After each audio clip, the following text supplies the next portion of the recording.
In the hallowed halls of a forgotten ruin, Shinhao, our protagonist, began his solitary ascent up the grand staircase. Suddenly, a grotesque beast materialized to bar his way, its maw gaping wide. The creature unleashed a menacing snarl directly at Howl. In response, colossal magic circles blazed to life in the heavens above. Howl commenced the incantation, his voice echoing with power. Dropping to one knee, Howl took his stance. He channeled his immense power into the arcane sigil beneath him. The force of his mana caused Howl's cloak to billow wildly. This was the sheer might of the spell he was about to unleash. Howl's chant continued, weaving a complex web of power. A massive, crystalline snowflake of pure ice formed in his palm. Howl's spell, an ultimate technique of frost magic, had finally reached its stunning completion. An ethereal effigy of a beautiful ice goddess materialized, gazing down upon the world. At her feet, Howl unleashed the final incantation, a permafrost domain. The ancient pillars were instantly encased in thick, biting frost. The beast recoiled, its snarls turning to whimpers of fear. The ice goddess unleashed a glacial breath directly toward the monster. A torrent of ice magic erupted from Howl, the epicenter of this devastating magical storm, instantly entombing the fearsome creature in ice. The glowing magic circle at Howl's feet started to slowly fade away. Shafts of sunlight pierced the crumbling ceiling of the ancient ruin, illuminating Howl amidst a cascade of lingering snowflakes. These were the remnants of his absolute power. Howl gazed forward, his eyes fixed on the frozen monstrosity. You see, Howl hailed from an esteemed lineage of Korean mages, and even in a family filled with powerful sorcerers, he was heralded as a true prodigy.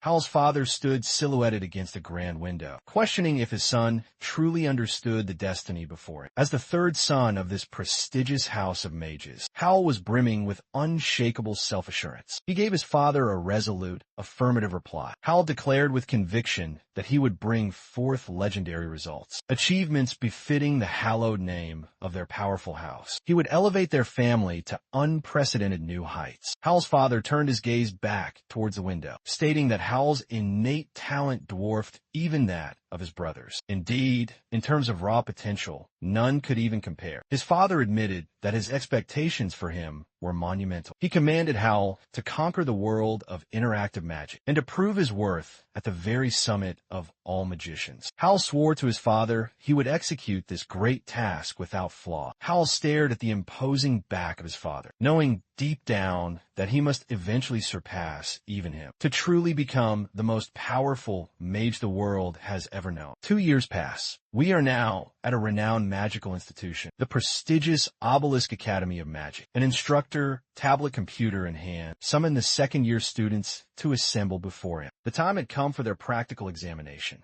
The instructor turned his attention to one student, Baek Sayuk, reassuringly telling him there was no cause for alarm. He simply needed to perform as he always had. But Sayuk was the furthest thing from concerned. Sayuk gestured contemptuously toward the side, smirking that the last place spot on the exam was already claimed. Sayuk was, of course, referring to Howl, who stood stoically among the other students, not sparing a glance. He sneered, wondering how Howl had even advanced between grades, lacking even the most fundamental grasp of magic. Sayuk shot a look of pure arrogance towards Howl, branding him a talentless hack, utterly incapable of wielding true magic. Yet, Howl remained impassive to his venomous words. In this modern era, magicians were an exceedingly rare and precious resource. Sayuk was commanded to commence his practical examination. A system window materialized instantly in front of his eyes, and just beyond, the holographic monsters for the test appeared. This was the exam's challenge. Sayuk unleashed a fireball spell, launched from the system window. It rocketed toward the monsters as Sayuk casually shrugged. He boasted of its ease as he was awarded an excellent score. The system confirmed he had finished well within the allotted time. Next up was Howl, who, unlike every other modern mage, was completely unable to sync with the implanted AI chip that accelerated spells. Howl had no choice but to cast spells the archaic, old-fashioned way. He focused the mana directly from his own heart, painstakingly constructing an 8-step magic circle. But before he could ever hope to complete his incantation, the summoned monsters swarmed him, striking him to the ground. Sayuk looked down on him with a contemptuous smirk, scoffing, asking if Hal seriously considered that magic. Hal could not conceal the burning rage on his face. He constantly endured the scorn, being called an obsolete magician, one who could never master the new interactive magic, always hearing the advice to just abandon magic entirely. Hal now knelt before the scorched training floor, shattered by the explosion where the monsters once stood. The other students laughed openly, mocking the pathetic result of his attempt, and the instructor assigned him a failing grade due to the expired time. Hal's fists clenched in frustration, knowing he had failed yet again. But even this utter humiliation couldn't completely break his spirit, because Hal had managed to slightly improve his transformation speed, a tiny victory that brought a sliver of joy. His father had forsaken all hope for Hal, declaring him a total failure. He had even delivered a cruel single pill, a concoction engineered to obliterate the mana circle within his heart. Despite this crushing blow, Hal refused to surrender his ambition. He had chosen to walk the path of traditional magic, a forgotten art that could only be studied in ancient tomes. Hal stood in his room, a space cluttered with countless books. He muttered in frustration, wondering why no one ever bothered digitizing these priceless texts. Suddenly, Hal's gaze fell upon a peculiar book on his table. He couldn't recall ever purchasing this specific volume. Hal carefully lifted the ancient book in his hands, inspecting its mysterious binding. Hal then opened the tome, flipping through the pages and noting its apparent high value, despite being somewhat aged and worn.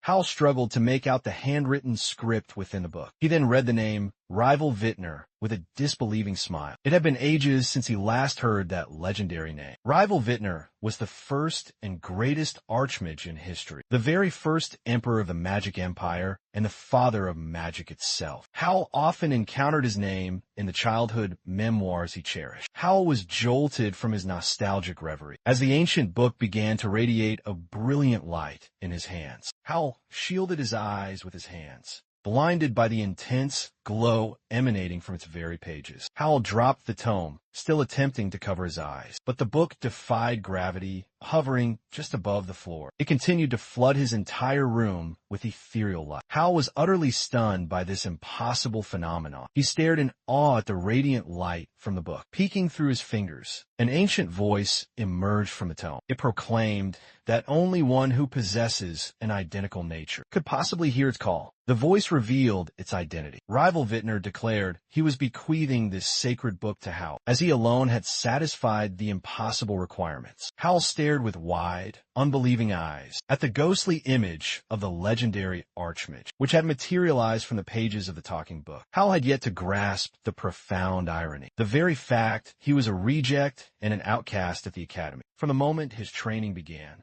had ironically become his single greatest strength. A professor announced that all who had failed the examination would be forced into supplementary remedial classes. Hal vividly recalled being the only one to fail that fateful day, and how everyone whispered and gossiped about him.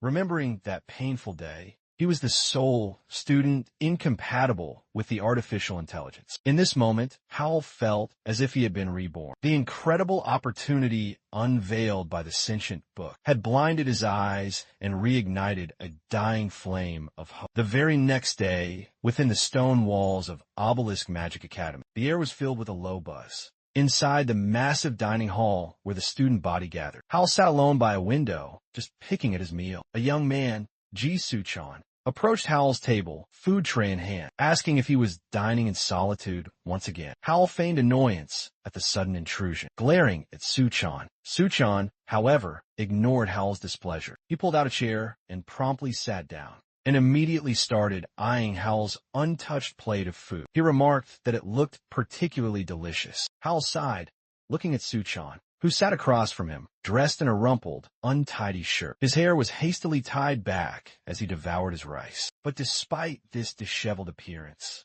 Suchan was ranked among the top 10 mages in the entire academy, having already attained the third circle at only 18 years of age. But right now, Suchan was sneakily reaching for Hal's food, forcing him to protect his meal. He had to stop Suchan from pilfering anything from his plate. Hal considered Suchan to be the only person in his entire life he could truly call friend. As the outcast of magic, Suchan, with his mouth completely full, reminded Hal to speak up if he was ever being harassed. If so, Suchan promised to take care of the bullies himself. Hal waved it off, mentioning he'd found a very peculiar book. This revelation piqued Suchan's curiosity, but not enough to distract him from his enthusiastic chewing. Hal pictured the mysterious book in his mind's eye, recalling that every single page after the third was completely blank. Hal began to relay the strange details to Suchan. They started to debate whether the book was magically enchanted, and if this might be some elaborate prank at Hal's expense. Hal explained, somewhat awkwardly, the exact words the voice spoke, remembering that no one who failed to meet the conditions would ever be capable of opening the ancient tome. Suchan's interest was now fully captured, asking if he could try opening it. Hal's expression turned far more serious. He reached the final, most shocking detail he had to share about the book. Hal recalled his own completely stunned reaction when he first read the words inscribed upon the final page, and Suchan pressed him, demanding to know the details. Hal admitted truthfully. He told Suchan the book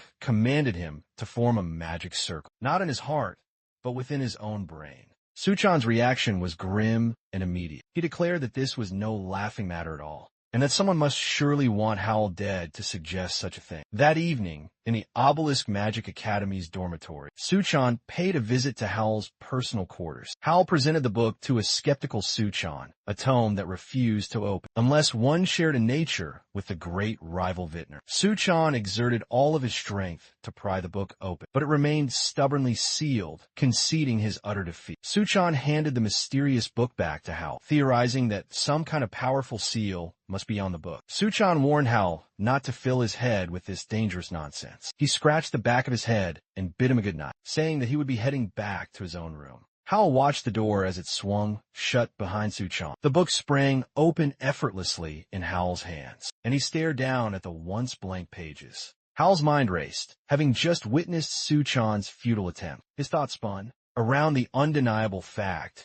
that nothing prevented him from opening it. New words began to magically appear on the previously empty page, and Hal stared in utter astonishment. Rival Vintner once again addressed Hal as his chosen successor, noting that he was most likely forming a magic circle in his heart. Rival did not seem at all surprised by this revelation, stating that this was the natural, accepted way for ordinary people. Hal devoured the newly manifested words with great interest, wondering if Rival was truly implying this method was fundamentally flawed. The book then soared from Hal's hands once more, startling him with its abrupt and sudden movement. The voice from the book then issued a command to Hal. If he truly accepts his will and desires to be his disciple, Hal must first destroy the magic circle residing in his heart. The voice resonated deep within Hal's consciousness, declaring that the next step following this destruction would be the creation of a new circle inside of Hal's head. The book then snapped shut and fell to the floor, bidding farewell, stating only after this should Hal open it again. Hal muttered quietly under his breath,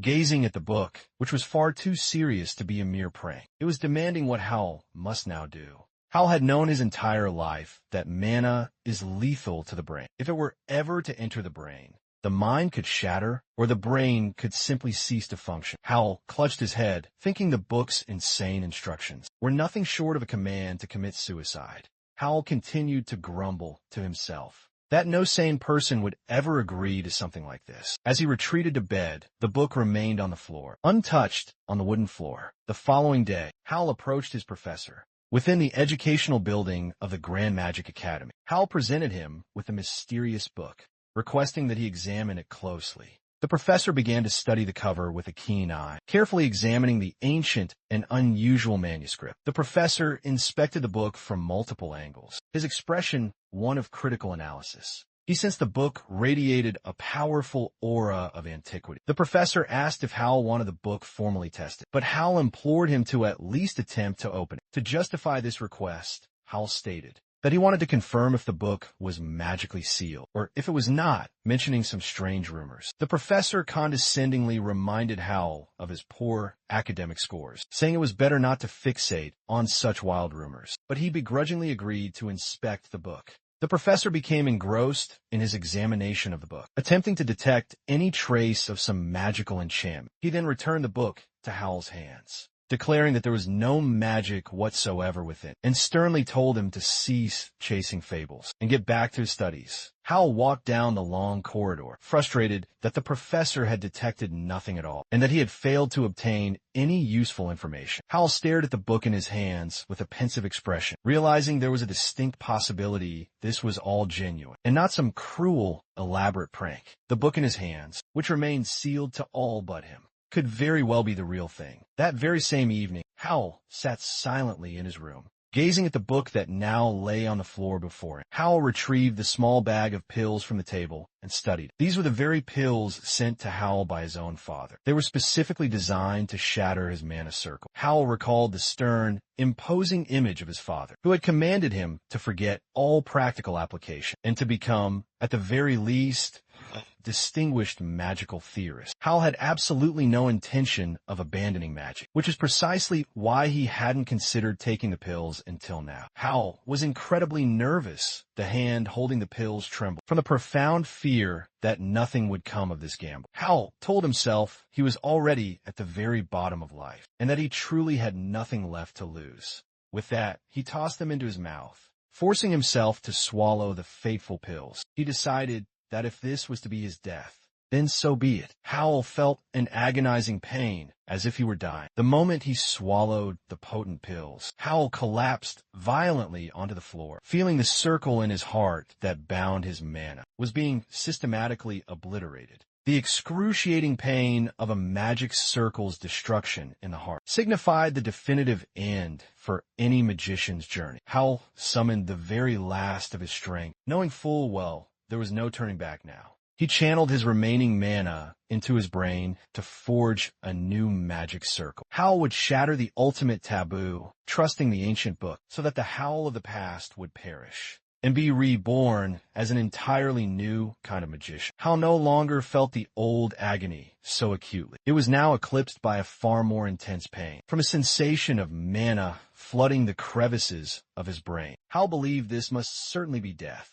But in that very instant, he heard a whisper in his ear. It called him by the name of his successor. Voices forged from pure mana, mana spirits, swirled around him whispering, informing him that they were now one with the mana. Hal heard a symphony of voices singing and laughing in his mind. All these ethereal sounds combined to make him feel as if he were blessed. Hal did not awaken until the following morning. He was still lying sprawled on the floor, not far from where the closed book now rested. Hal sat up slowly, looking at his hands with sheer disbelief. He could not fathom that he was actually still alive. After enduring such an unimaginable, torturous pain, the book then opened of its own accord, capturing Hal's attention. Hal reverently picked it up, astonished to now see arcane symbols on pages that were once blank. Hal could even hear the ancient voice with perfect clarity now, and rival Vintner himself congratulated him on successfully taking the monumental first step. Rival Vintner then told Hal the sacred title of the book he now held, calling it Adrid. Rival Vintner continued to converse with Hal, proclaiming that from this day forward, the scripting of his own legend through the Book of Adrid would commence. Hal stared down at the ancient book, listening intently to the voice of Rival Vintner, who was now declaring he was bequeathing all of his magic to him. Rival Vintner's presence felt almost corporeal. He thoughtfully spoke to Hal about what he should call him, something other than successor from the distant future. Hal could no longer contain his overwhelming emotions. Tears began to stream freely from his eyes when he heard the legendary Rival Vintner call him my student. A few days later, back inside the educational building of the Obelisk Magic Academy, the students sat diligently at their desks, listening to the professor's lecture. Hal, however, was engrossed in reading the book, Adrid, completely captivated by how enthralling the study of magic could be. Adrid was a repository of vast, hidden knowledge, and Hal found it absolutely fascinating. It was only through the teachings of Adrid that Hal learned mana possessed a will of its very own. This crucial fact helped to explain why mana is so destructive to the brain, because it is akin to a violent clash of two separate consciousnesses. But Hal, much like the legendary Rival Vintner, was fundamentally different. His brain was immune to the will of mana, and therefore, he was incapable of receiving any damage from it. Hal rubbed the back of his head where the AI chip should have been implanted, finally understanding the true reason it had failed to take root. Hal was pulled from his study of the book by the professor's voice, who called out to the students, demanding their complete attention. The professor reminded them all of the approaching midterm examination, announcing that a brand new rule would be added this year. The students listened with rapt attention to the professor's words, and even Hal looked up from his profound study of Adrian. The professor continued his important announcement, stating that for this year's test, there would be only a single attempt for each failing student. The professor shot a contemptuous look directly at Hal, informing the entire class that any student who fails this test will be expelled from the academy. The professor then let out a smug laugh, specifically clarifying that this new rule was proposed by the House of Magi, ensuring Hal understood his own father's direct intervention. The other students began to smirk and whisper amongst themselves, saying that finally, the magic-deficient Hal would be cast out. The professor, who was clearly not a fan of Hal, chimed in with these conversations, hinting that Hal was already on the very brink of expulsion. Hal paid them no mind, not listening to their taunts. He was thinking about how his own father had gone to great lengths to get him kicked out, so he would no longer have to endure the family shame. That very same evening, outside the academy walls in the city, Hal arrived. He stood before a sign for a facility that rented simulation, training grounds to practice in preparation for the test. Facilities like this were a luxury, and even at this particular place, it was a significant financial strain for Hal. An employee of the training center greeted Hal upon his entry. Hal got directly to the point, stating he required a 1-hour rental of the facility and confirming that he would be training completely alone. The worker handed him a key card for the designated room and began to explain the standard rules for using the holograms. Hal told him there was no need to bother with the explanation because he was already well aware. The worker watched Hal go, recognizing him as the infamous son of the esteemed House of Mages, the one who was incompatible with modern interactive magic. He mentally offered his sympathies to the unfortunate young man. A synthesized voice echoed from within the simulation room, announcing that the combat simulation was now commencing. Hal stretched out his wrists and listened to the simulation's objective, which tasked him with the complete annihilation of the wolves. Holographic images of a 10-wolf pack materialized around Hal. The wolves bared their sharp fangs menacingly at Hal, poised and ready to strike at any given moment. Hal knew that these were merely low-ranking monsters, but their sheer number made the objective far more challenging. The average time for completing this task was roughly 12 minutes. Here, Hal intended to test the knowledge he learned from Adrid each day, to properly assess his progress in a practical application. Hal was about to utilize his brand new mana circle, the one which was now located deep within his head, for the very first time in his life. Hal raised his hand towards the ceiling, invoking the infinity circle, and raw mana began to swirl violently around his entire body. The wolves charged in to attack as soon as they sensed the threat. Hal repelled their assault in a single instant by casting a water spell. Hal stared at the water he summoned with his magic, in complete awe, thinking to himself that this was absolutely incredible. He was amazed that he possessed such immense power, while all the others utilized interactive magic. By using the magic circles located on their hearts, Hal now used a magic circle located directly in his brain. This caused the mana to circulate throughout his entire body, which in turn released all of the dormant power within him. Hal opened his eyes wide, witnessing how powerful the fire spell he had just cast truly was. The ancient voice of Rival Vintner told a stunned Hal that he shouldn't be amazed by such things, because there was still a very long road ahead of him. Rival Vintner's image seemed to be patting Hal's head, stating that the Circle of Infinity was merely the foundation of his magic. Rival Vintner explained to Hal that he could now perform spells in the very same way he envisioned them in his own mind. According to the great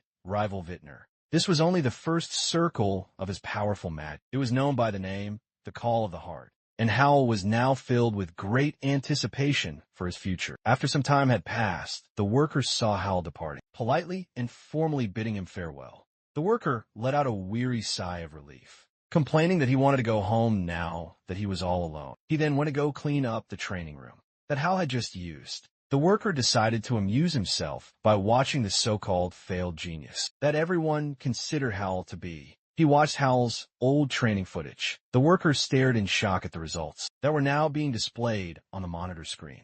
Hal's impressive, Results were comparable to the level of an international competition. A record-breaking time of only 6 minutes and 37 seconds. The worker refused to believe it and kicked the screen in frustration, thinking that it must be malfunctioning once again.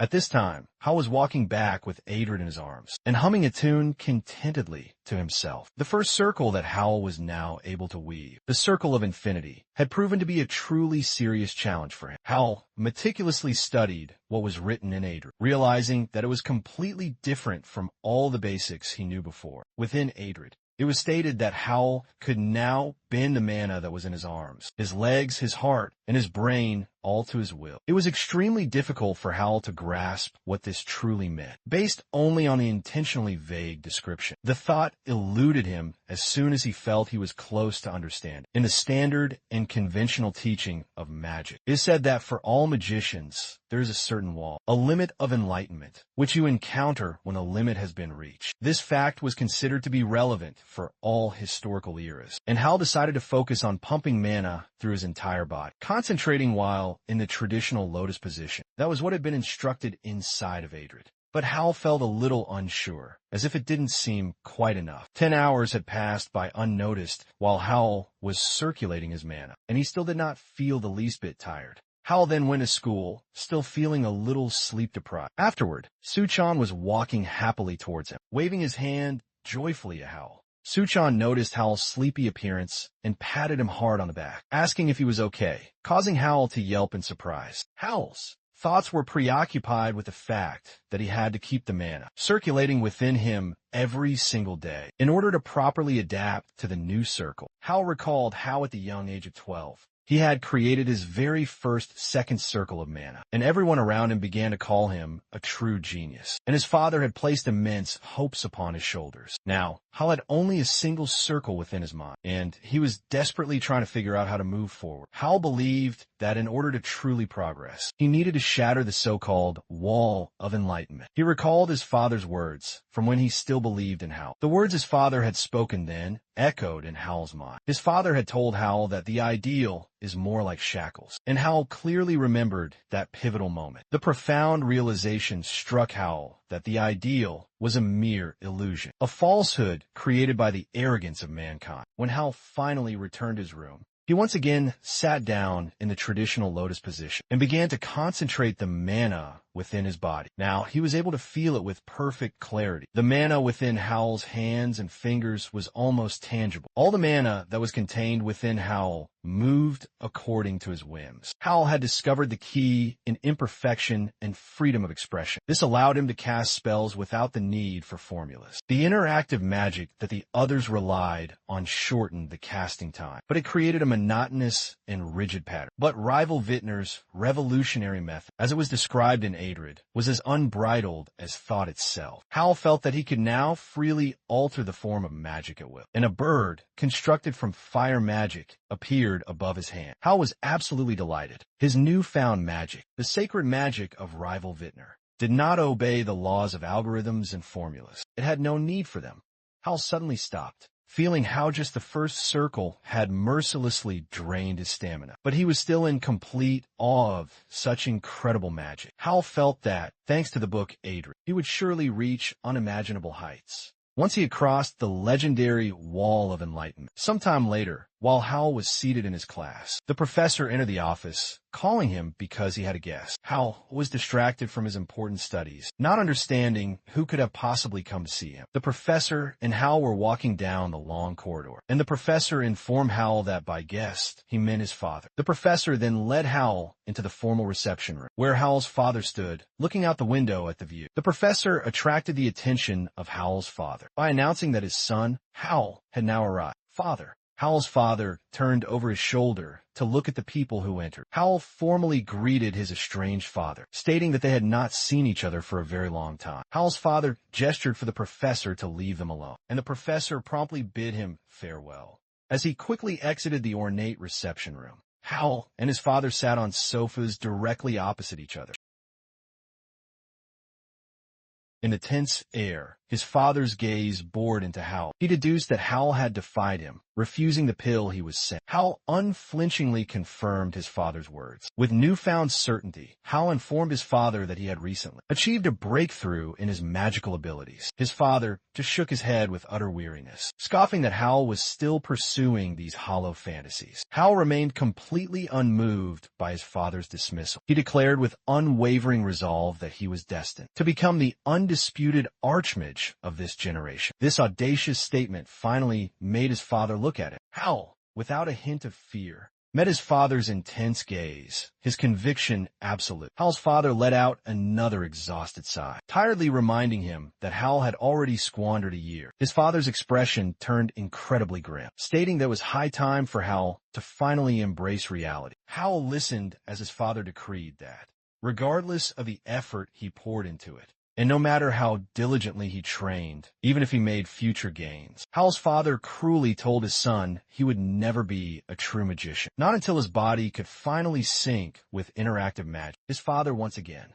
commanded that Howl must abandon practice for theory and cease squandering his phenomenal innate talent. Howl boldly cut him off, reminding him of the vow he made at their previous meeting. Howl vowed he would never forsake the path of magic, placing a determined hand upon his heart. Howl then rose defiantly from his sofa, stating he held no interest in a mundane existence, especially one lived within his father's shadow. Howl felt invincible as the student of rival Vintner, declaring his ambition to one day lead the House of Magic. His father finally replied after a heavy, weighted silence. He coldly stated that this was not a goal one could attain by mere desire. Howl let out a chuckle, saying he would prove his worth through action. His father, filled with disbelief, demanded how he could possibly prove it, when he barely scraped by from one academic course to the next. Howl told his father he would claim a spot in the top 10 ranks at the next exam. Howl's confidence was absolutely unshakable, so much so that he swore to his father that if he did fail, he would abandon the academy and devote himself to theory. Howl then laid down his own condition. If he were to succeed, his father must finally acknowledge him as a true magician and would have to provide him with appropriate support. Howl's father wearily rubbed his aching forehead, noting that Howl's so-called recent successes had clearly made him completely delusional. Howl's father then rose from his own seat. He threw on his coat and began walking toward the exit. As he was departing, he turned back to face Howl and stated that he hoped that all of Howl's claims were not just hollow words. Howl watched him leave with a grave expression. Several days later, back within the academic building, the professor captured the full attention of the students, announcing that the final version of the examination format had now been officially decided. The students immediately began to murmur about what might be in store, and Howl gazed intently toward the professor, awaiting the crucial information. The professor then continued, informing all the students they would be engaging in combat, one-on-one against each other. Howl listened on, carefully absorbing the news that the test would span 3 long days. Sayuk and his lackeys looked over at Howl with mocking grins, as the professor added that after the 16th round, official observers from the Magic Tower would be present. Howl was now more determined than ever to prove his worth in the test. Inside the academic building of the great Obelisk Academy, some time had now passed. Every student was buzzing about the upcoming duel-style examination, especially mentioning the attendance of delegates from the Magic Towers. Howl listened to all of the chatter, deciding that for maximum impact before the upcoming exams, he needed to capture the full attention of the media. Every single student dreams of joining the esteemed Magic Tower, an organization founded by a dozen of the world's most powerful mages. Howl then turned around slowly, hearing someone trying to provoke him with a volley of insults. Sayuk and his followers now stood directly in front of Howl. They were blocking his path, asking how he was feeling. Howl glared at the second-year student, same as himself. That's Sayuk. Though he greatly annoyed Howl, he was among the top second years. Sayuk continued to relentlessly pester Howl, revealing that his very first duel would be against him. Sayuk was absolutely certain of his own victory, and smugly asked Howl if he could already taste his defeat. Sayuk leaned in menacingly close to Howl, vowing that he was going to exact his revenge on him for the humiliation that happened 5 years prior. Howl knew exactly what he was referencing. 5 long years ago, they both had participated in the finals of a Young Talents competition. Howl still vividly remembered how Sayuk had lost to him so decisively and burst into tears right there in the arena. After that, people began calling him a sore loser. But now that Hal was incompatible with modern interactive magic, Sayuk now felt like he was a king. He deliberately brought up the expulsion rule for failing. Hal remained completely silent, listening to Sayuk's usual taunts, saying he could just knock him out during their duel, so that Hal would feel a little less shame. While Sayuk was busy gloating, Hal knew he couldn't pass up such a perfect opportunity. When his very first opponent for the exam stood right before him, Hal mockingly asked Sayuk why he should ever fear him, deciding to completely exploit him for his entire plan. Sayuk's mocking instantly ceased, demanding with pure annoyance what Hal had just said. The noise in the corridor instantly died down, and every single student turned their attention to Hal and Sayuk. Sayuk boasted loudly, not believing that Hal, a person everyone considered to be defective, actually thought he could ever challenge him. Sayuk stepped just a little bit closer. He pointed a condescending finger at his temple, asking Hal if he still didn't comprehend where his place was. Hal listened to Sayuk's arrogant words and sighed wearily, reminding Sayuk that 5 years ago he had barked just like this, but ultimately failed. Hal then said out loud the conclusion that Sayuk had not learned a single thing since then. Sayuk was visibly trembling with pure rage because of what and how Hal said it in front of everyone, bringing up his humiliating loss from 5 years ago. Hal laughed, not at all sincere, asking for forgiveness, asking Sayuk if he truly still held a pathetic grudge, and then reminded him of his shameful old nickname. Sayuk could no longer restrain his anger. Calling Hal a monster, Sayuk violently grabbed Hal's shirt collar, calling him a defective and worthless piece of trash. Hal brushed his hand away without even raising an eyebrow, and stated that Sayuk truly never changes, forever remaining in the shadow of those who can crush him. Hal calmly adjusted his school tie, adding that a genius, unlike Sayuk, would forever remain a genius. Hal smiled widely as he told Sayuk to prepare himself, as he was about to permanently etch this truth into his very soul. Hal then continued on his way down the corridor, leaving the utterly shocked and furious Sayuk completely ignored. Sayuk screamed that Hal was an arrogant bastard, vowing to incinerate him to ashes and then stomp on the remains, while furiously biting his own thumbnail. The next day, articles about Hal flooded the media, posing the dramatic question of whether the genius would return, or plummet even further into disgrace. Hal dried his hair after a shower, reading the articles that featured his name with great satisfaction. He suspected that it was Sayuk's influential family, who had attempted to blow the situation out of proportion. Hal mentally compared Sayuk's slimy appearance to that of Snake, thinking that this petty little prank with all of the articles was entirely in keeping with his style. Hal continued to scan over the articles, muttering that the midterms would prove to everyone that true geniuses always triumph. Hal was incredibly pleased with the articles that were published, believing that the more attention that was focused on him, the more it would benefit him in the end. Hal's attention was then drawn to his vibrating phone on the table. Hal answered the incoming call. He greeted his father and asked if he had seen the recent article, and he received an affirmative response. Hal calmly told his father to pay no mind to it. Hal's father stood in the center of his grand office, his voice full of conviction, asking his son if he had likely orchestrated these articles himself, and Hal readily confirmed that he had. Hal's father cut off his son's justification, that he did it all for the attention, saying that he had not accepted Hal's audacious conditions because he actually believed them. Hal listened to his father's cold voice over the phone, as he stated he had accepted the conditions because it was of no consequence to the House of Magic. His father continued, saying that even now, he does not believe in the possibility of Hal's victory, and that the articles only bring shame to the House of Magic, and he does not understand why Hal desires this attention. Hal told his father that the world had long ago written him off as being disowned from the powerful house, and he offered a slight apology. But such damage would mean very little to the House of Magic. Hal gently stroked the spine of the book, Adrian, listening to his father argue that just because the damage was minor, it did not mean that it was non-existent. Hal spoke with the utmost gravity about his own awareness, when his father reminded him that the name of the House of Magic always follows him, no matter what path he took. Hal's father looked at the phone with stunned disbelief when his son proclaimed that all this was meaningless compared to the benefit, and asked what he meant by benefit. Hal confidently informed his father that he himself was the ultimate benefit to the House of Magic. Hal reminded his father he would ascend to become the greatest magician by the standards of any family in the entire world, emanating from the esteemed house of magic. Howl's father could only sigh wearily, noticing that his own son's grand ambitions were now comparable to those of the tower's supreme leader. Howl thanked his father after hearing from him, "Whatever will be, will be." Howl's father then warned his son that, if he continued to tarnish the name of the House of Magic, he should brace himself for the coming consequences. Howl placed the phone back on the table.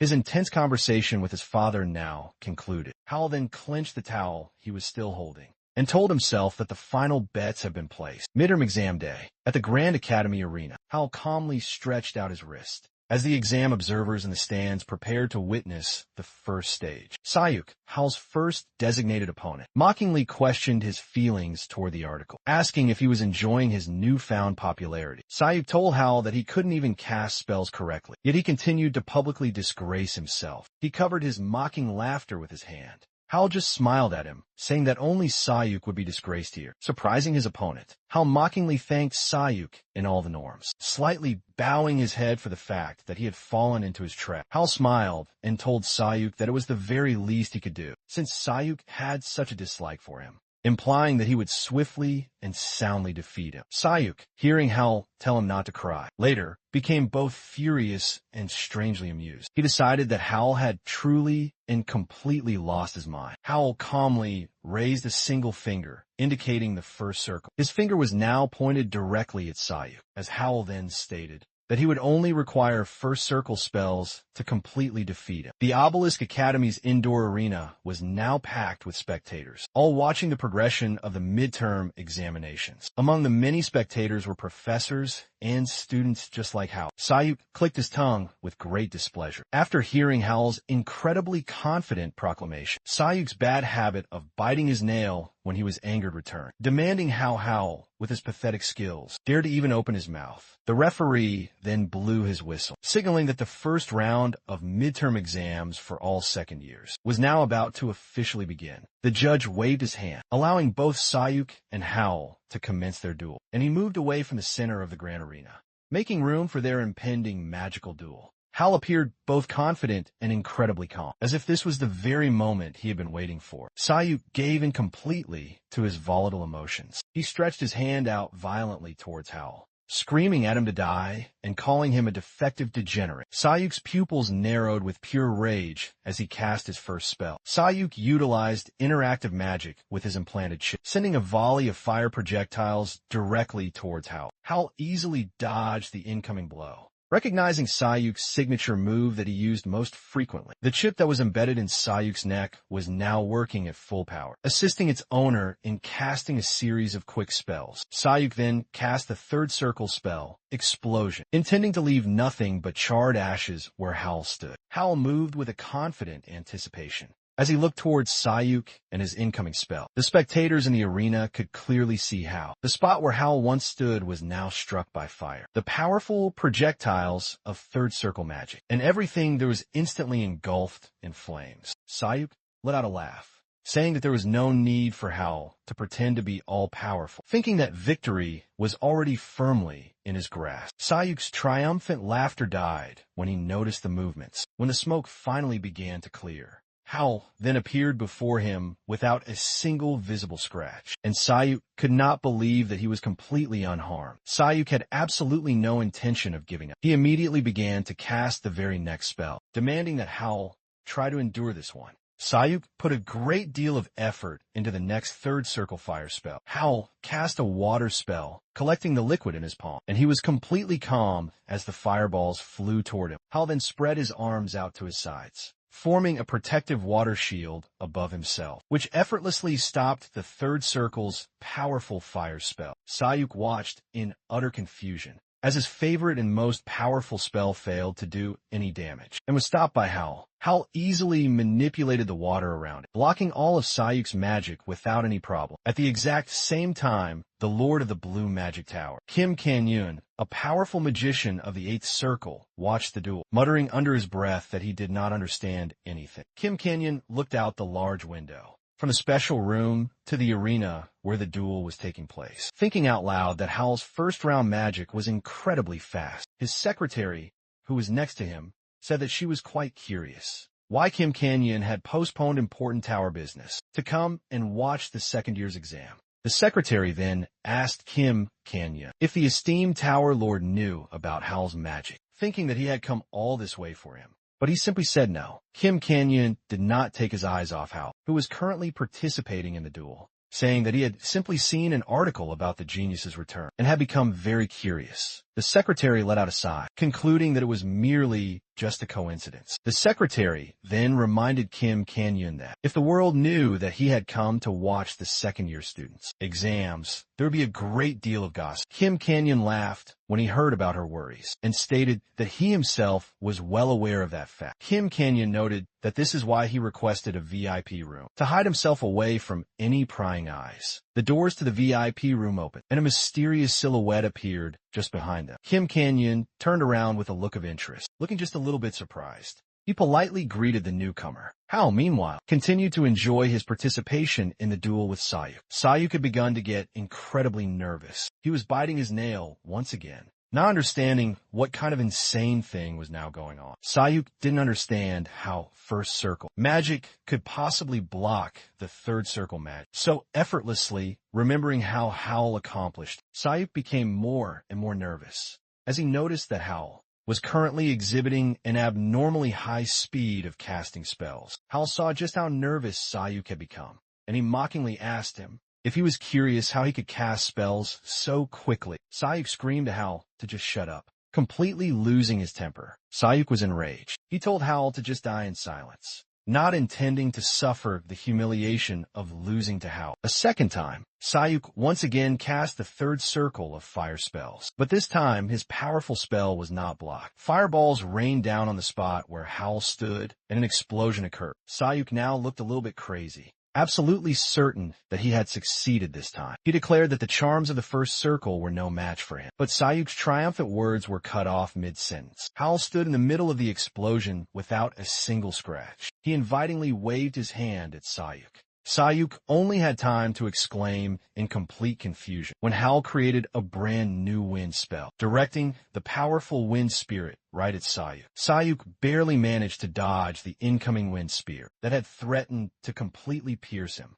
Sayuk stared at Howl with utter confusion, not even noticing when he managed to create a new wind spear. Sayuk looked at Howl, who was dusting off his academy uniform after the massive explosion, and he didn't understand why his attack didn't even scratch Howl. Sayuk became increasingly nervous and enraged, and he asked Howl if he really intended to win. With just the first circle magic, Howl created a new wind spear, saying that this is what he would do. The wind spear flew according to Howl's will. Sayuk barely managed to put up a defense using interactive magic. Sayuk looked at the wind spear that had crashed against his defense in a completely crazed manner. Sayuk had not yet lost his confidence that his third circle interactive magic would be stronger than Howl's first circle magic. Sayuk screamed at Howl, saying that he had only become bolder because he had learned to cast a little bit faster, not noticing how the sun was hiding the incoming attack. Sayuk's insults towards Howl came to a sudden end when another wind spear slammed into the arena from the sky, cutting through the uniform on Sayuk's own shoulder. Sayuk started to scold Howl while looking down at his shoulder. Sayuk did not understand when the wind spear had moved just behind his shoulder. Looking at Howl, who was running his finger through the air, Sayuk couldn't help but ask what the hell Howl was doing here. Howl's actions attracted the attention of not only his enemy, but also those who were in the VIP room, Kim Canyon and his astute secretary. Howl let out a smug smile, clearly knowing that his opponent didn't understand what was happening. His hand was now raised, the wind magic gathering all around it. Howl condescendingly asked if he should show it to Sayuk again so that he could understand. A bird, created by wind magic, fluttered right above Howl's hand. Howl then pointed his finger directly at Sayuk, setting the precise flight path for the new wind bird, and it rushed off in the indicated direction. Sayuk looked at Howl's spell with absolute shock, not believing that it was really a wind spear. In his mind, couldn't possibly comprehend the trajectory of the spell's movement. Howl chuckled, agreeing that it was usually impossible to do that. Howl then created even more birds, saying that it was all within his power, and he warned Sayuk to try and block them. Well, 4 wind birds then rushed towards Sayuk. Sayuk clicked his tongue, and try to summon a protective barrier as quickly as possible. A barrier then appeared in the path of the incoming wind birds, protecting Sayuk from the three that crashed into the barrier in front of him. Sayuk had a moment to rejoice, thinking that this was just a simple first circle spell, and all that he had to do was be able to block it. At that moment, the fourth wind bird crashed into Sayuk's back, knocking all of the air out of his lungs. Sayuk had not expected this at all. He was trying to figure out if one of the wind birds could have possibly changed its trajectory. Howl then interrupted his thoughts, saying that it was wrong of Sayuk to be so distracted. In the middle of a fight, Howl spread his arms. New wind birds appeared all around him. He told Sayuk that he was just getting started. Howl then directed the wind birds towards Sayuk without a specific or set trajectory. Sayuk jumped back, cursing loudly at Howl and deciding that he could save himself by increasing the distance and moving out of the effective range of his wind birds. Sayuk believed that the range of these spells was very limited, and he hoped to buy himself some much-needed time. Sayuk was confident that if he just kept his distance, Howl's unpredictable attacks would not be able to reach him. Howl, as if he could read his thoughts from his movements, praised Sayuk for his very good conclusion. Howl then decided to change his tactics. He brought both of his hands together, placing his palms against each other. Howl's wind birds then changed their movements, and they began to gather all together. Sayuk looked up at the sky in total shock, not understanding how this was even possible. The wind birds then united into one large wind bird, and it flew straight down towards Sayuk. Kim Kan-yoon, the tower's powerful lord, watched Howl's actions with great interest, along with the other important VIP room visitors. Kim Kan-yoon called Howl's magic truly amazing, not understanding how he was able to combine spells and then change their entire trajectory in just an instant. Kim Kan-yoon's gaze fell on the man who had joined them all to watch the duel, as he asked just what kind of magic this was. Kim Kan-yoon then asked Howl's father, Mr. Shin In-hyuk, thinking that he should definitely know the answer. Shin In-hyuk was the head of a highly respected family of magicians and an eighth circle magician. Kim Kan-yoon could not help but know him. Shin In-hyuk didn't respond at all to Kim Kan-yoon, and the Tower Lord's secretary then spoke up, saying that Howl's magic ignored all of the rules. She was referring to the original spell code that underlies all enchantments, what creates the enchantment and places strict limitations upon it. If the target for the spell is much further away than the spell's source code specifies, the spell will simply not reach the intended target, and the trajectory cannot be changed. Everyone is used to the fact that spells only work if everything matches up with the source code. Battles between magicians are more a battle of intellect. Modern magicians use spells that are carefully studied, and victory depends on anticipation and a very quick reaction. But Howl, and his unique magical style, which he had inherited from Vintner, was entirely different. The magic style that Howl used ignored all the principles of the original spell code. The great wind bird of Howl crashed into Sayuk's barrier, causing it to instantly crack. Sayuk now found himself on the broken floor of the arena, lamenting that he was losing to some first-round magic. Howl calmly approached him, not at all surprised that Sayuk had underestimated the magic of the first circle. He told him that his third circle did not matter here. Howl then sat down right next to Sayuk. A small amount of water appeared on his hand, as he reminded him that it was possible to kill with a simple pen. Sayuk stared at the water that had collected on Howl's hand in confusion and asked just what it was. Howl smiled at him, replying that it was still first circle magic. Water magic. Howl directed the water straight towards Sayuk, gradually cutting off his ability to breathe, saying that killing didn't require incredible magic. The water completely enveloped Sayuk's head, preventing him from taking a single breath, and he clawed desperately at his throat. Howl rose to his feet, brushing off his own academy uniform, and he began to talk about its safety zone, properties that kept him from getting seriously hurt. Howl turned his cold gaze towards Sayuk, who was suffocating without any access to air, noticing that the magical barrier on his uniform was now useless to him. Sayuk rolled around on the ground. His limbs were twisting in agony. Howl called him as useless as the uniform that couldn't protect him. The entire arena watches what is happening with bated breath. Howl looked up at the audience. Howl then turned towards the instructor, asking if the result of the duel was now obvious to him. The instructor, hearing Howl's words that he could continue, quickly blew his whistle, signaling the end of the duel. A voice then echoed throughout the entire arena, announcing that the match was now over. and Shinhao was officially declared the winner. Sayuk was then carried away by his friends, holding him up under both of his shoulders. Hao also began to leave the arena. Hao looked down at his hand, now clenched into a fist, realizing that he had already managed to forget. Hao remembered the long-lost feeling of victory that had often accompanied him. As a child, when everyone considered him a true genius, Hao felt incredible, feeling that he had been rehabilitated as a magician. Kim Canyon walked with his dedicated secretary down the long corridor of the academy arena. After finishing his observation of the duel that he was so interested in, Kim Canyon clearly remembered the duel he had just witnessed. Believing that Hao was a true supernova explosion, Kim Canyon felt a sense of genuine interest, intrigued by what he had just seen. Kim Canyon's eyes gleamed with a little bit of obsession as he said that he wanted to know more about Hao. Meanwhile, Suchan came running up to Hao. He was completely and utterly delighted with Hao's victory, asking him what kind of intense training he had been doing. Suchan was at Hao's side in a single instant, putting his arm around his shoulders and bombarding him with questions, with unbridled and sheer delight. Suchan continued to discuss the magic with wild delight and animated gestures, showing with his hands some moments of the duel. Hao asked if Suchan really wanted to know more about his magic, and Suchan agreed, leaning towards him so that no one else could hear. Hao leaned in closer, starting to whisper into Suchan's ear about the magic he had been using from a great distance. Hao interrupted with a very sly smile, saying that it was a total secret, breaking Suchan because he wanted to keep the book Adrian and all the secrets in it only for himself.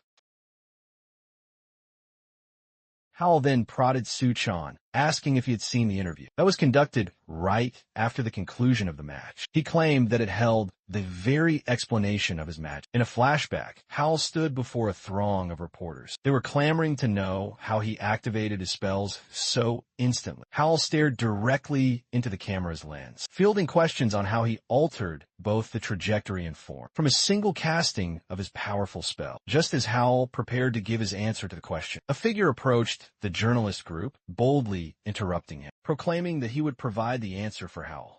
Hao was visibly taken aback as he turned his gaze toward the source of the commanding voice. The great Kim Canyon strode towards them with a secretary. He informed Hao that he had witnessed the match he just fought in. Kim Canyon then walked directly up to Hao, placing a confident arm around his shoulders. He began to inform the reporters that Hao utilized the fourth circle, art of memorization magic. Kim Canyon then extended his hand, on which a tiny flame flickered to life to demonstrate his point. The reporter stared at both Kim Canyon and Hao, completely stunned. Kim Canyon proceeded to explain Hao's powerful magic for him, stating that this particular spell can activate the incantations, whose structure the magician has already committed to memory. Kim Canyon addressed a reporter's immediate question about why such incredible magic isn't used by everyone, by revealing the magic must be weaker by 3 whole circles. Kim Canyon then turned his attention to Hao, asking if he was indeed correct in his detailed explanation, and Hao simply confirmed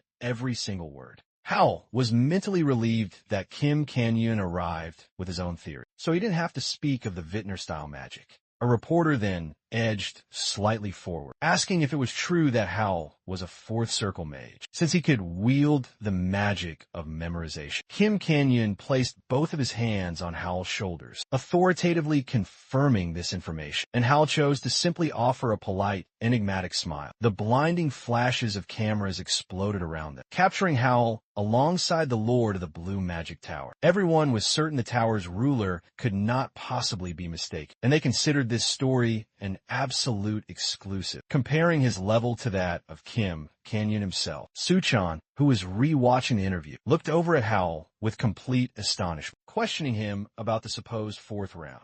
But he quickly dismissed his own line of questioning. Suchan turned his attention back to the interview, where a new question was posed about bypassing the source code. Kim Canyon pondered for a moment on how to answer this query, and Hao watched with curiosity to see what he would fabricate. Hao himself then took the initiative to explain, stating that it was surprisingly simple to bypass the source code's rules. Hao then continued, stating they simply needed to modify the formula itself, causing even the great Kim Kan-yeon to be visibly surprised. Kim Kan-yeon stared at Howl with wide, disbelieving eyes, thinking that it was simply impossible to modify a magic formula. It was abundantly clear to Kim Kan-yeon this couldn't be done so easily. Kim Kan-yeon looked at Howl, wondering what his future might hold. If only Howl were compatible with a new artificial intelligence. Howl, meanwhile, cast a spell of magical modification, summoning a beautiful butterfly-shaped incantation. The butterflies filled the space among the stunned reporters. As Hal announced, he was calling this modified magic. Kim Kan-yeon gazed at his charms with a predatory sense of awe, covering his open mouth with his hand. Howl and his magic signaled a revolution in the world of sorcery, in Kim Kan-yeon's eyes, turning everything completely upside down. The interview concluded, dominating the main news page of the site. Suchan looked over at Howl with a suspicious gaze, asking him about this so-called modified magic, and if he actually wanted people to believe this tale. After getting an affirmative response from Howl, Suchan offered congratulations on his stunning victory, but he still did not believe in the modified magic. Suchan then told Howl it was time for him to return to the dorm, surprising him by departing from him so quickly. Suchan said as he was leaving that he needed to start preparing for the difficult opponent who was awaiting him tomorrow. Howl watched his friend go, curious as to what kind of difficult opponent awaited Suchan. The very next day, at the Obelisk Academy arena, where the midterm exam continued, spectators from the stands watched the duel in which Suchan participated. Suchan was now down on one knee, wiping his face and not taking his eyes off his current opponent. Howl watched this duel from his seat in the stands, wondering who exactly Suchan had called such a difficult opponent. There was a girl standing in the arena opposite of Suchan. Adela Stewart was preparing her moon bullet spell. Adela hailed from the powerful French Stewart family, a great house of divine guardians of Korea, forged from the powerful fusion of two magical families. Howl observed the duel, wondering just how unique Adela's magic was. Adela stood upon the magic circle that she had created, while Howl recalled the Stewarts had modified their own magic, adding a powerful lunar attribute. Suchan erected a barrier before him, desperately trying to block Adela's incoming attack. Adela unleashed her powerful spell directly at Suchan. Suchan's barrier shattered into a million pieces, and he himself flew back. The instructor, who was overseeing the progress of the duel, blew his whistle, announcing that the entire match was over. The victory had gone to Adela, who at that very moment was letting her hair down from its ponytail. Howl was still gazing at the arena with keen interest, contemplating his own set of circumstances, while everyone around him was celebrating the outcome. Howl analyzed the unique magic of Adela that he had just seen, thinking about the unique combination of light and darkness that created a glow much like the moon itself. The Stewart magic possessed its own range, raw power, and other unique characteristics that were not found in any of the source code databases. Howl was not surprised that Adela was not an easy fight. He was jolted from his thoughts by Adela's intense gaze, directed straight up towards the stands. Howl tried to discern if Adela had just been looking directly at it. After some time, Howl stood in front of his friend, Suchan, offering words of consolation to him for his recent loss, and handing him a bottle of water. Suchan was devastated by the loss, lamenting that he had been matched against Adela, out of all the other possible opponents. While Howl tried to calm him down, Suchan asked if Howl had won his own second fight, and after receiving an affirmative answer, he began to ponder Howl's very next opponent. His words were then interrupted by Adela, who had just approached them, telling Suchan that he did well and they had a good fight. Suchan thanked her, somewhat awkwardly, saying that he had learned a great deal. Adela did not seem to be listening to him, looking intently straight ahead. Howl couldn't understand Adela's interest, catching her intense gaze on him for the second time. Adela asked Howl if he had now become a true wizard. Adela said that she hoped he would help her remember the true reason she came to this prestigious academy. Howl knew Adela even before she had enrolled at the academy, as their powerful houses had a very strong connection to each other. Their meetings had often taken place at various formal events, and Howl could best describe them as intense rivals. Adela had even abandoned her studies in France to follow Howl to the Obelisk Academy and to completely crush him. However, ever since Howl proved to be unsuitable for interactive magic, she had not even bothered to speak a single word to him. Howl was now branded as a pathetic outcast, and Adela lost the one opponent she had been dying to defeat. Hal awkwardly scratched the back of his neck, telling Adela that he was unlikely to be able to compete with her for the time being. Adela turned, and as she was leaving, she stated that they would just have to find out in battle. Suchan looked over at Hal, asking if everything would be okay, but Hal did not understand the true essence of his question. Suchan was absolutely shocked that Hal was asking him about this seriously. Suchan informed Hal that his next opponent would be Adela Stewart. Hal did not expect this at all. His eyes widened with surprise. He asked Suchan once more. The arena was already empty by that time, and it was getting dark. Hal could not believe what he heard from Suchan, realizing that he had very little time left. The next day, at the Grand Obelisk Academy arena, Adela flexed her wrists while the instructor looked at his watch. Up in the stands, the academy students were all whispering that Hal had not yet arrived. Because he was too scared, Adela waited calmly in the arena, while the students all gossiped about Hal, saying that he didn't stand a single chance against her. The judge shook his head, getting Adela's attention, and a voice in the arena announced that the waiting time was now up, and that the victory would go to Adela. Hal then ran into the arena, pulling on his own sweater, pleading with them to stop. Hal then smiled, apologizing for his unfortunate tardiness. The instructor immediately began to scold him, asking him where he had been. The instructor quickly cut himself off, stating that he would require an explanation later on. There would be no time for a break, and it was time to begin. A voice in the arena called for Hal and Adela to take their positions. Adela asked Hal the reason for his lateness. Hal said that nothing out of the ordinary happened. Hal then formed an infinity circle around himself, saying that he was just making some last-minute preparations. Adela asked once more, trying to understand what preparations he meant. Hal smiled, saying that he had to prepare well for their fight, because Adela was quite strong, and he promised her an interesting fight. Adela asked Hal if he really could change anything in just a single day, but Adela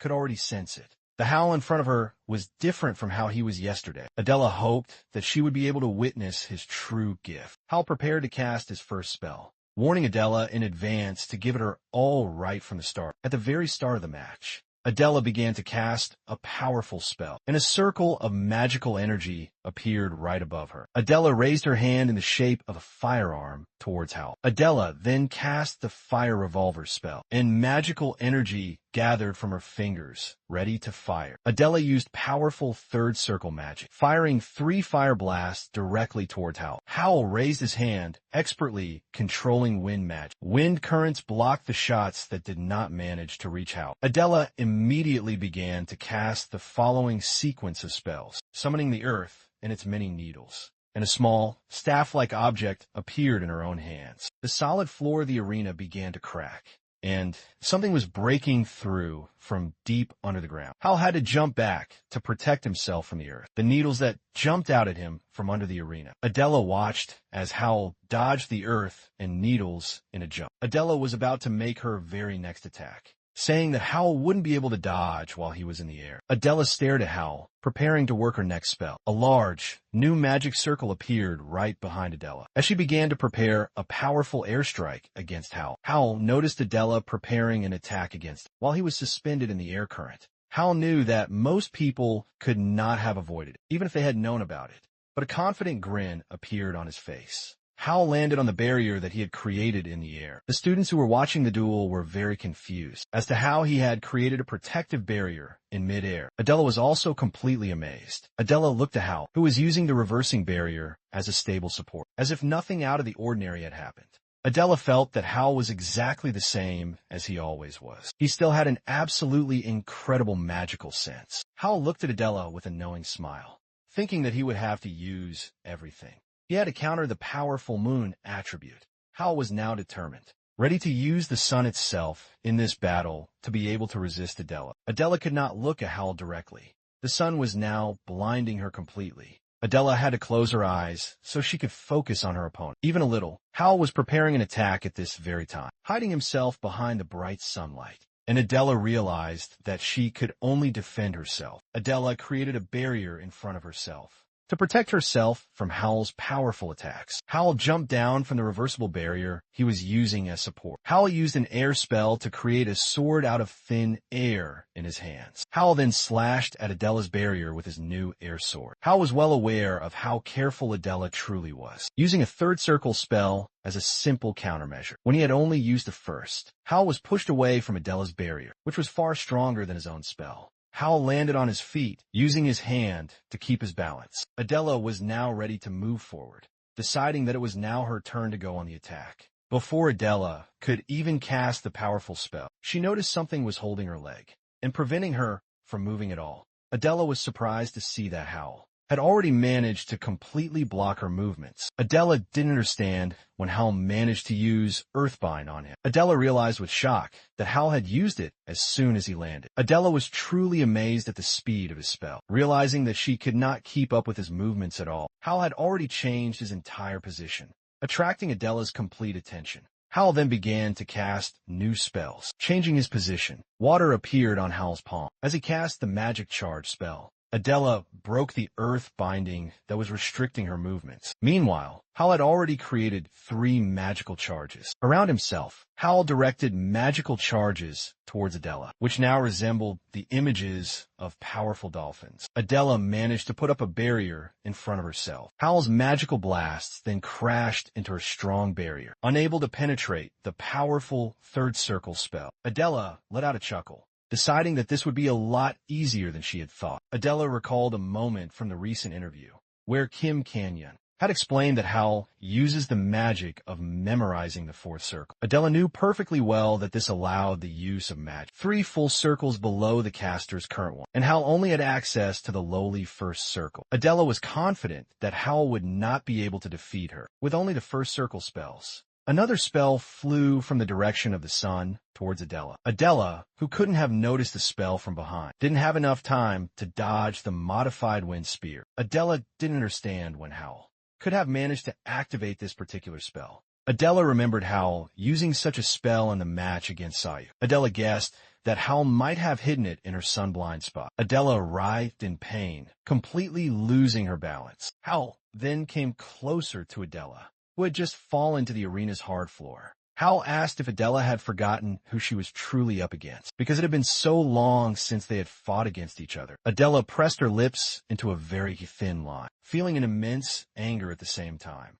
Kim Kinyun's secretary said that Howl's fighting instincts exceeded all of their expectations. Kim Kinyun himself watched the arena from the VIP room with a genuine interest, realizing that Howl had planned and led the entire fight from the very beginning of the match. Kim Canyon recalled every moment of the fight between Howl and Adela, where he had forced her to make an attack. Kim Canyon could see how every move Howl made was carefully planned to give him even more advantages. This amazed and greatly interested Kim Canyon, who was still trying to understand Howl's unique magic. Kim Canyon continued to speak while standing next to Howl's father, who was sitting in a chair and looking out at the arena. Kim Canyon noted how Howl had distracted Adela by creating small traps that were completely unnoticeable to her. Kim Canyon analyzed the entire match from the start to the finish with a great deal of interest, especially amazed at how good Howl was at pure strategy. Kim Canyon then looked at Howl's father, calling his son the most skilled magician of the first circle. Howl's father did not show much emotion when Kim Canyon said that. This was the very nickname given to Howl by the media. Howl's father did not share his own joy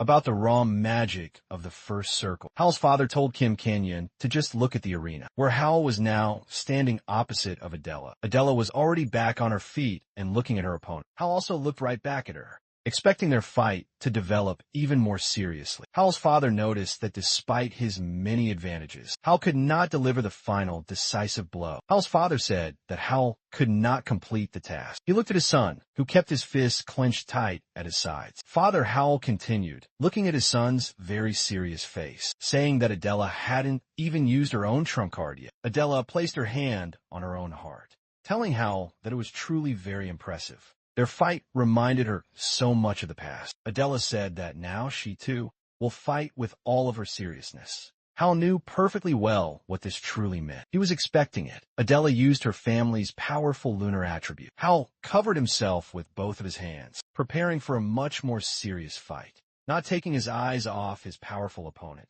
Adela was now ready to use the special magic of the greatest. House of the Divine Guardians. A divine halo of the moon appeared right behind her. A huge magic circle with the phases of the waxing moon appeared above Adela. Howl continued to shield his eyes from the light emanating from all around him. As the entire arena crumbled all around him, the magic circle completely covered the entire arena, where the fight between Adela and Howl was taking place. Howl's father began to rise from his seat, attracting the attention of Kim Kan-yoon and his secretary. Kim Kan-yoon followed Howl's father with his own gaze, asking if he was really about to just leave. Howl's father then turned to him, saying that the battle was now over and there was nothing more to see. Their conversation was interrupted by an unexpected and loud sound. They both turned to the window that looked out onto the arena. Kim Kan-yoon's secretary exclaimed in utter surprise. Kim Kan-yoon looked at the arena, not hiding his stunned impression. Suchan jumped up from his seat in the stands. His mouth was open in complete shock. Adela looked at her opponent in shock, saying that this was simply unthinkable, from which powerful fire magic then erupted. Howl extended his hand directly towards Adela, casting a fiery and powerful volcano spell. Adela still could not believe what she was seeing. The magic of the powerful second circle in front of her. Howl reminded her of his explanation for being late, because he was preparing for their important match. Adela was still trying to figure out how he was using memorization, if he was currently displaying second circle magic. Adela, not believing what she was saying, asked Howl if he had really somehow reached the fifth circle. Howl just smiled without answering her. The night before at the Obelisk student dormitory, after Howl had learned of the upcoming fight with Adela, Howl was sitting on his bed with Adred's book lying opposite him, and he was silently looking down at the ancient book. Howl thought that Adela was not an opponent that he could deal with, using only his first circle magic. Howl took Adred into his hands, realizing that even his own fighting style was no match for her magic. Howl grumbled to himself as he opened up the book, saying he wanted to fight her when he got much stronger. Howl then looked at Adred's brand new page, realizing that if he could just make it happen, everything could possibly change. Howl reread what he saw once more, seeing that it said to pour his mana into the magic formula. The words in Adred, that the formula could open up new facets of reality for Howl, attracted him. Howl wondered what this formula could possibly do. Looking at it with some amount of distrust, Howl quickly stopped his own thoughts, deciding that he had had enough of his hesitation. Howl put some mana into his hand. Howl then pressed his hand, filled with mana, to the book, and the pages immediately began to glow. Howl's mana was then absorbed into the magic circle, drawn on the mysterious pages of Adred. Howl closed his eyes to avoid being blinded by the bright light that once again appeared from within Adred. Howl pulled his hand away from Adred, shielding his eyes from the book as the glow became unbearably bright. Adred remained lying open on Howl's bed, emitting a faint glow, and Howl had disappeared. Howl opened his eyes, trying to adjust to the change in the light. His surprise now knew no bounds when Howl realized that he had ended up in a completely different place. It looked very much like a library. Howl looked all around, tried to figure out where he was. A voice from behind him greeted him at the first test page. The girl who had appeared out of nowhere introduced herself as Alpha, the guide who was responsible for the very first trial page. Howl turned to face Alpha, asking her again, still very surprised by her sudden appearance. Alpha then opened her arms wide, saying that this was the very first test on the pages of Adred. Howl remembered the magic circle he had poured his mana into, surprised by what was contained inside the book. Howl looked around his new surroundings again, surprised that this was not a teleport to somewhere else, but an entrance to a spatial dimension held inside the book. Howl was truly amazed. He considered it something incredible. Alpha then continued to explain, saying that this test would test the successor's true intentions. Alpha said it would reveal the details of the test at its launch. Howl listened carefully to Alpha's words about how, after successfully completing the difficult test, brand new pages of Adred would open up for him. Howl thought about it, realizing that he needed to pass these tests in order to receive the instructions to advance to the second circle. Alpha then asked Howl if he wanted to begin the test. Howl answered her without any hesitation, saying that he already wanted to start. Alpha bowed her head, accepting his eager consent. Alpha then began to slowly disappear from sight, hovering just above Howl, saying that his test was now beginning. Alpha completely dissolved after the words that the test was beginning. Howl looked at the vanished Alpha right above him, completely shocked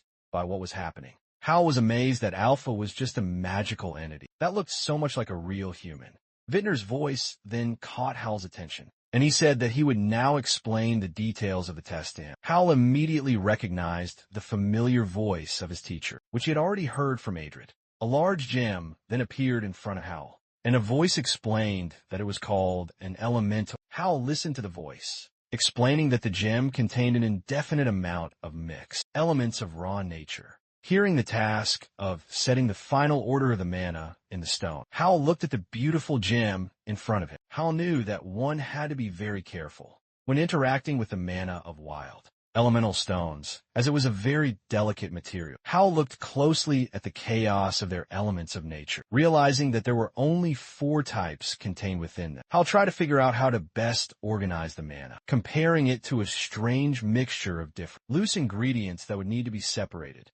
Hal knew that only a skilled master of the mind technique could handle it, and he took the difficult task very seriously. But more than the excitement of a very difficult task, Hal felt intrigued as to whether he could handle it. When he began working with a large gem, Hal channeled mana directly into his eyes, using a special mind technique to be able to see all the particles inside of the gem. The chaos of the 4 elements inside the gem appeared before Hal in all of its glory. Hal began to use the mind technique, carefully separating each type into its own specific sections so that they would not be able to mix with each other. Infinity rings now moved all around Hal. As he concentrated on working on the task with the gem, Hal strained all of his inner strength, channeling it into concentration to cope with the mind technique. Hal opened his eyes, looking at the large gem, where each facet had particles of its very own type. He grunted, putting in much effort. Hal was thrown away from the gem and crashed back into a bookshelf. Hal realized that any extra fluctuation in his mana could cause a shockwave, and he would have to act even more carefully. Hal took off the book that had fallen on his head, thinking that he was trying to divide the mana. But there was so much mixed up inside that it was difficult to do. But Hal refused to simply give up. He had a great new idea, and he was going to continue no matter how long it took him. Hal completely forgot about the passage of time as he continued his attempts to organize the mana flows within the gem. The slightest mental slip-up would cause a massive shockwave, throwing Hal back and forcing him to start all over again. After many attempts, Hal finally succeeded, and he looked at the divided mana inside of the elemental stone with delight. Vintner's voice congratulated Hal on passing the test, and Hal felt a great warmth as he addressed him as a successor. Vintner's voice informed Hal that the second circle, the circle of resonance and new recordings in Adrid, would now be open to him. Hal opened his eyes in his own room. He was lying on his bed. The sun's rays were now shining through the window. It took him a few moments to realize that he had returned from passing Adrid's difficult test. Adrid, still open, lay nearby, and text was beginning to appear on its blank pages. Hal took Adrid in his hands with a warm smile. Circle. Hal's eyes darted to his watch, a silent calculation of how much time remained before the destined competition began. A fire of conviction burned within Hal. He resolved that before the showdown started, he would master the second circle's powerful spells. In the present, within the Obelisk Academy's grand arena, the legendary match between Adela and Hal is unfolding. Adela unleashed her devastating Halo spell, drawing upon the lunar attribute of the Stewart family's magic. The very arena beneath Hal began to shatter, crushed by the power of Adela's magic circle looming over it. Adela gestured with her hand, directing the magic to where Hal stood. Adela watched as her magic decimated the arena beneath Hal. Suchan watched their epic battle, his heart pounding for Hal, for whom this should have been the end. Adela casually fixed her flowing hair. Adela was intrigued by how Hal had advanced so far in such a remarkably short span of time. But the prodigy she had pursued for so long had seemingly vanished, because in that moment, Adela was convinced she had won their destined victory. Adela was about to depart the arena when a sudden noise forced her to stop. Adela spun around, drawn to the sound,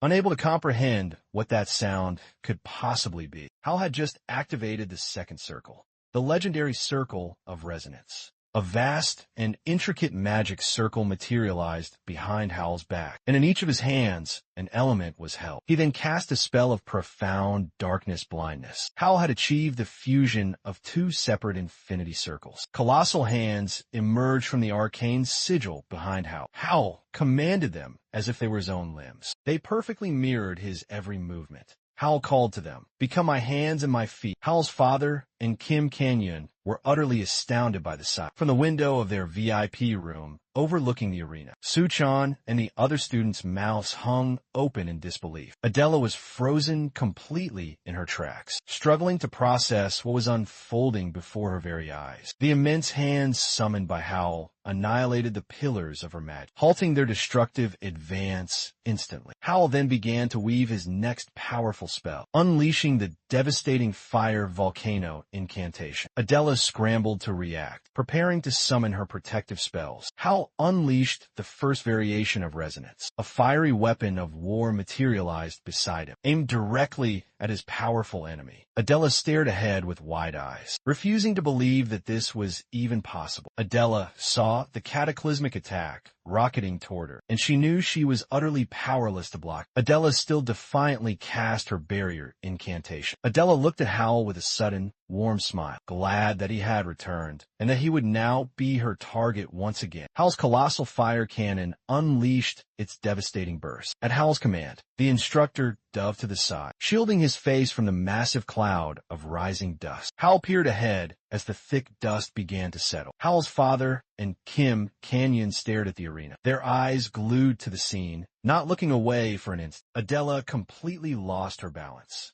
collapsing backward from the force of Howl's attack. Howl looked down at Adela, who had lost consciousness. Howl then sat down, feeling the fatigue from the intense fight. With the powerful Adela, an announcement rang out across the arena that the fight was over, and Howl was officially declared the victor. Kim Kan-yeon glanced again at Howl's father, who was now heading out of the VIP room, asking him where he was possibly going. Howl's father informed him he had to uphold his prior obligations. Kim Kan-yeon let out a chuckle, understanding exactly what he meant. Kim Kan-yeon looked down at the arena again, where Howl still was. Kim Kan-yeon gazed upon Howl, who was smiling at the cheering audience, concluding that his father truly was a man of his word. After the battle, a massive crowd filled the corridors. Everyone was whispering excitedly amongst themselves. Howl removed his worn jacket, feeling an incredible wave of exhaustion. The second circle of infinity had synchronized with the first circle within his head, and massively amplified his magical power. The moon attribute magic that Adela wields is a hybrid form. This magic fuses the range of light magic with the devastating power of dark magic. In other words, if you overuse the dark magic aspect, the effective range of the spell will sharply decrease. Howl was only able to contend with the Yahello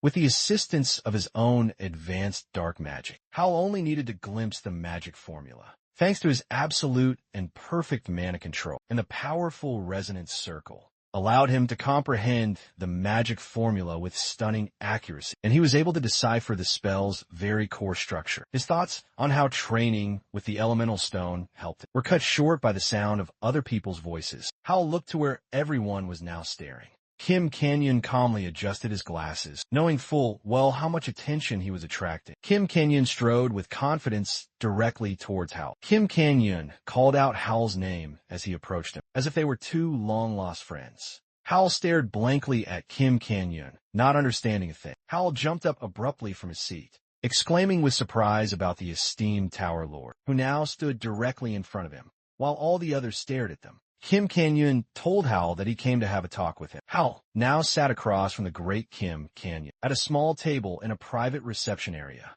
Kim Kan-yeon maintained a friendly demeanor as he apologized to a tired Howl and said he watched the match. Howl thanked him. Kim Kan-yeon adjusted his glasses again and said he would get directly to the point. Kim Kan-yeon asked Howl if he had truly reached the fifth circle. Howl looked at Kim Kan-yeon, completely surprised, not knowing how he should answer that question. Howl understood precisely why Kim Kan-yeon was asking him this. After having used the second circle spells, which Kim Kan-yeon assumed was by memorization, Howl knew that according to the logic of memorization, if he had used the spells of the second circle, then he must be at least a magician of the fifth circle. Howl raised his hands, stating that he had not reached the fifth circle. Kim Kan-yoon still acted incredibly friendly, saying that he knew it and asked how he used the second circle. Back then, Howl hesitantly asked if Kim Kan-yoon would believe him. If Howl claimed he used a modification to the charm, Kim Kan-yoon thought about it for a moment, asking Howl if he meant what he had shown in the interview.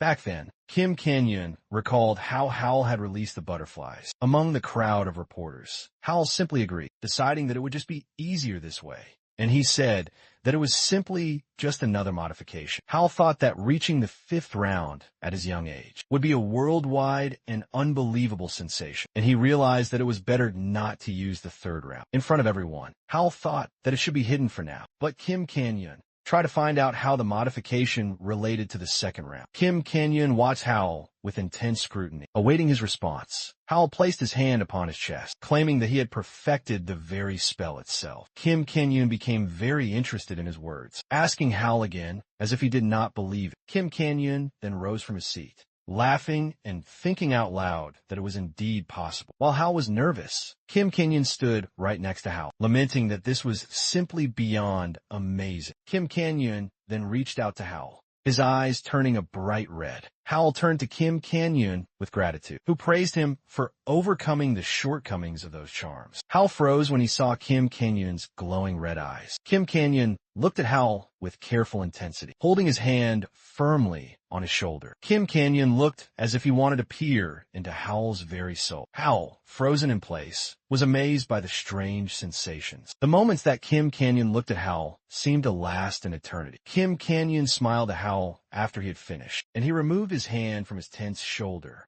Howl listened to Kim Kan-yoon's words, who said that Howl really didn't have the mana formation, characteristic of the fifth circle contained within it. Kim Kan-yoon then smiled and told Howl that it seemed that he was not lying to him, and that he truly had not yet reached the fifth round. Kim Kan-yoon straightened his tie with a confident smile and said that he would go and explain everything to the reporters. Kim Kan-yoon pointed to his own eyes, saying that they would serve as undeniable proof. Howl stood up from his own seat, still reeling from the intense inspection, and he thanked Kim Kan-yoon, wishing him a safe journey. Howl continued to bow in farewell until the door finally closed behind the great Tower Lord. Howl exhaled deeply, still a little bit nervous about the whole situation. Howl ran a hand through his messy hair, thinking that he could not have predicted that he would use his red eyes to confirm his own words. Red eyes with a defining characteristic of the Blue Tower Lord, Kim Kan-yoon. They say that thanks to them, he is able to discern the very essence of mana itself, and they're the best magic detectors in the entire world. Howl wondered if he had truly passed their difficult test, and the great Tower Lord had said nothing about it.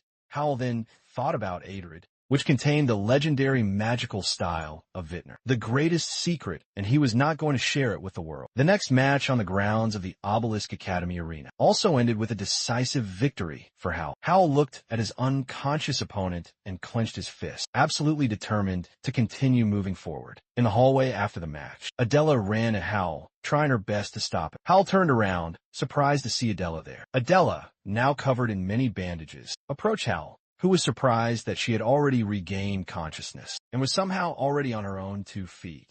Howl asked her what she wanted from him, and Adela suggested discussing the battle they just had in great detail. A little nervously, Adela tugged at her hair with a dull look, saying that it could be done but not now, if Howl was feeling tired before the grand final. Howl interrupted her, saying that they could do it right now, and he pointed towards the empty waiting room. Adela's eyes lit up when Howl said he could use some analysis too. Howl went on ahead, while Adela thought that analyzing their match would allow her to learn a great deal. Adela was now burning with the intense idea that she, too, wanted to become just like Howl, who felt her determined gaze even from behind his back. At that very same time, in a skyscraper which bore the coat of arms of the House of Magic, in the sunlit and luxurious penthouse, a television was on, showing an interview with Howl. The girl from the House of Magic was completely shocked by what she was now seeing, because she thought that he was finished with a long, long time ago. This place was a subsidiary office of the powerful Magic Tower. Shin Sia, the eldest daughter of the powerful magician's house, looked at the big TV screen where Howl was shown, and she was cursing. Sia was completely sure that the battle was already decided. She muttered quietly under her breath,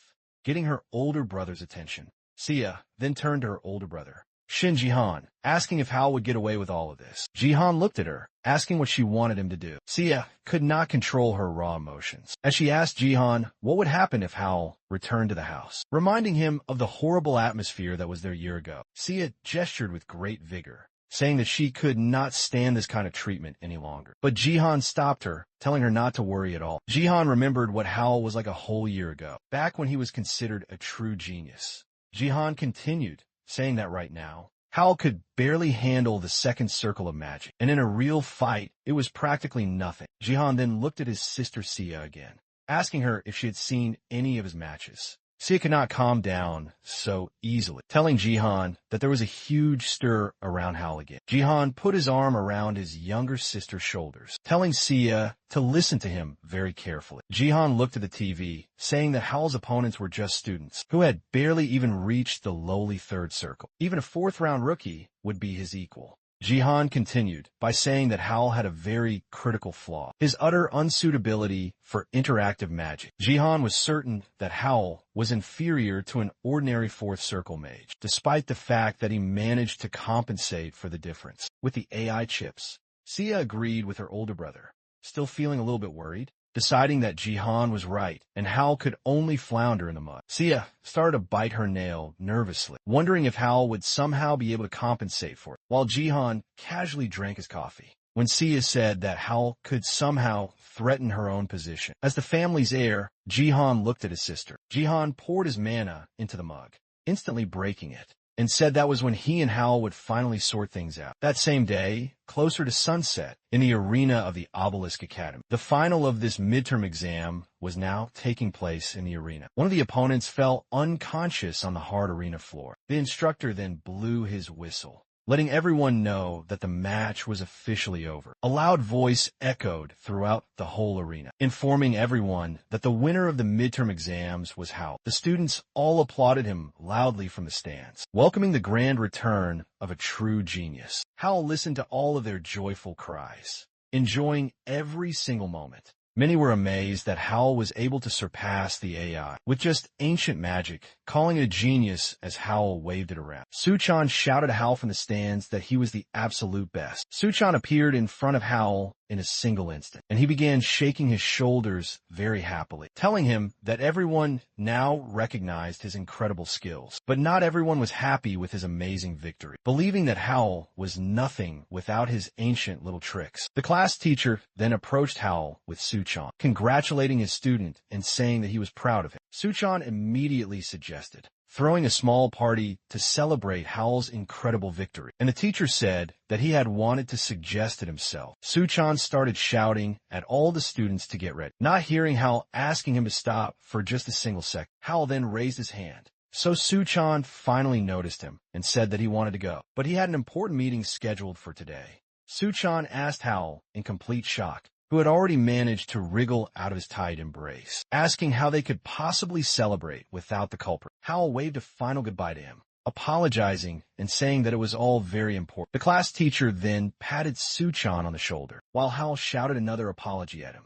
After some time had passed, Hal walked outside the academy grounds, thinking that this was too important of a meeting for him to miss. Something immediately then caught Hal's keen attention. When he had stepped outside, there was a representative car that was parked next to the academy, and the driver greeted young Master Hal, saying that he had been waiting patiently for him. Hal looked at the old man, accepting his greeting. The driver then opened the door for Hal, informing him that the head of the family was already awaiting him, and that he would now escort him to the grand mansion. The car soon arrived at the mansion, when the sun had already set far behind the horizon, and the moon was shining high up in the dark sky. Hal approached the large door of a familiar mansion. Hal looked at the imposing doors, thinking that a whole year had passed since he had last been here. After being shamefully labeled as an outcast, Hal had rebelled against his father and entered the academy anyway, choosing to live in the academy dorms. He was forbidden from entering the family mansion, and here he is, a year later, standing inside the grand mansion. Hal looked around in front of him, noticing that nothing at all had changed during his absence. Hal walked on forward, knowing full well where his father was now waiting for him. Hal approached the large, intimidating oak doors, behind which his father's office was now hidden. Hal then pulled himself together, Remembering the last time that he had seen his father, Hal was determined. He had finally returned after a long absence. Hal knocked his knuckles on his father's large office door. His father sat at the grand table in his office, with an empty chair directly in front of him. Hearing a sharp knock on the door, Father Hal looked up towards the door.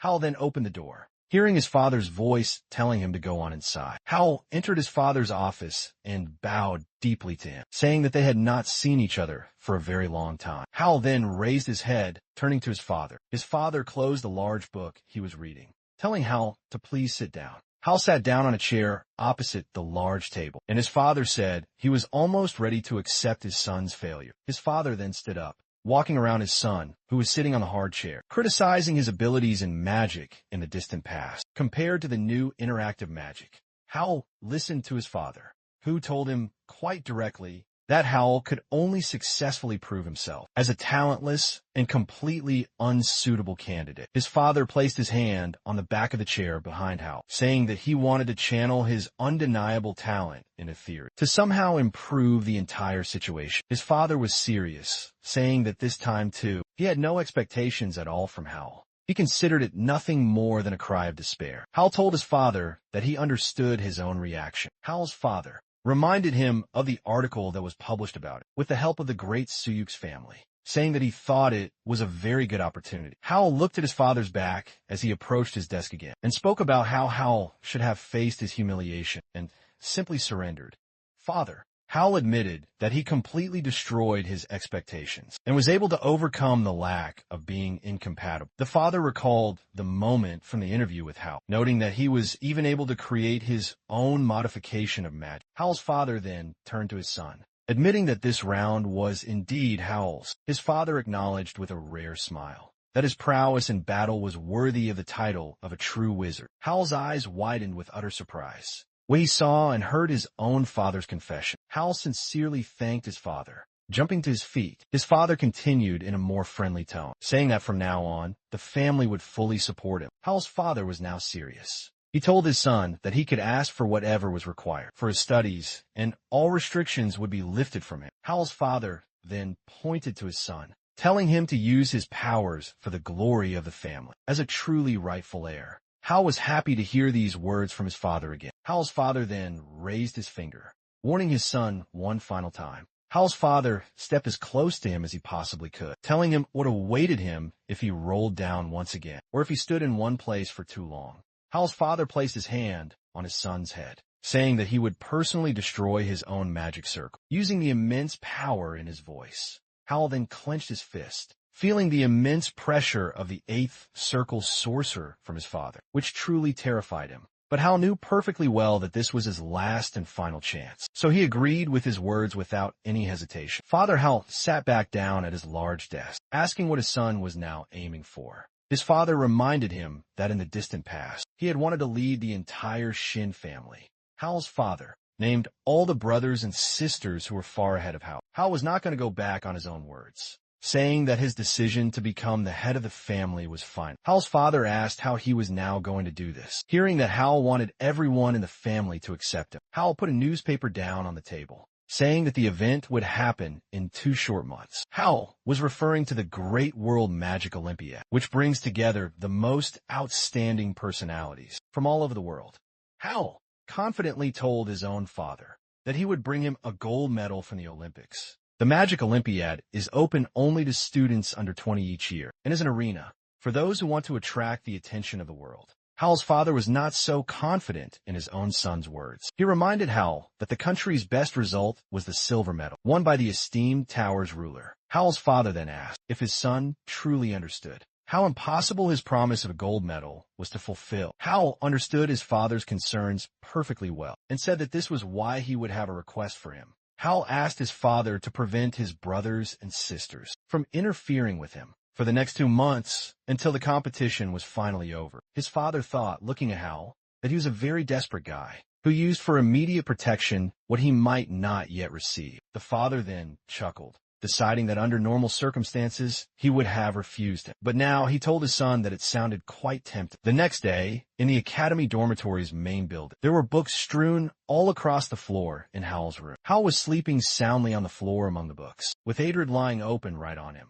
who had just barely opened his eyes, and did not notice how he had managed to fall fast asleep. Hal rubbed his stiff neck, remembering that as soon as he returned from the family mansion, he immediately began searching for the very next test. Hal, who had barely fulfilled the conditions for the second round, was already impatient to move on to the third, for which he now needed a new test. But Adrid didn't give him a single clue in the new records. Hal's only hope was now in resonance. Hal understood that he could upgrade him to the level of a master of the second magic circle. Hal was now ready to pour in his mana, making it flow according to the principles of pure resonance. In order to reach the difficult second test, Hal checked the recent records in Adrid, believing that the development of the resonance circle was connected to how he had developed the circle of the call of the heart. Hal couldn't understand anything from the notes. He then tried intuitively, creating a connection of circles between his own palms. The circle's connection resonated weakly with Adrid due to the mana infusion, but nothing at all happened. Hal buried his face in the book once again, trying to figure out what he had done so wrong. Hal let out a sigh, deciding that a short walk might help him to clear his thoughts. After some time, in the city on the wide river embankment, Hal walked along the stone embankment, feeling his thinking become clearer from the cool, fresh air. Hal took a deep breath with his eyes closed, and he smiled, deciding that after his walk and a nice breakfast, he would try to immerse himself back in his studies. Hal opened his eyes to hear someone shouting at him to watch out. Hal turned around, not understanding what these warnings were about, and he saw something flying straight at his face. The next moment, a large package flew into Hal's face. Hal sat down, rubbing his face in a great deal of pain, and the culprit of the whole incident approached him, asking him if he was okay. Hal looked up and was very surprised to see a familiar face. Adela looked with great concern at Hal, who had received her package. After some time had passed, they were now walking along the embankment together, and Hal asked her how the package had even flown towards him. Adela told how she was spinning around with the bag in happiness, anticipating how she would now drink her banana milk, and according to her, the package simply flew out of her hands, flying straight towards Hal. Hal accepted her awkward explanation, and Adela apologized again, bowing deeply to him. Hal tried to calm her down by saying that he had gotten some banana milk for free,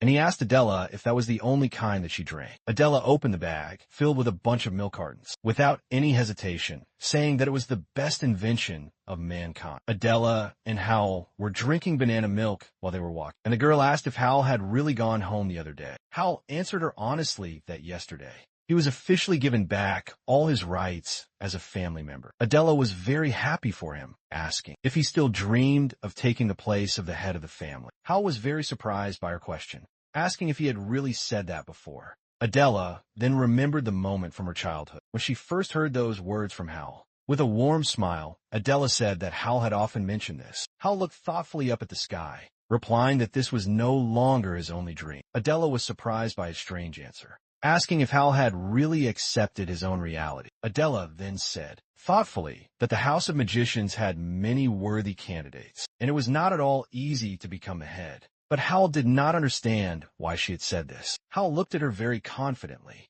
saying that his dream was not only to get the House of Magicians. Hal's eyes gleamed with pure confidence as he added that he was going to become the head of the Magic Tower. Adela listened in complete shock to his words, that Hal wanted to stand at the top of the entire world of magic, and that this was now his brand new goal. Adela said thoughtfully that it sounded like some kind of completely unattainable goal. Adela then smiled at Hal, saying that for someone who had come as far as Hal, this was clearly not an easy or simple goal. That same evening, in the family mansion of the House of Magicians, Sia bit her fingernails very nervously. Sia suddenly stood up from her own seat, turning to Jihan, who was standing right next to her. She asked him why he wasn't worried at all. Father must have harbored his own hidden reasons, Jihan pondered, placing a thoughtful hand to his chin, disbelieving that his father had imposed such strange conditions. During their clandestine meeting some time ago, they were summoned to their father's grand office. He called for them. Their father stated he knew Jihan and Sia well, so he was forced to issue them a direct command, forbidding them from interfering with Hal for the coming months. Sia's jaw dropped in utter shock as she stood just behind Jihan, who creased his brow only slightly. Sia began to question her father in a shrill voice why he was doing this, but Jihan silenced her inquiries with a simple wave of his hand. Jihan maintained his composed demeanor, asking his father if he was saying this for some special reason. Their father held his intense gaze upon them, stating he was certain that they were already aware that Hal had been reinstated with his rights in the House of Magicians. Their father continued, saying that Hal's current value was not great because he hadn't participated in any of the family's business for an entire year. The older brother and sister listened to their father's words about how Hal would require ample time to adapt once more. Their father, in the form of a rhetorical question, pointed out that his own children standing before him could impede his crucial adaptation, so that Hal could not rise to become the head of the family. Jihan remained completely silent, a calm expression on his face, but beneath the surface, he was seething with pure discontent. Jihan smiled at his father, claiming that he fully understood his formal request, and asked if his father wished to tell them anything further. Their father rose from his seat and turned to face the window, stating that he was not going to tell them anything more, and he dismissed them to go and rest. In the present moment, Sia was trying to pry from Jihan why he didn't even protest. Sia then fell silent, ceasing to badger her older brother with questions, as if she had just witnessed something. Jihan's entire face was contorted with rage, as he snarled that it would not have changed a thing anyway. Their other siblings, Min Hyuk and Min Ji, held no interest in vying for the position of head of the family, and Jihan knew perfectly why they were not invited. Jihan couldn't grasp why his father wanted them to leave Hal alone just because he had missed 1 year.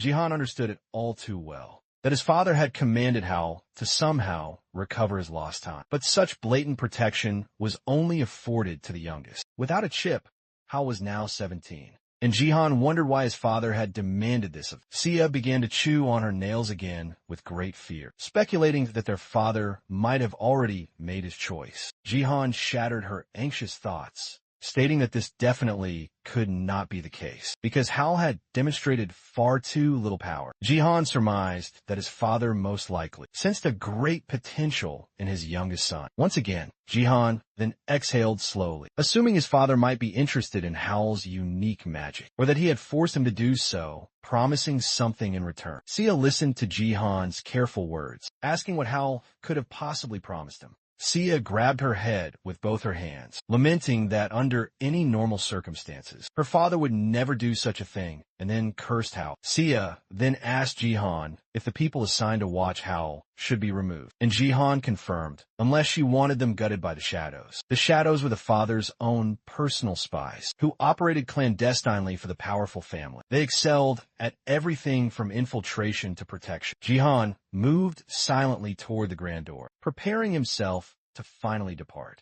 and he told Sia that he had already recalled his observers. Sia jumped up again, asking Jihan what he intended to do next. Jihan gave her no answer, stating that he would be going first. He knew quite well that Sia rarely took a direct role in anything. Jihan despised the very thought of doing nothing, and he acknowledged the clear danger posed by Hal, resolving that he required the aid of the Black Magic Tower. The following day, at the Great Obelisk Academy, the class teacher of Hal congratulated everyone on successfully passing the midterm exams, telling them all of his immense pride. Hal stood tall, listening to the class teacher say that he was proud of Hal for achieving the coveted first place. Hal approached his class teacher, having now received a certificate, and heard the words that he had the very best result among children of the same age in the entire country. His class teacher suggested that he maintain this result for a couple of months in order to participate in the Great World Olympiad. Hal replied with unwavering confidence that this is precisely what he would be striving for. While Hal was returning to his designated seat, the other students whispered quietly amongst themselves, thinking that Hal was acting like something out of character. No one believed that Hal would last for the next 2 months, and they made bets that he would deflate within just a week. Hal did not comment on the students' hushed whispers in any way, but he simply sat back down at his own desk. Hal grinned, looking forward to his bright future. After some time, Suchan was stretching in the academy's corridor, overjoyed that it was all finally over.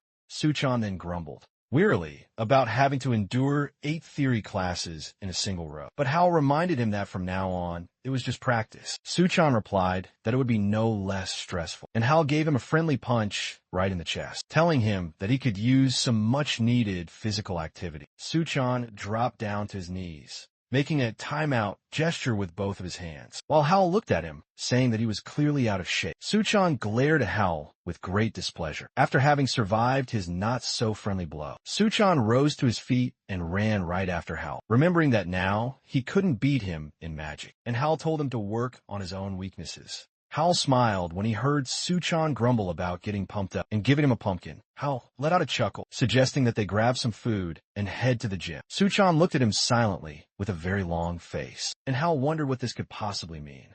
Suchan tried to hide his true feelings by saying that he wasn't feeling very well and that he wanted to just give up, not because he didn't want to go and train.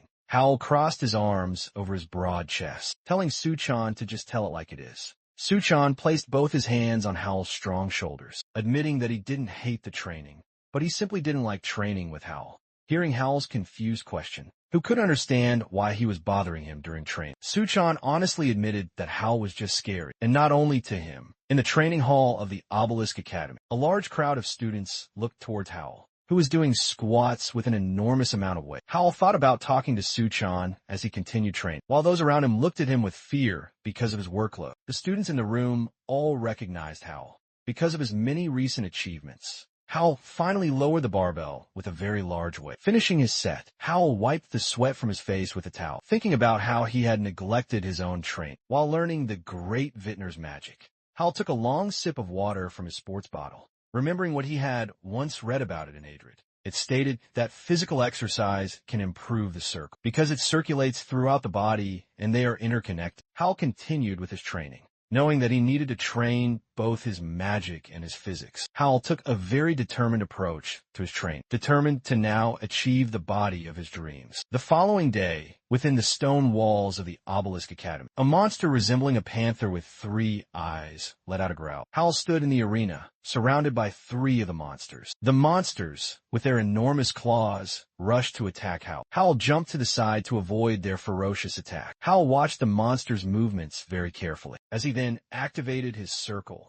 Hal attacked the monsters with his sharp, windy spears. One of the monsters then disappeared after being attacked by Hal, but the other 2 continued to launch their attack. Hal ducked down low, avoiding the incoming attack, and the monsters then collided heads.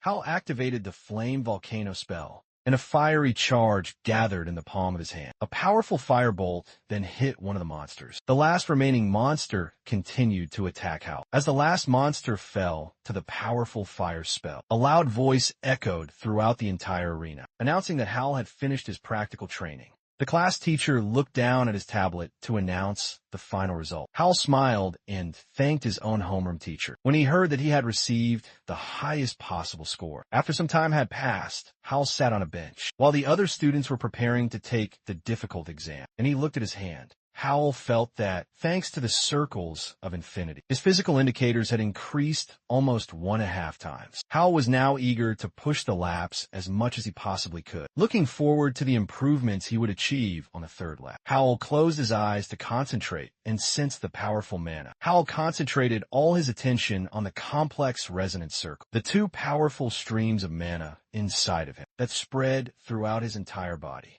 Thanks to his difficult training with the elemental gem, Hal could sense every single tiny detail. Hal tried to reduce the vibration and deviations of the mana flows and align their flows, feeling how they slowly become as one. Hal exhaled tiredly, relaxed, and looked up at the ceiling. Hal had now achieved 99% synchronization, but the final 1% was elusive, no matter how hard he tried. But Hal did not lose his strong determination. He had to bring the 2nd round to absolute perfection, and he knew that he would definitely succeed. That same evening, Hal went out for a long run. Hal ran through the dark streets, listening to music on his headphones. Something around the corner of the building caught Hal's keen eye, and he slowed down just a little. A dark silhouette around the corner of the building began to move. A powerful fist was now aimed at Hal's face. Hal barely managed to lean himself back to prevent the unknown man in the hooded suit from hitting him in the face with his powerful fist. Hal, completely dumbfounded,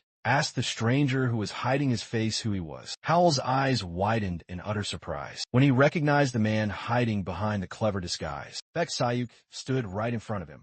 His dark hood was pulled over his head, and half of his face was covered with a dark black mask. Sayuk swung at Hal once again, but he was able to easily dodge it, Sayuk told Hal that he looks just like a rat because of the way he dodges all of his punches. Hal squatted down to pick up the earphone that had fallen out and asked Sayuk why he hadn't gone home for the weekend. Hal chuckled to himself deliberately, irritating Sayuk by asking if it was because he couldn't go now. Hal stood up, mocking the fact that Sayuk was now on probation, while Sayuk was shaking with pure anger. Hal didn't calm down, even though Sayuk told him to shut up, continuing to talk about Sayuk's powerful father, who he used to always hide behind. Hal remembered how he had defeated Sayuk during the first match, calling him poor since he had nowhere left to go now. Sayuk exploded in a fit of anger, calling Hal a piece of trash. Sayuk then began to cast his fire spells. Hal himself did not expect that Sayuk would start to cast spells on the street because of a couple of harsh words that were directed at him. Sayuk rushed at Hal, shouting at him that he was a bastard. Hal pushed away his outstretched hand,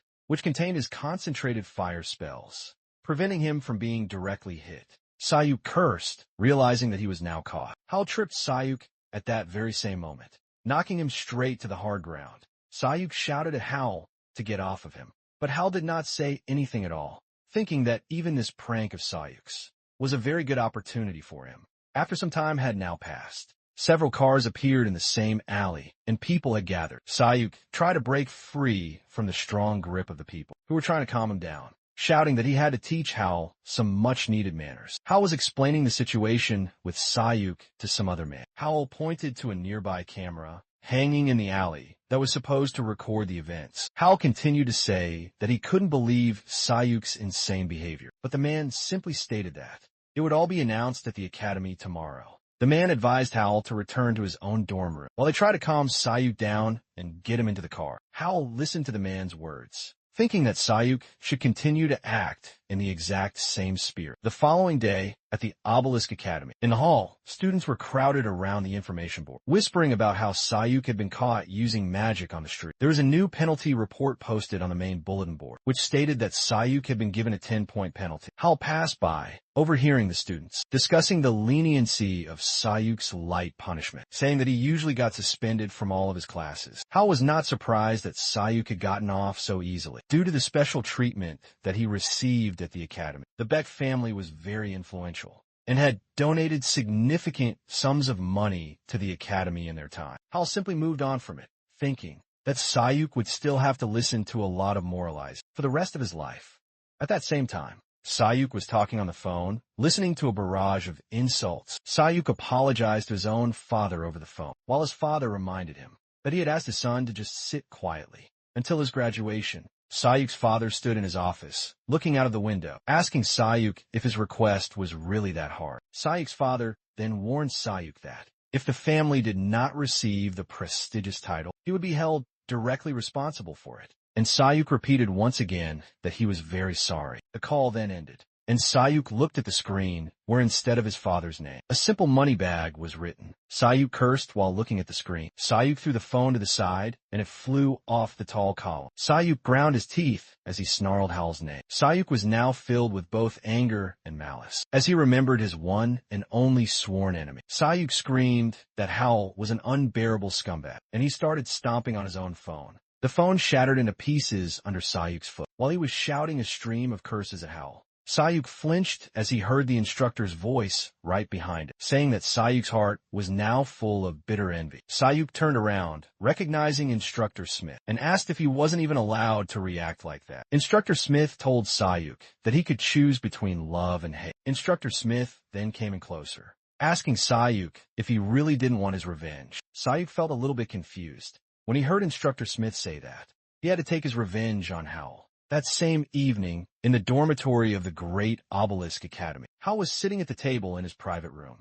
Hal then checked his phone, thinking that Sayuk should have been reprimanded by now. Hal's thoughts about how this was only to his advantage were interrupted by an incoming message on his phone. Hal's father told him about the new deal with the Beck family, in exchange for them turning a blind eye to the recent incident, for 3% of the income from their valuable mines. Hal read the last words of the new message with a satisfied and a slightly sly smile, where his father had praised him and told him to say if he ever needed anything. Hal knew very well that for the Beck family to gain the title, it was necessary to have good relations with influential families. Hal, who was the main victim of the incident, was the direct heir to the prestigious House of Mages, and the Beck family had to take these extreme measures. Hal was very pleased with the good asset from the Beck family, who were now ready to hush up the incident at any given cost. Thinking about how important the esteemed title was, Sayuk is now almost excommunicated from his own family, because he almost deprived his family of the opportunity to become prominent because of the title that brings so much prestige. Hal picked up Adrid, deciding it was time to get back to working on the residence, now that he had figured everything out. The next day, on the territory of the Great Obelisk Academy, Hal walked down the street, noticing that the academy had tightened its security measures due to the recent incident. Hal's eyes rolled back when he heard a familiar voice calling him. Hal turned around to greet the approaching Instructor Smith. Instructor Smith then came in closer. Looking at Hal, Instructor Smith looked at Hal very carefully, remaining completely silent. Hal simply waited, waiting for the instructor to tell him what he wanted from him. Instructor Smith then told Hal that he had recently noticed that Hal did not like him, and Hal first honestly agreed, and then began to quickly deny. Instructor Smith didn't blame him, agreeing that he had been rather strict with Hal, but said it was all for his very own sake. Instructor Smith extended his hand out to Hal, offering to start their entire relationship over again. Hal said he didn't think that it was necessary, and was about to thank the strange Instructor Smith, but it was then quickly interrupted. Hal felt something that went through him to the very bone, not understanding what this strange feeling was. Instructor Smith continued to speak with his own false smile, congratulating Hal on his first-place win in the exams. Holding out his hand, Hal felt very confused, not understanding why Instructor Smith was clearly emitting mana, but felt somehow just wrong. Hal looked at Instructor Smith, who was now surrounded by a thick, dark energy. It seemed very dark and ominous to him. Hal could not believe that Instructor Smith was an agent of the feared Black Magic Tower. It was the first time that Hal felt such energy in his real life. It was a tremendous and huge shock for him. Hal knew about the Black Magic Tower, just like everyone else. This particular tower was unofficial, different from the officially recognized dozen. The Black Magic Tower was led by a powerful mage, who called himself the King of Death, and his followers were criminals with very impure thoughts. Hal still couldn't believe that the instructor in front of him was connected to the fearsome Black Magic Tower. Hal's thoughts began to wander away, where he thought that he might not be the only one within the hallowed academy's walls. He was worried about how long it had been just like this. Hal forced himself to quickly stop, realizing that something completely different was important right now. He was still standing opposite the instructor's strange, outstretched hand. Hal directed mana into his own eyes, deciding that he should first understand the structure of the instructor's dark spell. To fully understand the situation, in a matter of mere moments, Hal figured out the structure of the instructor's strange spell that he wanted to cast upon Hal. Hal then recognized the formula. He could now see it was forbidden mind control magic. Hal thought to himself, remembering that his brain was not susceptible to the influence of the powerful will of mana. It then dawned on Hal that Instructor Smith's mind control simply would not work on it. Hal sighed to himself mentally, deciding that he had escaped this without any incident. They were still just standing in the same place, among the other students of the academy. Hal felt very relieved, knowing that the instructor had not yet realized anything. Hal decided he'd better pretend the mind control had really worked, and he closed his eyes just for a moment. Hal opened his eyes, making his gaze seem very unfocused, deciding that this way he could find out what the Black Tower wanted. Instructor Smith thought his dark spell had begun to work, and he stopped extending his own hand to Hal.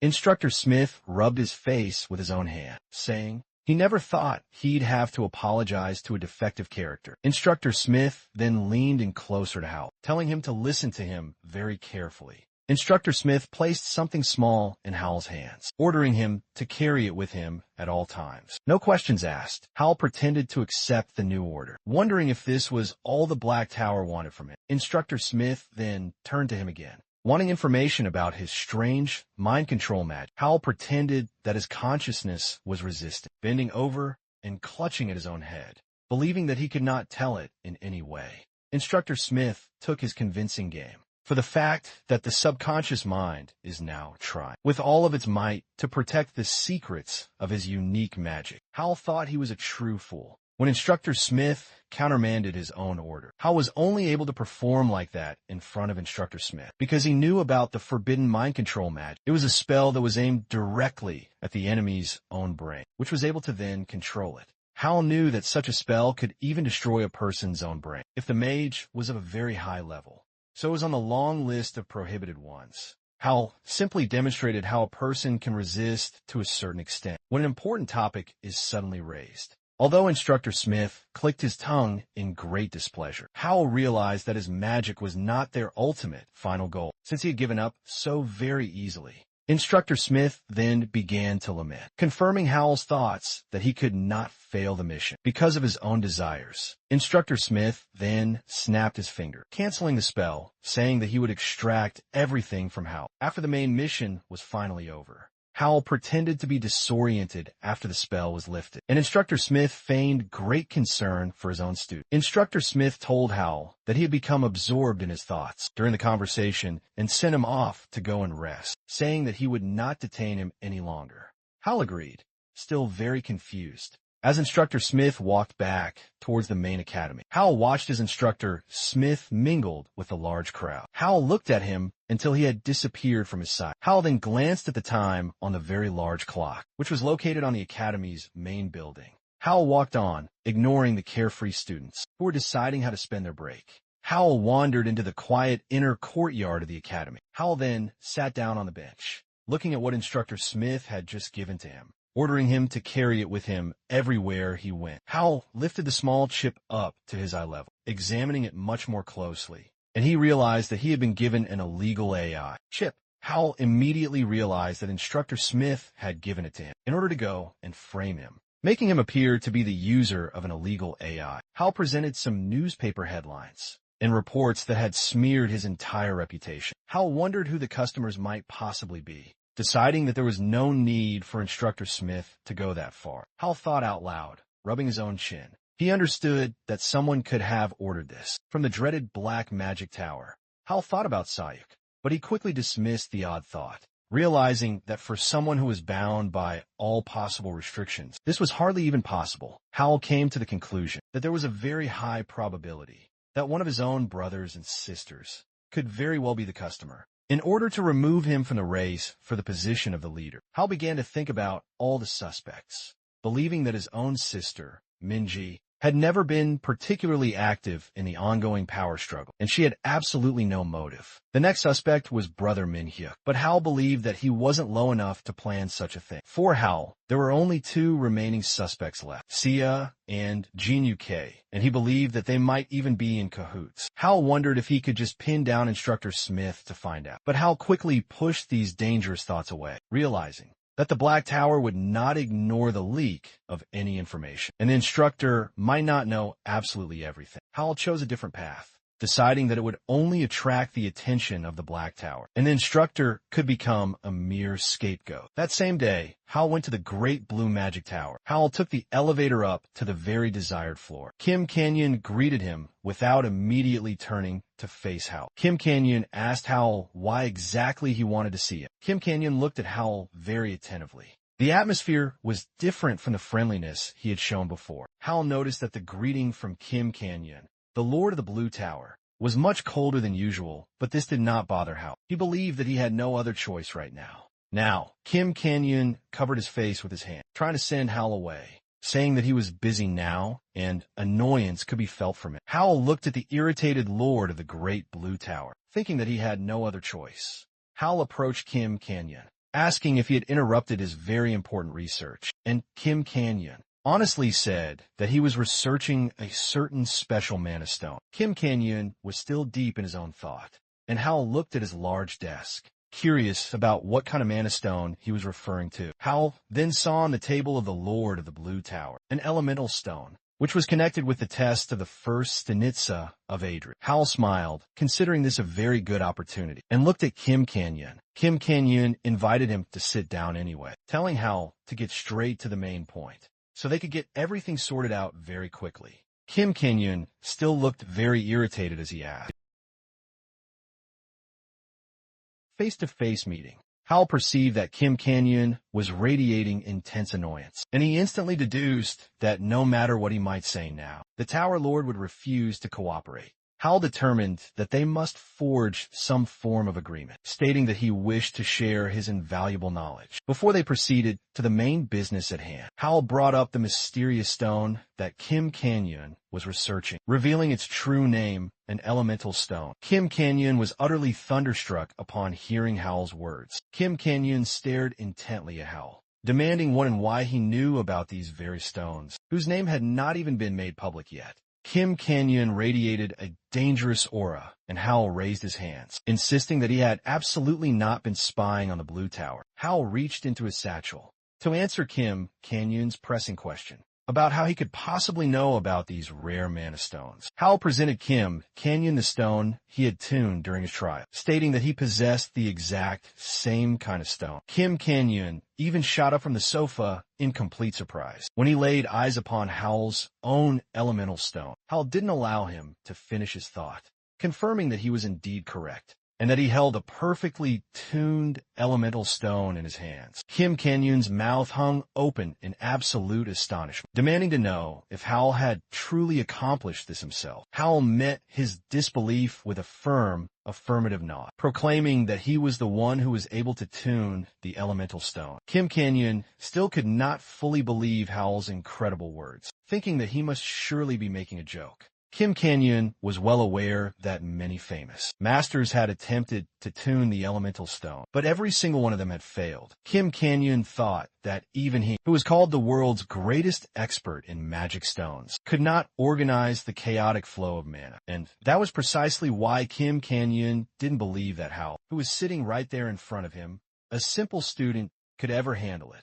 Kim Kan-yeon was still struggling to comprehend while gazing at the elemental stone in Hal's hands, and he asked Hal if he was just incredibly lucky. Hal did not try to dispute his words, agreeing with his version about his supposed luck, and added that he had brought it here so that Kim Kan-yeon could assist with the material. Kim Kan-yeon asked Hal if he intended to explain how exactly he had managed to tune the elemental stone. Hal replied that he himself did not know how it occurred, claiming that it just happened, and now he can only speak about this. Kim Kan-yeon did not believe his words for a single second, asking Hal just how lucky he was to have found it, and then to tune it completely by mere accident. Hal could only respond with an awkward laugh, but Kim Kan-yeon quickly relented, stating that any magician has a right to their own secrets. Kim Kan-yeon then waved his hand, stating that he would not interrogate him any further, and Hal thanked him for his profound understanding. Hal allowed him to inspect the stone more closely, and Kim Kan-yeon examined it while wearing protective gloves, so as not to cause it any harm. Kim Kan-yeon returned the stone to Hal, asking why he had brought it to the Great Blue Tower. Hal stated he brought it to forge an artifact.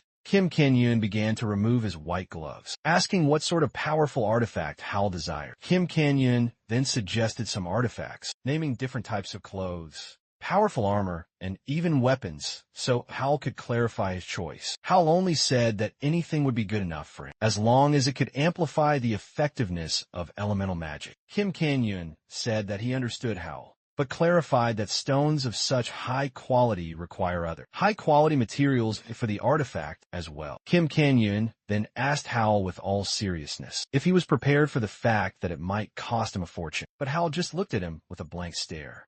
Kim Kan-yeon let out a laugh, remembering that the person sitting in front of him was a direct descendant of the great house of magicians, and said that he would simply send a bill to Hal's father. Hal stopped him, stating there was no need for that, and he added, placing a finger to his lips, that his family members must not know about this artifact. Kim Kan-yeon laughed, telling Hal that he was a very sly one, and he drew an approximate amount in the air, asking how Hal was planning to pay. Kim Kan-yeon then removed the written amount, asking if Hal could truly pay it out of his own pocket, and then Hal finally moved on to his grand idea. Kim Kan-yeon's interest was now piqued, and he asked the smiling Hal if he knew of another payment method. Hal then made his stunning offer, saying that he could tune for the mighty Blue Towers all of their elemental stones, and Kim Kan-yeon may be present. Kim Kan-yeon had not expected such a bold proposal, and he asked Hal once more if he was really prepared to reveal his tuning method to him. Kim Kan-yeon said that it was all very tempting,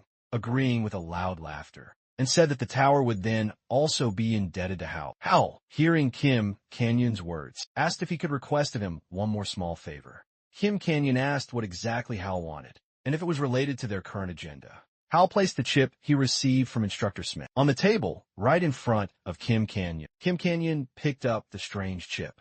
He looked at it very carefully. He knew exactly what it was and asked Hal where he got it. Hal clenched his fists tightly. As he explained, there was a mage from the Black Magic Tower in the academy, and it was he who had given him the chip. Hal did not say who exactly it was, but he said that he suspected that a criminal group was now operating in the academy. Hal asked Kim Canyon for his help so they could get rid of it. At night, when the moon was already high up in the sky, Hal stood near the academy, right next to the car. Hal thanked Secretary Kim Canyon for giving him a ride and wished her a very safe journey home. Kim Canyon's secretary bid her own farewell to Hal, telling him to see her again soon. Without showing much emotion, Hal watched as the secretary's car drove away down the dark road. The corridors of the hostel were now quiet and completely deserted. Hal fell onto his bed in his room, feeling the great fatigue accumulated during the long day. Hal felt incredibly lucky that Kim Canyon was researching the elemental stone. Hal put both of his hands behind his head, happy that thanks to all of this, he would receive an artifact that even his father would not know about. Hal remembered Sayuk, who had caused him so much trouble, and whose family shares he had originally intended to use for payment. But now, Hal had managed to save them, and he was very pleased with it. Fatigue gradually overcame him, and he slowly closed his eyes, hoping that everything would work out. Hal remembered the conversation he had with Kim Canyon today, who said that he could not believe it. Kim Canyon could not understand how the Black Tower mages were able to settle in the academy, which was famous for its tight security. Kim Canyon twirled the only piece of evidence that Hal was able to provide between his fingers. Kim Canyon smiled when he heard Hal's question, asking if his request was far too burdensome. Kim Canyon said that under any other circumstances, the Blue Tower would not consider testimony with such flimsy evidence, but he is willing to take the enormous risk. The next day, Hal walked down the long hall, announcing on the phone that he was already there, and leaving the rest of the worries to the person he had spoken to. Hal then entered the elevator, leaving behind him a hall now filled with many people. Kim Canyon's voice through the phone's speakers reassured Hal, telling him not to worry, because the Blue Tower would not make a single mistake. Hal went up in the elevator, telling Kim Canyon that he understood everything and trusted him, suggesting that they call each other again later. Hal climbed out of the elevator and went into the hall, where the worker then led him. A large smile blossomed on Hal's face as he announced his arrival. Hal addressed his own brothers and sisters, who were already sitting at the set table and awaiting his arrival. Minji, the second daughter of the great house of mages, greeted Hal very happily, saying that they had not seen each other for a very long time. Hal told Minji that she hadn't changed at all when she had come up to greet him, meaning it as a very nice compliment. Minji reached her hand up to the top of Hal's head, noting how much he had grown in all that time, comparing his own height to Minhyuk. Minhyuk, the second son of the great house of magicians, told Minji not to jinx it as he happily walked up to Hal. Minhyuk placed his hand on Hal's shoulder, admitting that he was very glad he was back, even though it was very stupid of him. Hal thanked his older brother, thinking that Minhyuk was still as honest as he always was. Hal looked at the remaining brother and sister, greeting them much more reservedly, saying that they had not seen each other for a very long time. Jihan and Sia looked at Hal without getting up from the table. Jihan, the first son of the prestigious house of magicians, noted that Hal had really matured, and now his face was not as childish as it was before. Sia, the first daughter of the powerful house of magicians, greeted him, calling him her own youngest. Hal accepted their strange greetings, thinking that Sia, despite her smiling appearance, was ready to eat him alive right now. Jihan raised his glass, inviting Hal to sit at the table so they could enjoy the great food and chat. Jihan, as if it were by chance, asked Hal why he had gathered them all here. Hal sat down next to Minji and said that there was no special reason. He just wanted to see his brothers and sisters after a long separation. Sia then interrupted their whole conversation, asking if he really called them for this very stupid reason, even though they were all so incredibly busy. Hal smiled, saying that he was sure that Jihan or Sia would have arranged the meeting themselves if he had not managed to go and gather them. Sia snapped, standing up quickly from her seat, asking Hal how he dared to speak to his own elders like that. Sia pointed her hand directly at Hal, demanding that he tell her very frankly what he had in his mind by calling him a booger. Hal pretended not to understand her strange question, but Sia did not give up, continuing to ask him in a raised voice if he would now fight for the position of head. Hal asked Sia if she would believe him, if he had said he was not going to do it. Sia laughed, saying that she would not believe it, and Hal asked why she was even asking him about it.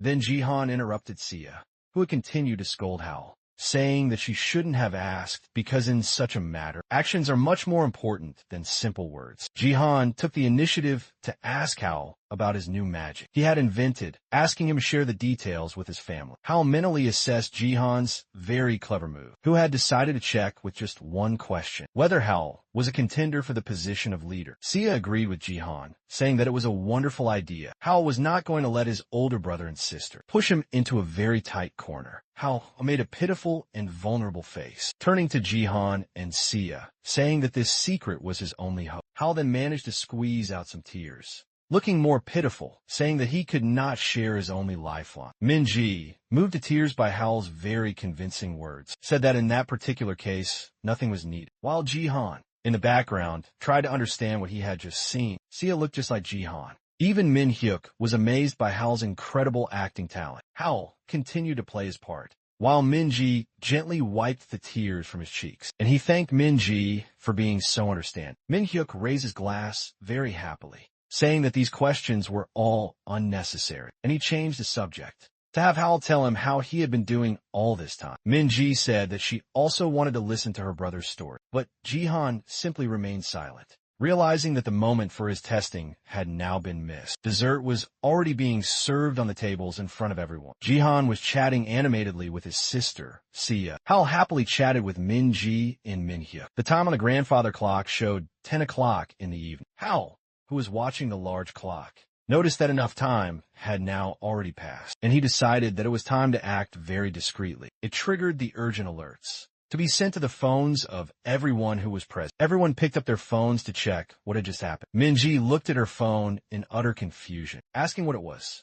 Min-hyuk then shouted, saying that this was a serious emergency. Sia was no less surprised, asking how this could possibly happen now and at such a time. Jihan curled his lips in great displeasure, holding the phone tight in his hands. Jihan frowned, not hiding his disappointment and displeasure. After having read the urgent notification, breaking news alert that Obelisk Academy has caught Instructor Smith in contact with the dreaded Black Tower, and the sole witness is Kim Kinyun's personal secretary. Hal noticed how quickly Jihan made a calm face once again, putting the phone back into his pocket. Hal chuckled to himself quietly, realizing from Jihan's reaction that he was the one connected to the dreaded Black Magic Tower. Hal's eyes flashed back to Jihan's reaction when he first read the news. Now, Jihan's face was a completely calm mask, and Hal believed that his older brother had been caught, having now given away his connection. Late at night, when the moon was already high up in the sky, Hal walked down the dark street, listening through his headphones to Kim Kanye, who said that everything was exactly as Hal had said. Hal was simultaneously reading a more complete version of the news that had been sent to everyone earlier. Kim Kanye couldn't help but ask how Hal could have possibly known about Instructor Smith's actions in interfering with the preparation of the test. Hal adjusted his small earpiece, saying that it was simply a logical conclusion based on the information that he had. Hal knew that Instructor Smith couldn't just infiltrate the academy. He had to have a very specific goal. Hal took into account the given time frame, that Instructor Smith was trying to put him under his mind control, which included the day of the important exam. It was this Friday that the survival test was scheduled to take place, and it could now be sabotaged. Instructor Smith knew full well that the easiest way to do this was to damage the equipment. The instructor had to sneak in right after the routine check, because it is checked the day before the crucial exams. And that's exactly what Kim Kanyon's secretary, Jang Soo, had caught it doing earlier today, based on the key information provided by Hal. Hal had asked the people from the Blue Magic Tower to monitor the equipment room well in advance, and Hal himself went to go meet with his brothers and sisters at the same time when the representative was supposed to be caught. The result of Hal's brilliant plan was very satisfactory. Instructor Smith was finally captured. Hal was able to find out that it was Jihan, who had maintained contact with the dreaded Black Magic Tower. Hal was quite pleased with himself, because he was able to find out all the necessary information, making sure that no one would ever know about his interference. The only downside for Hal was that he had only received circumstantial evidence against the connection between Jihan and Instructor Smith. Kim Kang-yeon, who spoke to him on the phone from his grand office, said that in the end, helping Howl turned out to be only a plus for them. Howl laughed. We heard Kim Kang-yeon say that he would repay him somehow, and he honestly said that he would not refuse. Kim Kang-yeon laughed loudly in response, saying that he liked Howl's refreshing honesty, and said goodbye. Howl took out his small earphone from his ear, thanking Kim Kang-yeon and the Blue Tower for all their work. Just as Howl relaxed, thinking that everything was over for today, a huge explosion thundered loudly right behind him. The powerful shockwave threw Howl violently to the ground. Howl looked at the explosion site in complete shock, trying to understand what was now happening. At the place where the fiery explosion occurred, a dark silhouette could be seen through the raised dust and smoke. Someone was calling Howl by his name, as if they were possessed. Sayuk then emerged from the smoke, looking as if he had gone crazy, looking at Howl, telling him to just die. Howl was still on the hard ground, where he had been thrown by the powerful shockwave, looking at Sayuk, who was shouting curses and wishes for him to die. Howl tried to understand what had just happened, and why Sayuk was looking like that. But Sayuk didn't give him the time that he needed. He immediately then cast a new spell, sending a huge fire blast right at Howl. Howl was surprised that Sayuk's magic had become so much faster. He put mana into the powerful resonance circle. Howl then cast a strong water shield spell, and a great wall of water appeared in front of him. Howl gritted his teeth due to the effort he was now putting in. Sayuk's powerful attack was far too strong. Howl held his hand in place with his other free hand, thinking about what he should do, knowing that his shield would not hold up against Sayuk's attack. Howl then changed the spell, making the water shield static, and he dashed off to the side. An explosion occurred where it had previously stood, as the water shield fell under the onslaught of the powerful attack. Howl was thrown back by the blast wave once again, and his back crashed hard into a nearby pole. Howl looked at his palm, which was now covered in a painful burn, realizing that the damage could not have been avoided. Sayuk then laughed like a complete crazy person, telling Howl to feel the real difference between their skills. Sayuk's eyes were now blood red, and his pupils were barely visible as he looked at Howl, saying that he was showing off far too much. Howl, who was sitting with his back up against the hard pillar, said Sayuk's name. Howl looked at Sayuk, who looked completely crazy, realizing that something was wrong with him. Howl looked at Sayuk, noticing that his skin was red and his eyes were completely bloodshot. Howl thought that this strange reaction was similar to him taking the illegal drug, Berserk. The Berserker forcibly disperses the entire magic circle, but the blood vessels all begin to burst. And the one who used the campaign against the real Berserker, Sayuk, who had taken the powerful drug, would be ready to fight until the very end, until he had fallen down dead. And while Howl was shouting at him that he had gone completely crazy, Sayuk went on the attack. Howl looked at the approaching Sayuk, realizing from the scarlet flashes of the powerful mana that he would use the flame infection spell. Sayuk threw it straight at Howl, grabbing his wrists. The AI chip system window showed a danger warning. Howl called him a crazy psycho once again, looking at Sayuk almost at point-blank range. Sayuk, while spitting saliva, told Howl again that he was completely fine,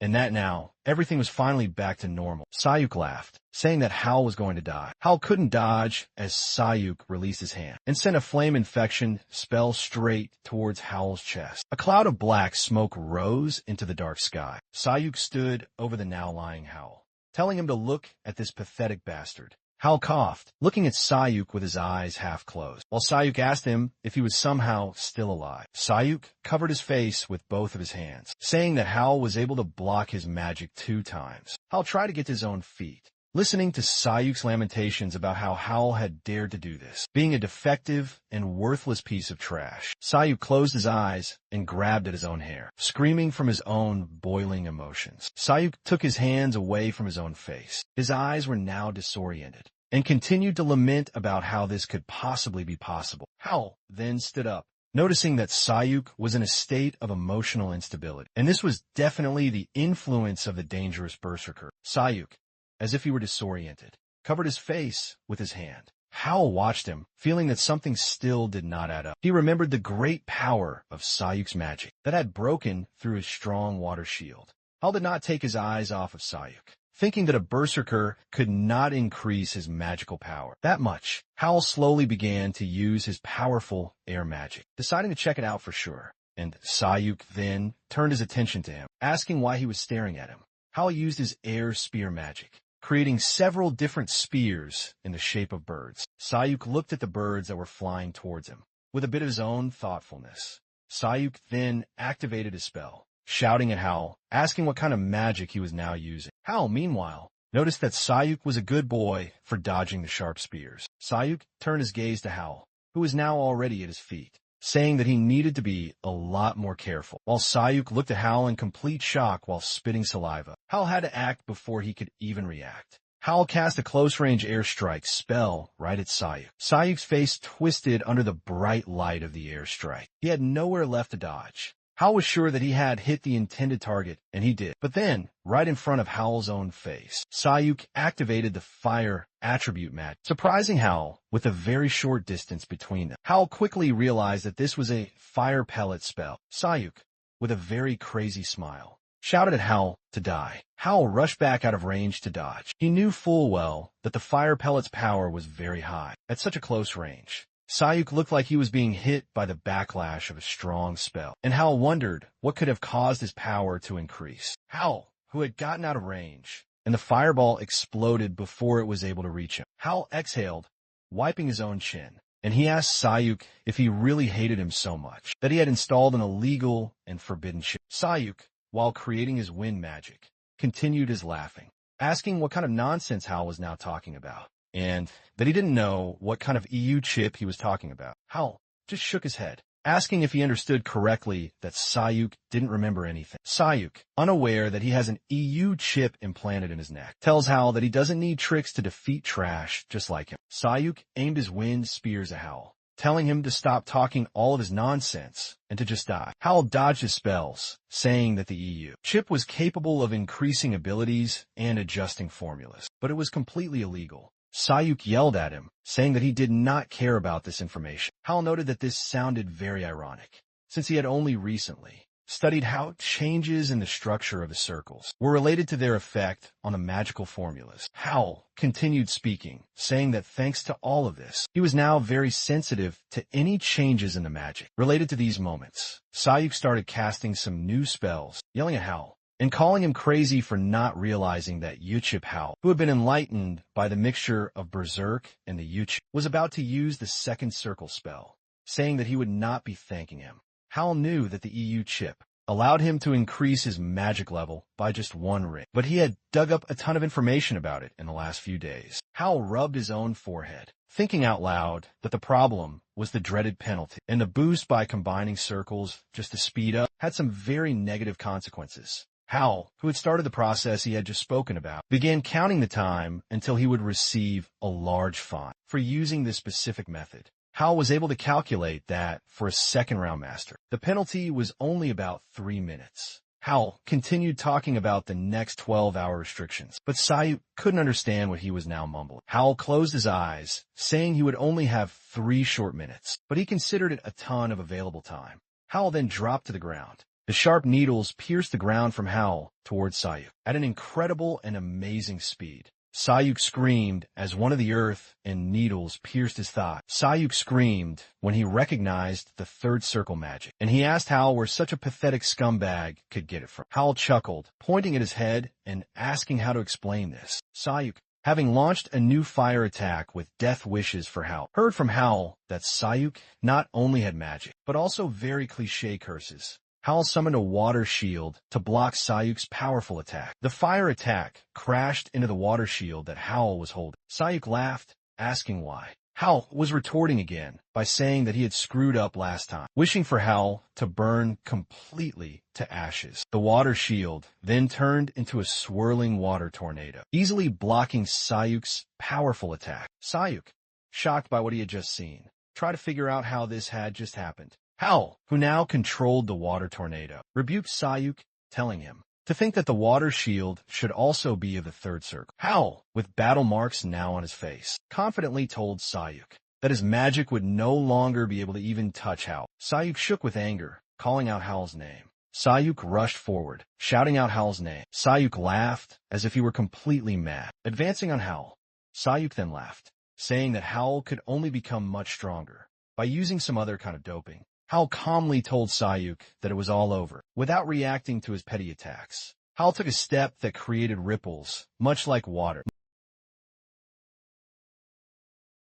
Hale unleashed an incantation of pure shadow, as ripples of void energy expanded from his stance, devouring the surrounding space. Sayuk gazed in bewilderment at the darkness that consumed him. Hale's silhouette, still faintly visible within the abyss, spoke of Sayuk's own obsession with merciless slaughter. Then, he vanished completely from Sayuk's perception. Hale's voice echoed that none of this fate was necessary, had it not been for his enemy's foolish actions. Now, imprisoned within the suffocating darkness, Sayuk bellowed, demanding Hale cease his cowardly games and appear. From the shadows, Hale wove spells of earth and air binding. Sayuk's body, entirely unsuspecting of the trap, was ensnared by ethereal chains in an instant. The very earth rose to claim Sayuk's feet, anchoring him, rendering him completely immobile. Hale's voice declared to Sayuk that it was far too late. His final act of mercy would be to set him on the correct path. Sayuk roared defiantly at Hale once more, screaming their battle was not over, placing all blame on him. But Hale dismissed it, stating the target of his rage was irrelevant. Hale's disembodied voice continued its lecture to Sayuk, who was now completely blind to his presence. He would have simply blamed another scapegoat, if not for Hale. Hale's fingers hovered over the illegal chip on Sayuk's neck, asking if he truly knew why these devices were forbidden, a reason that went far beyond its impact on one's health. Sayuk cried out in agony as Hale's touch activated the chip, coolly observing his enemy's immense suffering. Hale explained he had merely sent a single, tiny pulse into Sayuk's dangerously overloaded chip. He asked mockingly how it felt as Sayuk coughed violently, his face contorted, begging for the torment to cease. With a chilling smile, Hale continued his explanation of the pain, administering yet another series of short, sharp pulses. This forced Sayuk to unleash a blood-curdling scream of agony. In the end, Hale offered Sayuk his sincere gratitude. He declared the Beck family would once again pay dearly for his foolish and idiotic transgressions as Sayuk wept. He was forced to listen to Hale's chilling words regarding his anticipated royalties and compensation from the Beck family's valuable magic stone mines. Hale leaned in close to the defeated Sayuk, bidding him a final farewell and offering his thanks, mockingly calling him his personal money-making tree. Hale then unleashed a massive pulse into Sayuk's overheated EU chip. Sayuk's mortal body could not possibly endure such a shock. His eyes and mouth flew wide open from the unimaginable pain that tore through his entire being. For a final moment, the veil of darkness dissipated, revealing Hale standing triumphantly over his foe, who now lay completely unconscious on the cold ground. Hale calmly retrieved his phone, which had been dropped at the very start of the confrontation. Hale dialed a familiar, required number, patiently waiting for the person on the other end to pick up. Hale had called his father, who questioned the call at such an hour. Hale, never one to mince his words, informed his father that he had witnessed the entire event. There was no longer any need for pretense.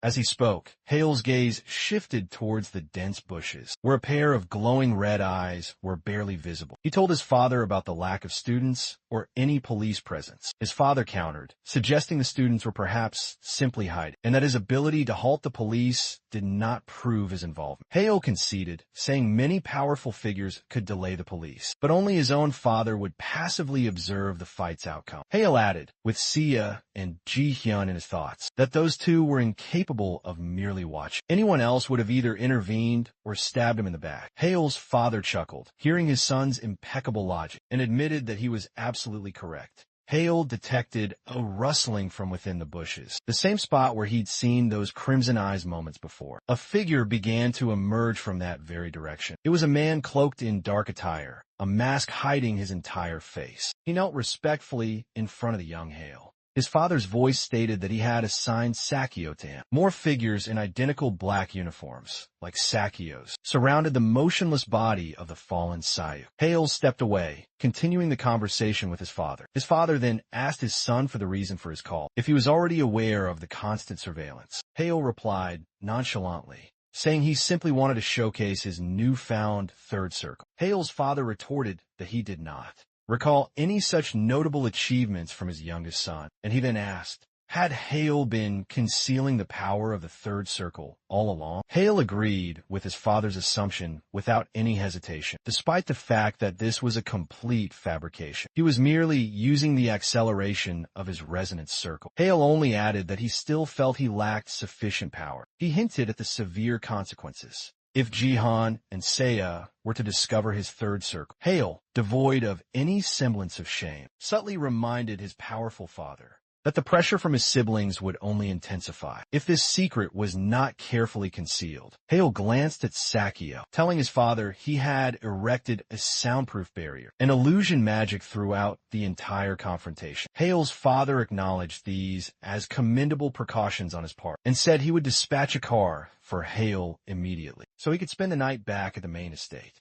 Hale thanked his father, confirming he would see him shortly. His father, the patriarch, simply smiled, ending the call without another word or goodbye. Once disconnected, Hale's father erupted in laughter. He noted that he had absolutely no clue what Hale was capable of. The entire situation and his son's confidence was quite impressive. Hale put his phone aside and finally turned to Sakio, addressing him respectfully as uncle, and remarked that it had been a very long time. Sukyuk then began to remove the mask from his face. Sukyuk, who bore a striking resemblance to Hale's own father, greeted the young master and humbly asked for forgiveness. Sukyuk rose from his kneeling posture and applied a gentle healing magic to Hale's cheek and neck. He noted that the wound was not insignificant. Sukyuk stated he would provide immediate first aid and entrust the rest to the family's personal physicians, and Hale offered him his heartfelt thanks. Hale walked towards the car that arrived per his father's command and instructed Sukyuk to manage the remaining cleanup. Sukyuk put his dark mask back into place, assuring him that this incident would not escape the barrier's confines, with his loyal subordinates from the Shadow Squad behind him. At that very moment, within one of the city's towering skyscrapers, Jihan muttered a curse, loosening the tie constricting his neck. He had only just arrived back at his lavish home.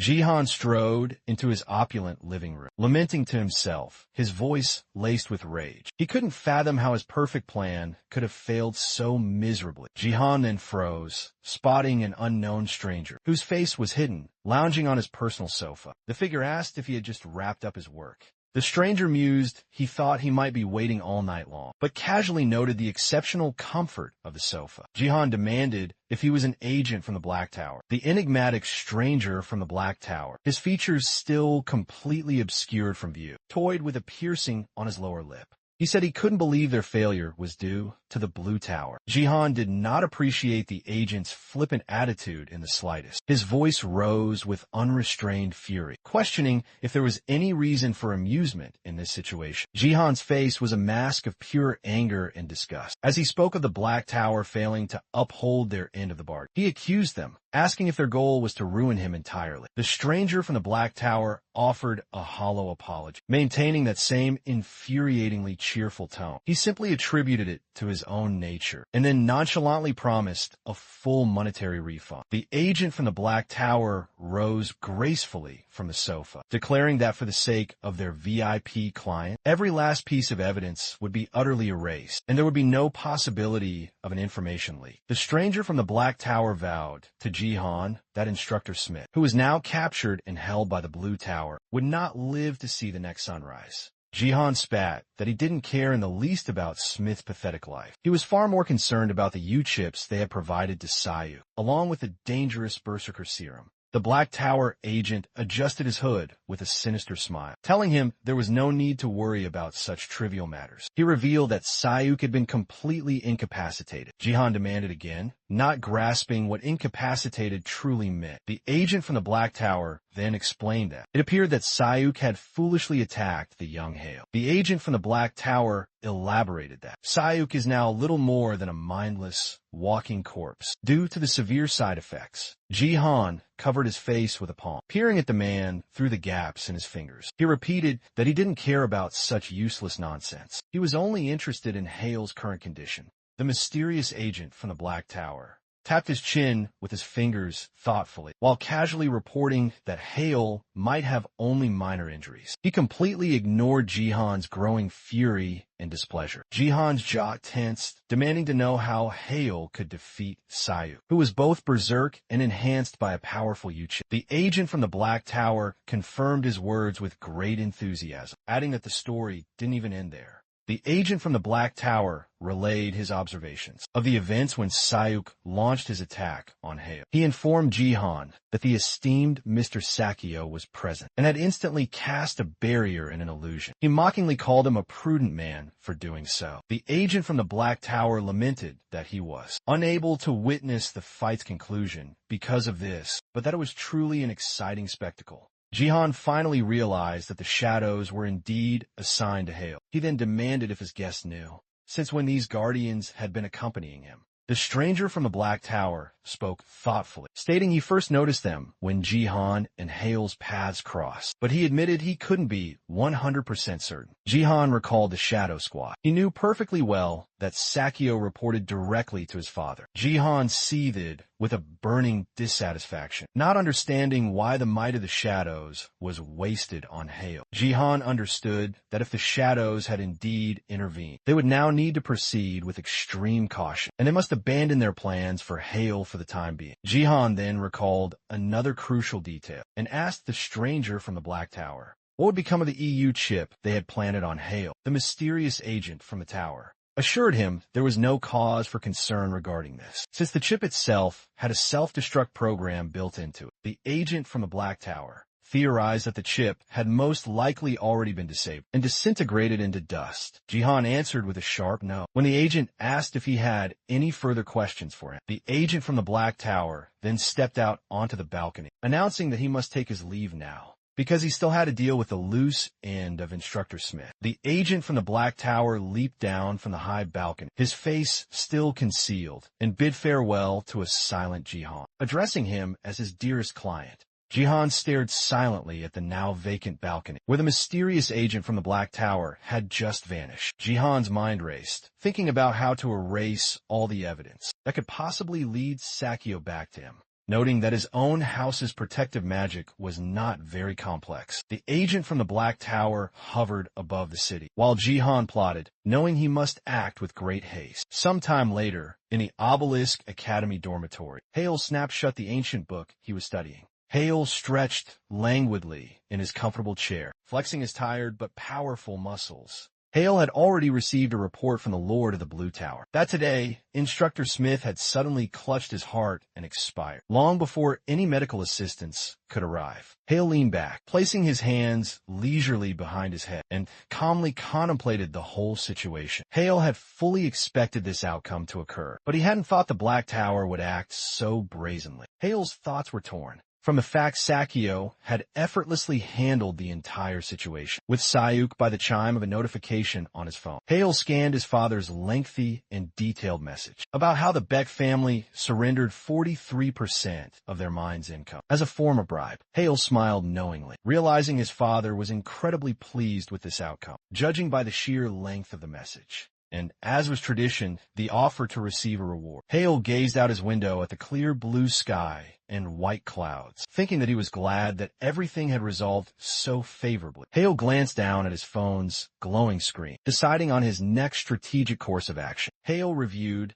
the critical information that the prestigious academic Olympiad was scheduled in 53 days. He needed to prepare. Hale felt his ability to wield the circle return. Hale clenched his fist, realizing the penalty time had finally expired, and he knew exactly what his next move must be. Hale was determined to achieve the legendary third circle. The pages of Irid glowed, sensing Hale's surging mana. Hale poured his mana into the page where the magic circle was drawn. He decided he was now ready to face the next great challenge. Hale was transported inside Irid, just as he was the first time, and the ancient book fell to the dormitory floor. It emitted a faint, ethereal glow. Hale squeezed his eyes shut from the light. After being teleported, Hale turned around, attempting to understand what sort of bleak, empty void he had now found himself inside. He realized this was yet another dimension within the magical book. A brilliant light suddenly materialized behind Hale, and he spun around, gazing at the source in pure surprise. A magical being, in the form of a young girl, greeted him. She welcomed him to the second page of the Great Trials. The magical entity then introduced herself by the name of Beta and declared that she was the arbiter of the second page's trial. Hale listened intently, wondering what this second trial would entail, and if it would be anything like his very first trial.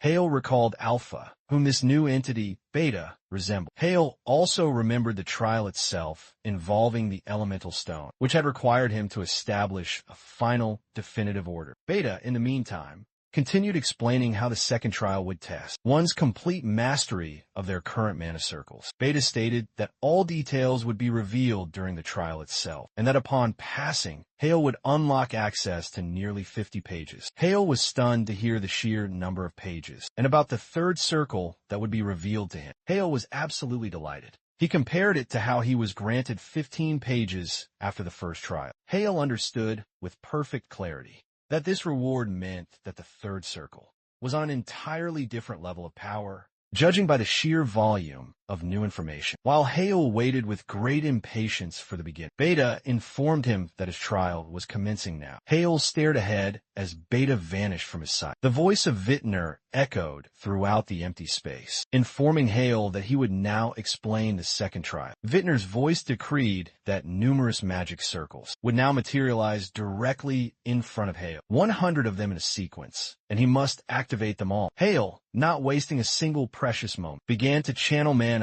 into the magic circle that appeared before him. The intricate magic circle absorbed his mana, slowly but surely beginning to activate. Vintner's voice proclaimed that after completing this difficult test, Hale would be able to activate them with natural ease. Hale was then startled to see that the magic circle before him had suddenly transformed. Vintner's voice explained the magic circle would be updated every 3 seconds. If Hale was unable to complete, then he would be forced to start the entire trial over. Hale quickly considered his options, thinking he could perhaps just memorize the sequence of magic circles. Vintner's voice, as if it could read his very thoughts, declared that the sequence would be completely random, and that simple memorization would not aid Hale in any way. Hale, as if completely unfazed by this, mused that it couldn't possibly have been such an easy task, and he closed his eyes, mentally steeling himself to begin the trial. Hale extended his hand to pour his mana into the first magic circle, fully determined to attempt and conquer this difficult test. After a significant amount of time in the Obelisk Academy dormitory, Irid lay upon the table, a weary shadow hanging over it. Hale, utterly and completely exhausted, gazed at Irid, completely lost for words. Hale was feeling completely and utterly dejected. He lamented that he had already spent 8 hours on the second trial, and his current record was a meager 10 completed laps. Hale took the ancient book Irid in his arms, calming his mind, telling himself he could still gradually adapt to it. Hale began to diligently study Irid once again, with the thought that he needed to uncover some sort of hidden pattern to make the trial significantly easier. Hale was reading Irid while taking detailed notes in his notebook, and he suddenly noticed something incredibly interesting. It was written in Irid that this was not Vintner's only magical book, and if Hale ever hit a wall, he should seek out the other manuscripts. Hale was shocked, realizing that the time to search for these new books would be arriving much sooner than he thought. When he realized that Irid was not the only one of its kind in the world, Hale knew that he currently knew nothing about their locations, or even the names of these other powerful books, but he felt a deep-seated need to find them all. Sometime later, outside the academy in a city near the river, Hale casually walked into a convenience store, thinking he required some fresh air and a change of scenery. Hale stopped in his tracks, noticing Adela standing right before him. Adela, who was clutching a bag with a large amount of banana milk, was quite surprised to run into Hale. After a short while, they were both sitting on a nearby bench, each of them sipping on their own personal drinks. Hale let out a soft laugh, commenting that they had been encountering each other a lot lately, and Adela awkwardly had to agree with his statement. Adela blushed deeply and covered her face, confirming what Hale had just said, when he observed that she looked as if she hadn't slept all night. Hale looked over at Adela, who was handing him a book, saying that she had just read a very fascinating article. Hale accepted the book as Adela told him that its title was Possibilities of Technical Implementation of Teleportation Magic. Hale laughed at the admittedly controversial book title, and Adela's eyes lit up as she urged Hale to read the article. Hale was surprised to hear such zeal and passion in Adela's voice, but he did not protest her request in the slightest, and he began to read the very article that Adela had given him. Adela savored the sweet taste of banana milk as she sat beside Hale, who was now deeply engrossed in reading. Adela had finished nearly all of her banana milk while waiting for Hale. Hale handed the article back to her, stating it was quite interesting, with the exception of one major thing. Hale and Adela then spoke in unison about the work's primary flaw, which was the noticeable absence of any logical conclusion. Hale's mind raced as he looked at the work once more. Hale reread the line concerning the author's conclusions that were based on analysis of info from Vintner's ancient manuscripts. Hale nearly leaped up from his seat when he saw the name of his own teacher and author of Iris. Hale carefully scanned several key points from the article, but Hale could clearly sense how a number of theories were traceable that Vintner himself had already presented in his own work, albeit in a much more superficial manner. Adela was surprised when Hale asked with a special interest who the actual author of this article was, but she replied that his name was Go Sang Jun. Sometime later, Hale was sitting at his desk in the dorm room again. Hale's thoughts dwelled on the mysterious Go Sang Jun, about whom absolutely nothing was known,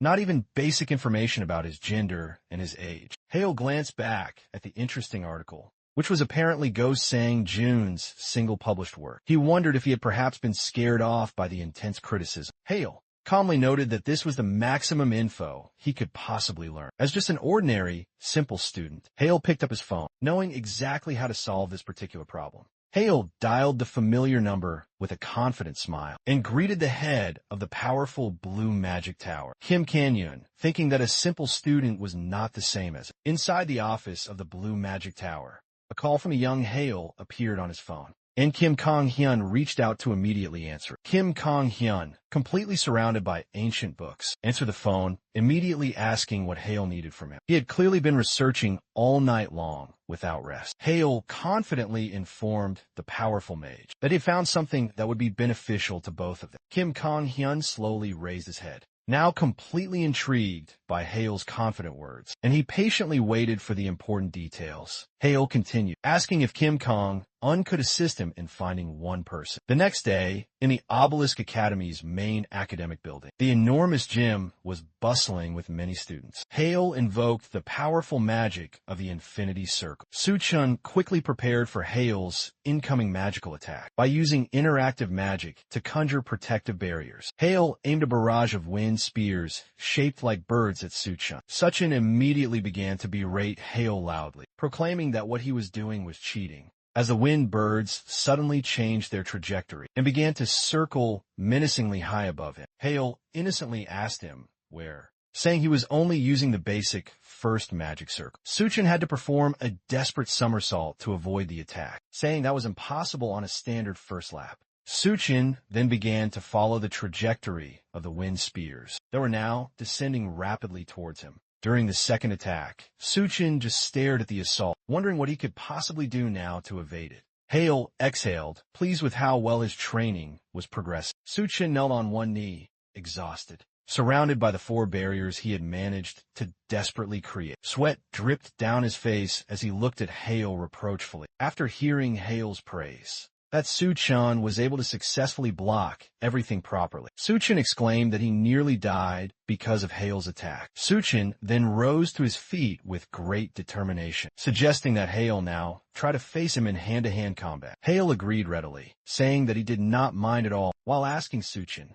if he was truly certain he could defeat him in hand-to-hand combat. Su-chun rushed at him, shouting back, "Whatever!" Su-chun's eyes then widened in disbelief as he saw Hale instantly appear right in front of him, his fist already aimed directly at Su-chun's chin. Hale knocked Su-chun down in a single fluid motion, sending him crashing to the training ground floor with his hand, still holding the collar of Su-chun's tattered shirt. The students who had witnessed the fight opened their mouths in shock. Hale looked down at Su-chun with a smirk, asking how he was was doing. Hale glanced down at the defeated Su-chan, who was now lying on the floor in a very awkward position, hinting to him that the idea of hand-to-hand combat was So Hale began to reflect on their differences in physical condition, and Suchin took this as a not-so-veiled insult. Sometime later, Suchin was placing a heating pad on his sore back, saying that Hale had cheating magic and was a monster in close combat. Suchin turned to face Hale with a pouting expression on his face, accusing him of being nothing more than a dirty player. Hale placed a bandage carefully on Suchin's aching back, telling him to train his endurance and durability. If he was not satisfied, there were few people left in the locker room, and Suchin asked Hale what his future plans were. Suchin smiled, asking Hale if he was truly aiming for the Olympics. Hale was taken aback by the direct question and asked how Su-chun could have possibly known about that. Su-chun began to put on an air of confidence, saying that he had known Hale for quite a long time, and this was completely obvious from his recent actions. Su-chun reminded him that Hale was distracted and self-absorbed. Even during the duration of the last major test, he had spent far more time practicing. Su-chan said that in recent days Hale has consistently taken first place. Su-chan winked at Hale, telling him that he shouldn't lose his focus if he was really going to challenge the seniors at the Olympics. Hale listened silently to his friend Su-chan, who then stated that it would be difficult for him to win the Olympics in his current form, and that Hale himself already knows this. Su-chan asked contentedly if he was right, saying he knew a lot, and Hale could only offer a surprised but knowing smile. Su-chan then added with a more serious tone, stating that according to the latest rumors, the favorite of the Olympiad will be a legendary fifth-round mage, and Hale's victory with only the second round is highly unlikely. Hale thought about this, realizing that Su-chan was indeed right, and that he needed to grow much stronger to perform well at the Olympics. Hale remembered the ancient book, Irid, knowing that he could temporarily accelerate his second lap to a third, but even that would not be enough to win. Hale needed a true third or fourth round of fight on equal footing, and to do that, he absolutely had to find Go Sang Jun. Sometime after this conversation, Hale gazed at the maps on his phone, where a point was now marked. Hale raised his head, looking around his current location, as if he couldn't quite believe he had come to the right place. Kim Kong-hyun was apologizing over the phone, stating that the search had taken an entire week. He himself did not expect it to take nearly so long. Hale stared at the old, dusty building in front of him as he listened intently to Kim Kong-hyun's words about Go Sang Jun's last known whereabouts. Hale was shocked because before him stood a used bookstore, a place where he himself often shows up to visit. Hale couldn't believe that Go Sang Jun was located in this place, directly in front of the prestigious academy itself. He remembered that the most inconspicuous things are always in plain sight. Hale recalled the old days, back when he began to actively study from ancient books. After the announcement of his incompatibility with the AI chip, Hale could never understand where he had acquired Irid from, and now he wondered if Irid could have possibly come to him from the small shop. Hale pushed open the door to the dusty little shop, offering a polite greeting to everyone from the threshold. The shop's owner, who was currently busy with something, heard Hale's voice. The owner instantly recognized Hale, saying that they had not seen each other for a very long time, and Hale politely asked how he had been doing lately. The shop owner was genuinely glad to see Hale again. He said that everything was business as usual for him, and told him about the rumors of Hale's magic that he had recently heard. Hale thanked the kind owner with a warm smile when he had noticed that Hale now looked much healthier. The owner laughed, saying that there was nothing to thank him for, but Hale noted that it was only thanks to the books in his shop that he had been able to come this far on his journey. The store's owner thanked Hale for his very kind words, and then asked what had brought Hale to his store today. Hale asked the shop owner with a slight bit of hesitation if he could possibly meet with Go Sang Jun, his child. The shop owner was surprised that Hale even knew about him, and asked his intentions, and Hale told him about the article and his long search through his many powerful acquaintances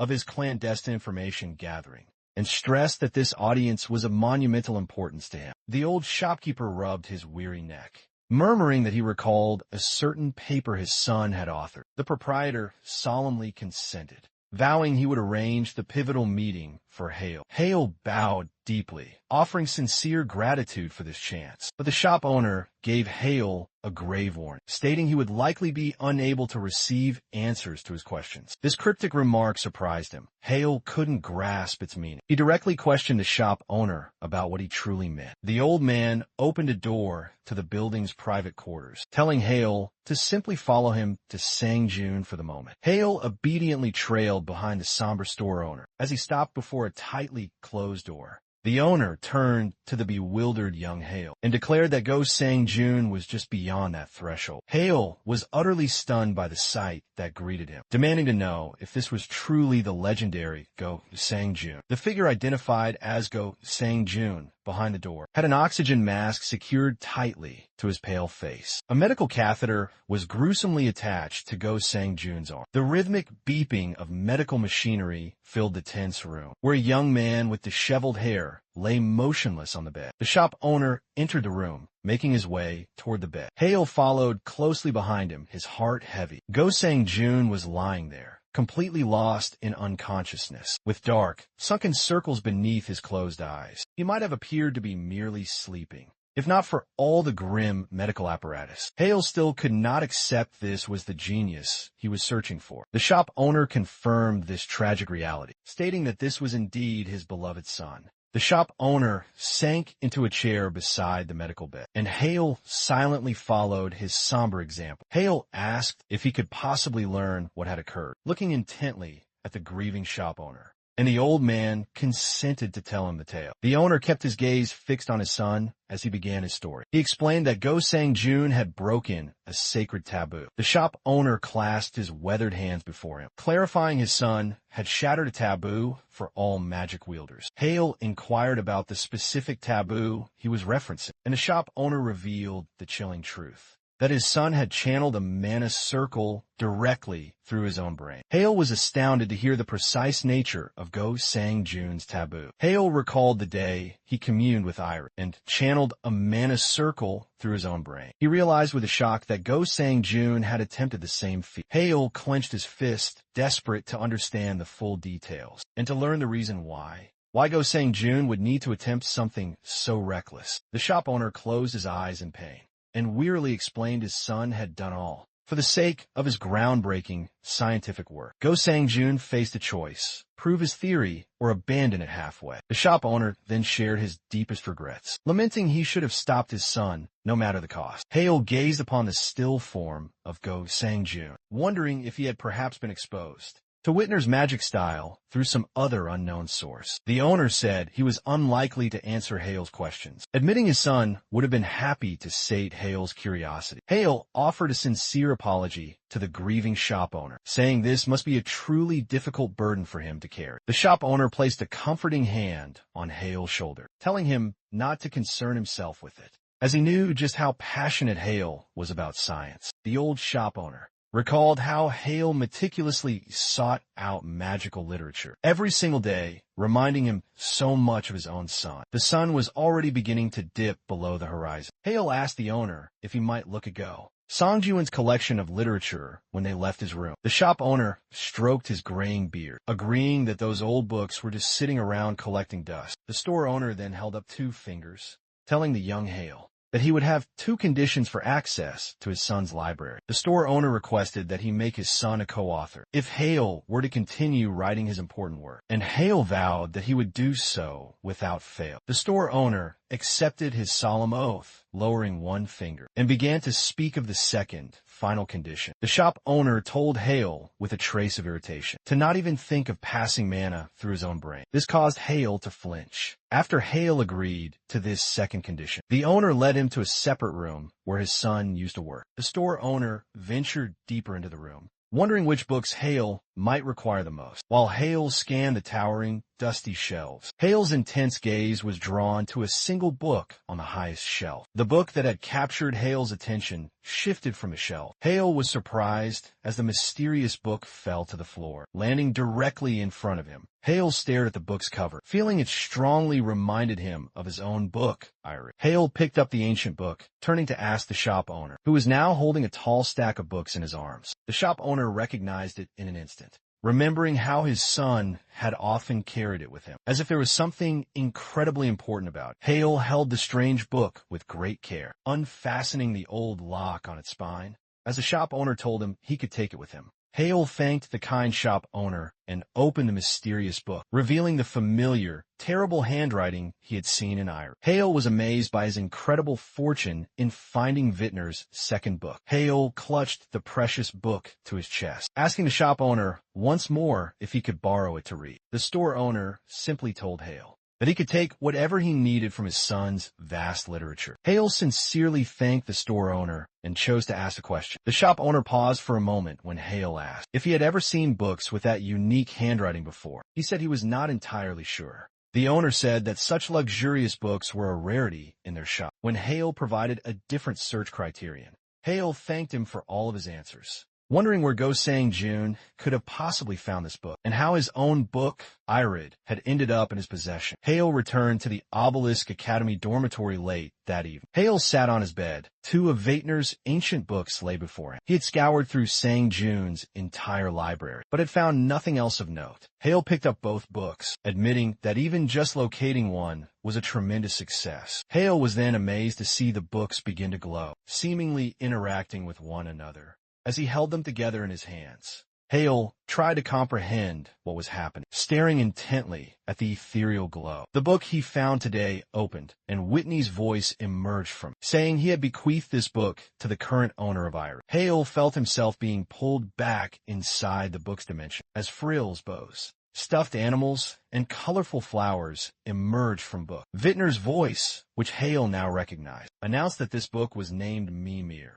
As Hale was being drawn into the book's unique space, Hale heard Vintner's final wish, that he enjoy the contents of Mimir with all of his heart. Mimir continued to emit a faint, gentle glow, a cute teddy bear appearing on its cover page. As Hale was transported into the book's dimension, Hale found himself sprawled on the floor, in a book dimension that looked like a very cozy office. Hale sat up, looking around and trying to discern where he was. He detected movement from the side. Someone wearing a cute cap was slowly approaching Hale. A small, delicate hand poked Hale on the back of his neck, trying to get his attention. Hale spun around, and a small finger poked him on the cheek. The girl that Hale saw cheerfully said that Hale was now caught, and she welcomed him to the mysterious Mimir book. Hale stared at the girl and asked her who she was. The young girl smiled brightly and, pointing to herself, introduced herself by the unique name Mimir. Mimir opened her arms wide, gesturing to the space around them, and stated that she was in charge of measuring the Mimir well. Mimir then extended a welcoming hand to Hale, saying she was very glad to finally meet her successor. Hale looked around, asking again about the Mimir well, and Mimir explained to him that this was the name of this library. Mimir,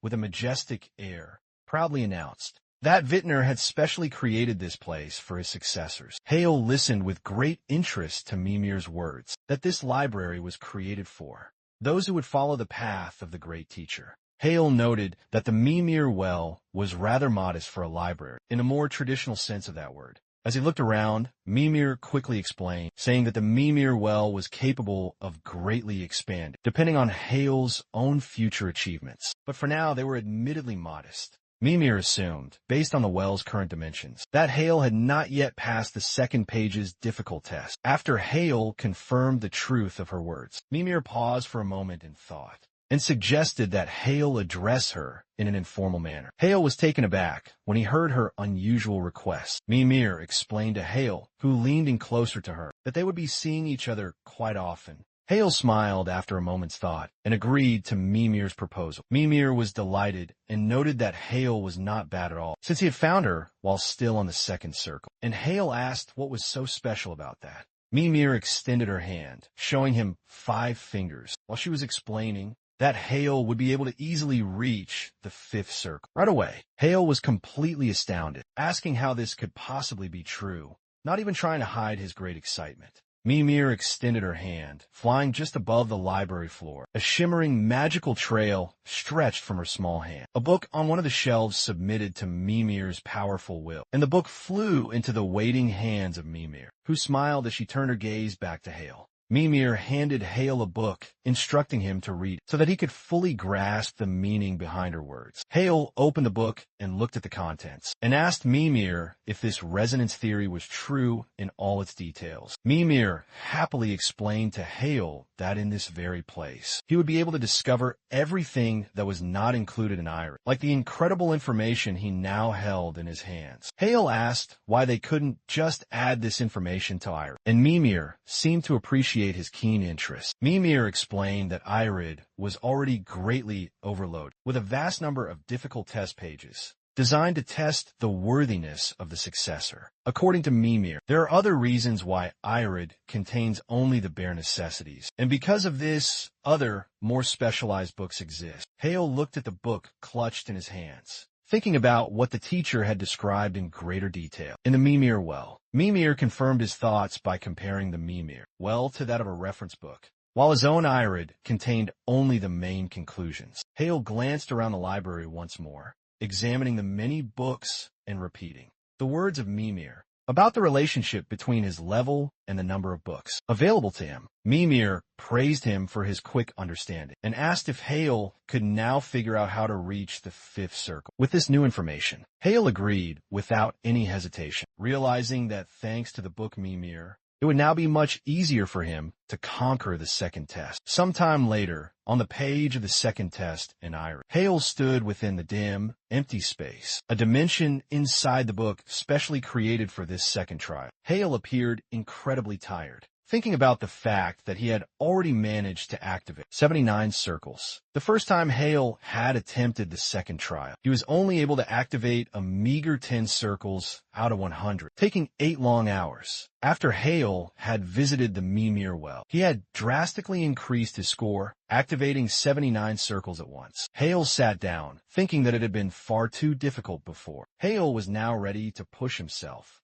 and complete the entire 100 circles in a single night. And if he was unlucky, then he would do it the following night. Hale thought about the magical being Mimir, realizing that the fact that he had managed to get her before the Olympics was pure, incredible luck. Sometime later, inside the Shin family's grand mansion, Hale followed a maid down the long, ornate corridors. Hale pondered the reason why his father had summoned him, thinking that it was most likely due to compensation for the major incident involving Sayok. Hale remembered how he had single-handedly defeated Sayok, who had infused himself with berserker rage and used an illegal Yuchi. Hale continued to follow the silent maid, thinking that his plans to study with Mimir had now gone to waste. But speaking with his powerful father was also extremely important. When his father finally permitted him to enter his office, the maid bowed low before leaving, while Hale greeted his father. Hale's father supported his head with his hand, leaning wearily on the large, ornate table. He told his son to sit down,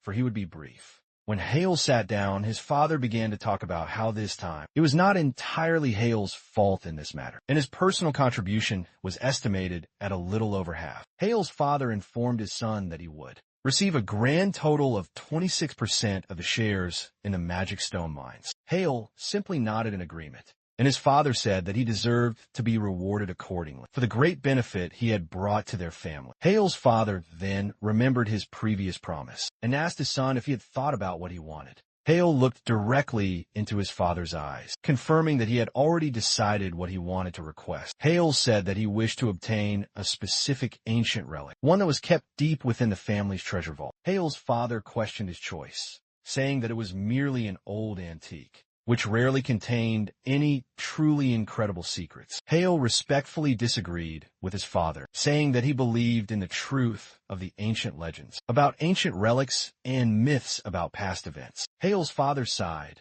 a bit wearily, saying that Hale was still quite young, but noted that believing in such nonsense was rather foolish. Hale's father looked at his determined son again, saying that he respected his choice and raised a single finger, indicating that Hale could only take one single item from the vault. Hale was delighted and thanked his father for his consent. Hale's father then asked his son which relic he desired. Hale, who had long ago made his fateful choice, said that he wanted the ancient relic stored beneath the treasury. Hale told his father he wanted to obtain Rabble Whitener's cloak. Hale and his father descended to the underground treasury of the Shin family, which was located deep within the territory of their mansion. Hale's father accepted the ornate box, bearing the crest of the House of Mages, from the hands of the treasury's silent worker. While Hale stood nearby, Hale's father placed the box on a stand, telling Hale that he hoped his son would not regret this choice. Hale took the box containing the relic and thanked his father. Hale's father grumbled to himself again,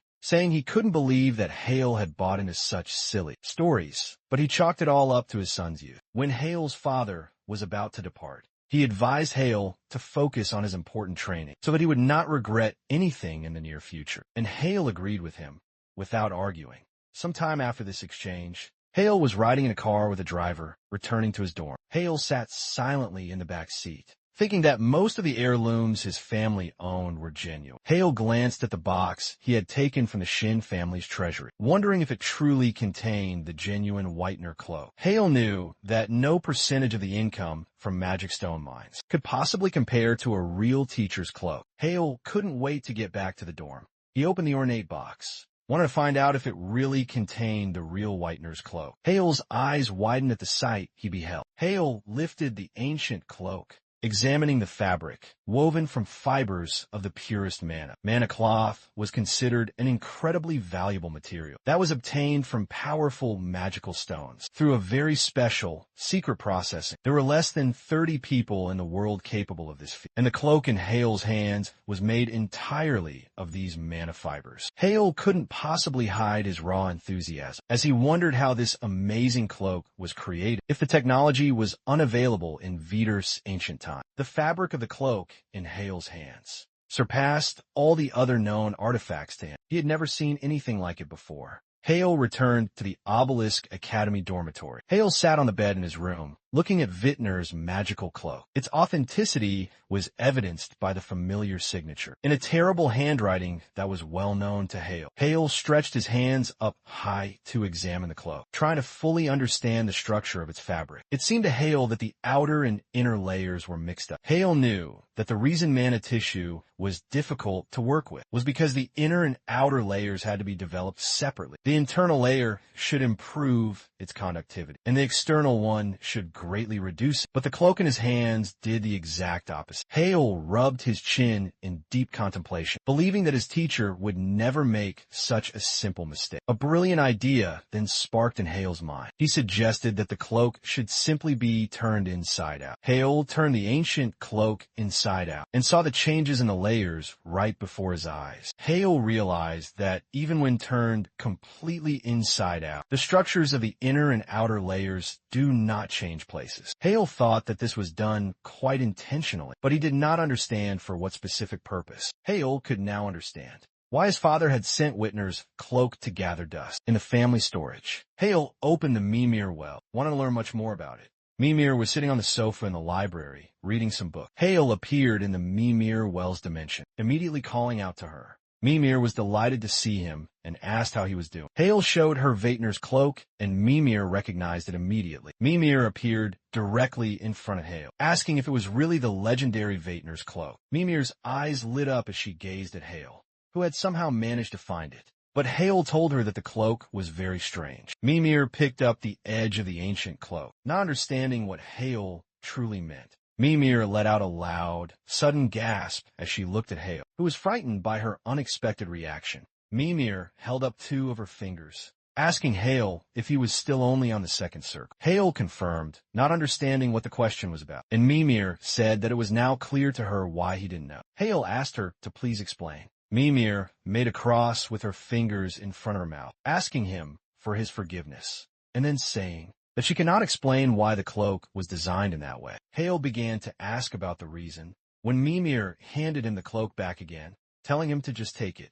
Mimir then said, thoughtfully, that there was a special magic in Wittner's style. Mimir fell silent, her eyes now wide open. Hale became very interested in her cryptic words, while Mimir grabbed her cap with both her hands, lamenting that she should not have said that. Mimir calmed herself down, saying she would only say this. She extended her hand towards the confused Hale, saying that there's such a thing as true magic of Vaetner. Hale asked her again, not believing that any true magic existed. Mimir then explained that this magic was different from what Hale was used to and was considered to be the real magic. Hale was surprised that he had been using fake magic until now. Mimir confirmed that Hale was indeed using a fake magic, but said she couldn't share the details with him just yet. Hale thought for a moment, scratching his chin. He asked Mimir about the existing limitation. Mimir then said that Vaetner's cloak is an artifact that helps to create this true magic. Hale realized that Mimir would not tell him anything else about it now, and asked what circle he needed to reach to find out more. Mimir could finally answer this question.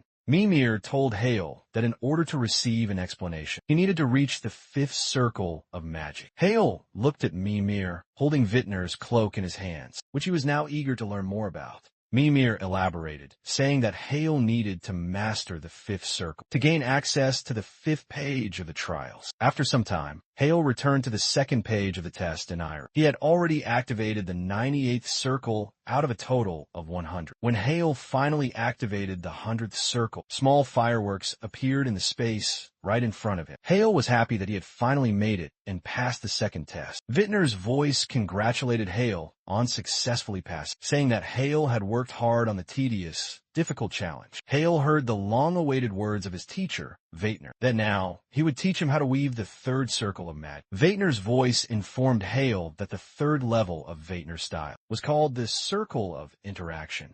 Hale closed Irid, exiting the dimension inside the ancient book. Hale sat on his bed, now wearing Vaetner's powerful cloak, thinking about how he had successfully passed the difficult 2nd test. Hale looked at Irid, which he held in his hands, ready to begin creating the 3rd circle of magic. Hale rose to his feet, taking the Mimir well in his other hand, noting that without the cloak and the Mimir well, it would have taken him a much longer time. The night before, Hale was inside the Mimir well. Mimir, who informed him of a condition that would allow him to learn more, promising that from this stage, his magic would shine even brighter. Hale agreed thoughtfully, saying that he really had no other choice. Hale thought about the cloak and said that he would have to put it on the back burner until he was able to reach the 5th circle. Mimir quickly stopped his thoughts, saying that such a valuable item could not be sent to gather dust in storage. Hale didn't understand how he was supposed to use it, and Mimir snatched the cloak from his hands, indignant that Hale didn't seem to understand anything at all. Mimir pointed to the ancient cloak,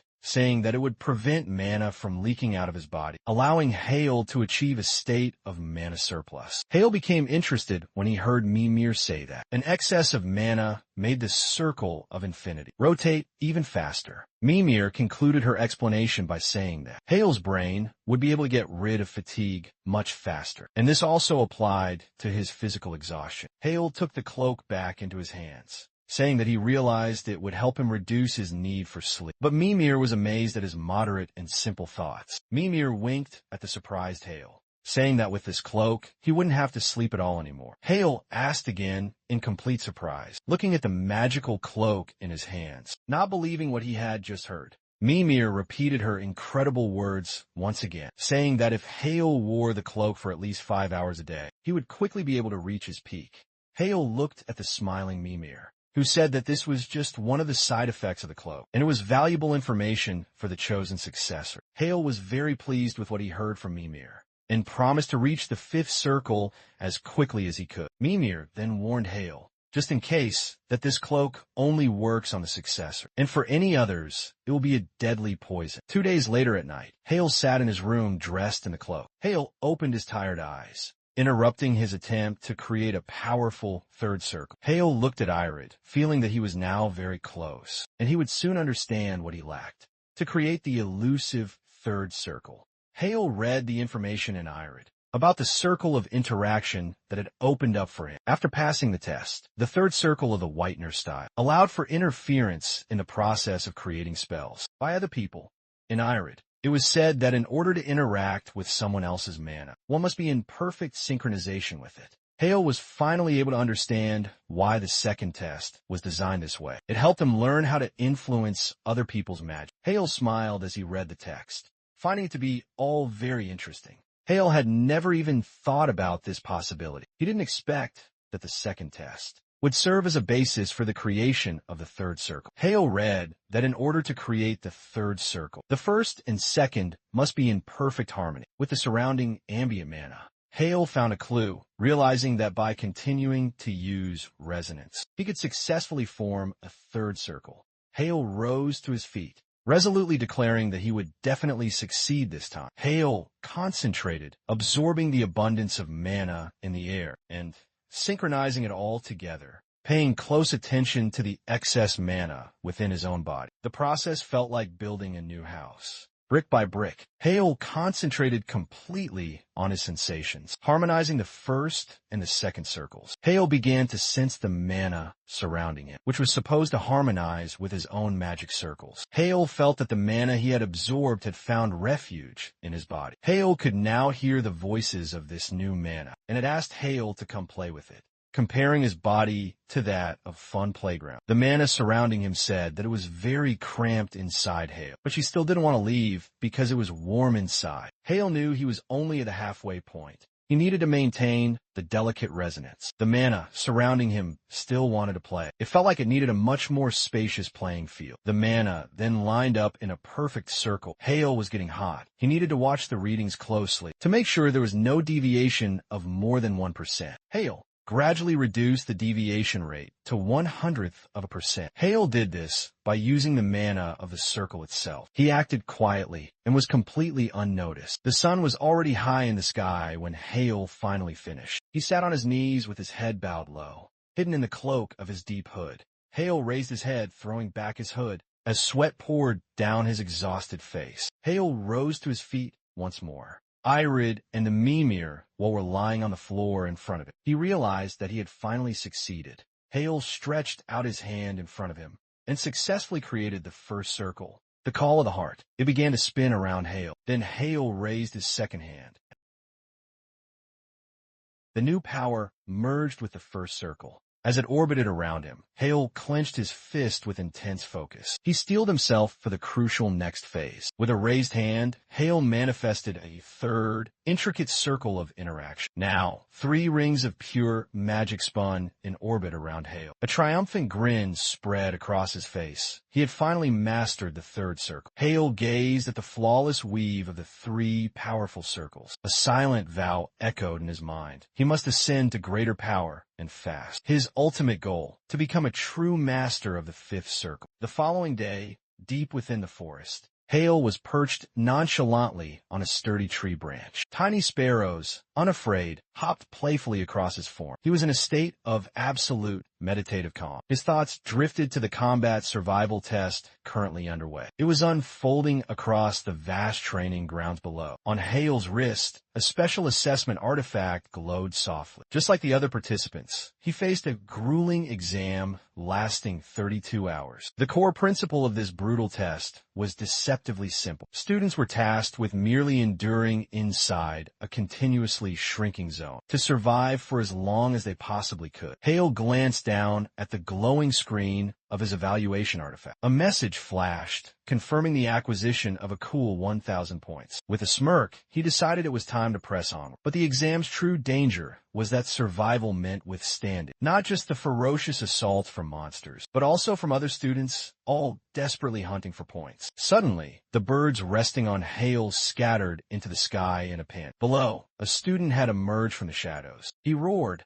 spotting Hale on the branch. "I found you. Prepare to die," he bellowed, launching a fireball. Hale evaded effortlessly, leaping upwards with inhuman agility. The fiery projectile slammed into the very spot where he had been lounging just moments before. Hale landed gracefully on the forest floor, a short distance from the arrogant student who had attacked him. The student sneered at Hale, "You won't be getting away from me. It doesn't matter how skillfully you try to dodge." Hale cracked his knuckles and surged forward towards his opponent. The student quickly erected a barrier with interactive magic. He called Hale a fool for attempting a physical assault, but Hale didn't flinch. He advanced resolutely towards his enemy. Hale unleashed the power of his interaction circle, his hand making contact with the enemy's arcane shield. The student watched in horror as cracks spiderwebbed across his barrier under the crushing pressure of Hale's power. The student's mind reeled, unable to comprehend what was happening. In that instant, Hale cast a simple earth push charm. He sent his bewildered opponent flying to the ground. The moment the barrier disintegrated under his touch, the student was thrown a great distance, landing hard on his back. He was in disbelief that his barrier had been so easily shattered by nothing more than a simple earth jolt spell.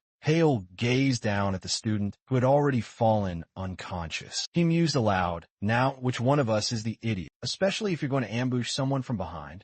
Hale casually rubbed the back of his neck, annoyed that the student had foolishly screamed out his intentions. Announcing his attack and giving his position away, Hale dismissed the thought from his mind, focusing instead on the latent power of the third circle in his fist, the very same power that had just shattered that barrier. Hale had managed to effortlessly destabilize the second circle barrier's very core using his advanced interaction circle. And this incredible advantage is what allowed Hale to finally and decisively break through the entire shield with just a common earth push from the first circle. The evaluation artifact on the unconscious student's wrist blinked, broadcasting that the student Kanjirak had been eliminated. Hale turned and walked away, leaving the student on the ground. He thought to himself that the fool had announced his own defeat, and that simple mistake was the reason for his downfall. On Hale's own artifact, a notification appeared, confirming an award of 10 more points. Hale ventured deeper into the woods, his mind racing with the possibilities of his new circle. He now knew he could finally begin to utilize, even against an enemy's powerful third circle magic. Suddenly, a blur of motion streaked through the foliage behind Hale. He spun around, instantly sensing an ominous presence nearby. Without a moment's hesitation,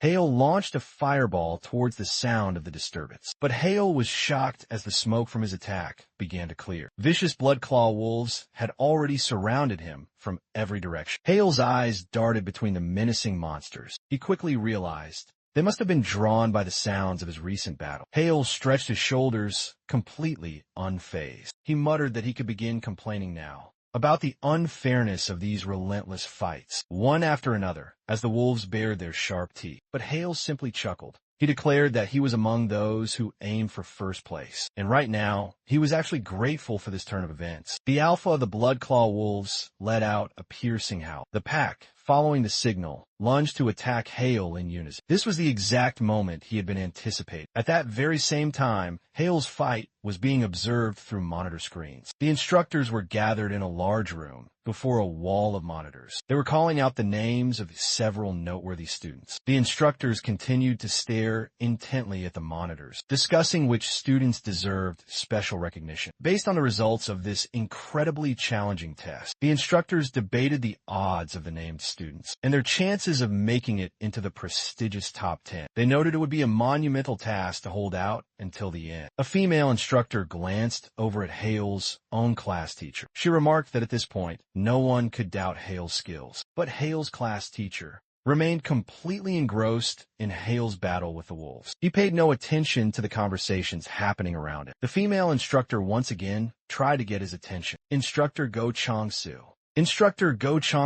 finally smiled, without taking his eyes off the screen. He simply nodded, agreeing with her words. Another instructor joined the discussion about Hale's transformation. He noted that the current Hale was like a different person entirely, no longer on the verge of being expelled from the academy. On the scoreboard showing the intermediate results, Hale's name was now shining brightly in first place. He had a significant lead over the student in second place, Adela. The instructors were astonished at how skillfully Hale was dismantling the entire pack of wolves. He was racking up points by exploiting his knowledge of their habits. Instructor Go Chang-soo listened with a deeply satisfied expression to the other instructors' comments, as they concluded that at this rate, Hale could even win the Olympics. Meanwhile, back on the battlefield, Hale wiped sweat from his face. He scanned the now silent battlefield. Hale checked his evaluation artifact once more. He calculated that defeating the entire pack was worth around 60 points. As Hale tried to regain his footing, he felt a powerful tremor from beneath him. Hale immediately leaped back as the ground itself began to move. He realized instantly that this was no ordinary earthquake. Hale quickly discovered the source of the Earth's violent movement. As he saw what was emerging from the ground where he just stood, a gargantuan creature erupted from beneath Hale's feet. It was comparable in size to an elephant, with emeralds covering its shell. The emerald turtle broke free from the earth and lashed out its tongue, directly under Hale's position, but he only smiled with satisfaction. He wondered how such an incredibly rare monster appeared here. Hale landed on the ground beside one of the turtle's colossal paws. Hale stared with genuine fascination at the emerald turtle, a legendary beast he was seeing for the first time in his life. The turtle opened its massive maw and let out a deafening roar. Hale resolved himself. It was time to fight. Simultaneously, in the tower of the Examination Commission experts, where the instructors of the Obelisk Academy were stationed, the instructors watched with rapt attention as events unfolded. Hale had decided to challenge the legendary emerald turtle. One of the instructors noted that, under normal circumstances, students flee from the rarest monster of the training ground, or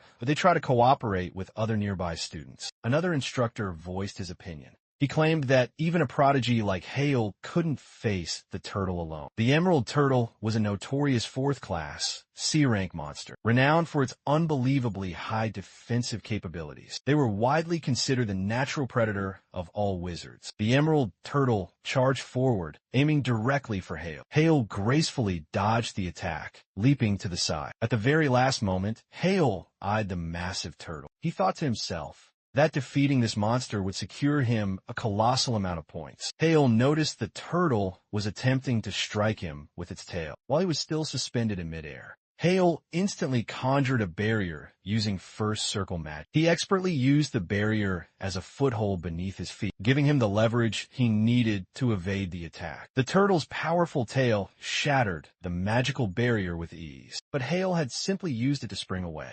The instructors watched the intense battle with fascination, heatedly discussing what they were witnessing. One claimed that not even a six-circle mage could handle this monster. Hale, meanwhile, unleashed the flame volcano charm against the emerald turtle, just after it had shattered his barrier with its tail. Hale landed nimbly back on his feet. He tried to see through the roaring fire and smoke. Hale wondered if this powerful attack would work against the turtle. The turtle emerged from the dissipating smoke, completely unharmed and without a single scratch on its shell. To Hale's astonishment, he was stunned by what he saw. Hale dashed away from the spot, attempting to escape the turtle. He realized that this challenge was not easy at all, and even with the legendary fifth circle, this monstrous beast could not be easily defeated. The turtle was rapidly gaining on the fleeing Hale. He tried to deduce if the monster was so fast because of the immense mana coursing through its body. This sudden thought gave Hale a brilliant idea. He pondered again how mana could be used to affect the body. Hale veered sharply to the side, deciding to attempt his new theory. Hale crouched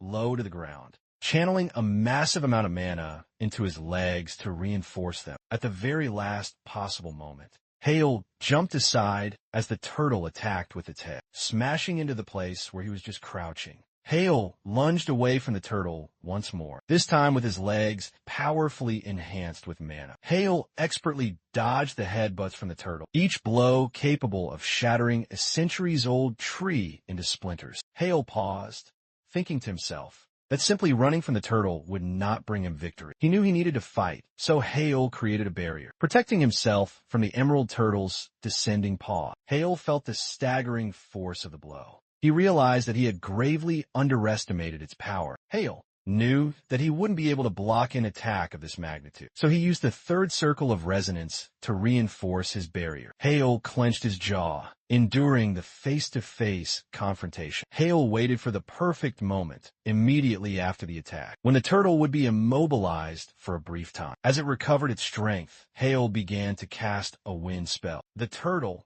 just as Hale had predicted, did not move an inch. This gave him time to maneuver as he cast a wind spell to accelerate. Hale recalled reading in a book when he was a child that a turtle briefly stops moving to relieve tension from its weak ligaments following a powerful attack. Hale exploited this opportunity fully. He rocketed into the air, assisting his ascent with wind spells. Hale conjured a massive, deadly spear of ice. He aimed it directly down at the immobilized emerald turtle. The instructors watched Hale's fight with their mouths agape, in utter shock. All of the screens meant for monitoring the students were now fixated on Hale, creating his colossal ice spear. Hale aimed the ice spear directly at the turtle and activated his powerful interaction circle. The emeralds covering the turtle's shell shattered into pieces, and a torrent of blood poured from the dying turtle's mouth. Hale landed on the ground beside the corpse of the emerald turtle, which he had managed to pierce with his magnificent ice spear. Hale clutched his chest, struggling to catch his breath. He was astonished that he had truly managed to defeat the emerald turtle. His evaluation artifact lit up, informing Hale that he had been awarded an incredible 1,000 points for his victory. Hale was immensely pleased with the outcome.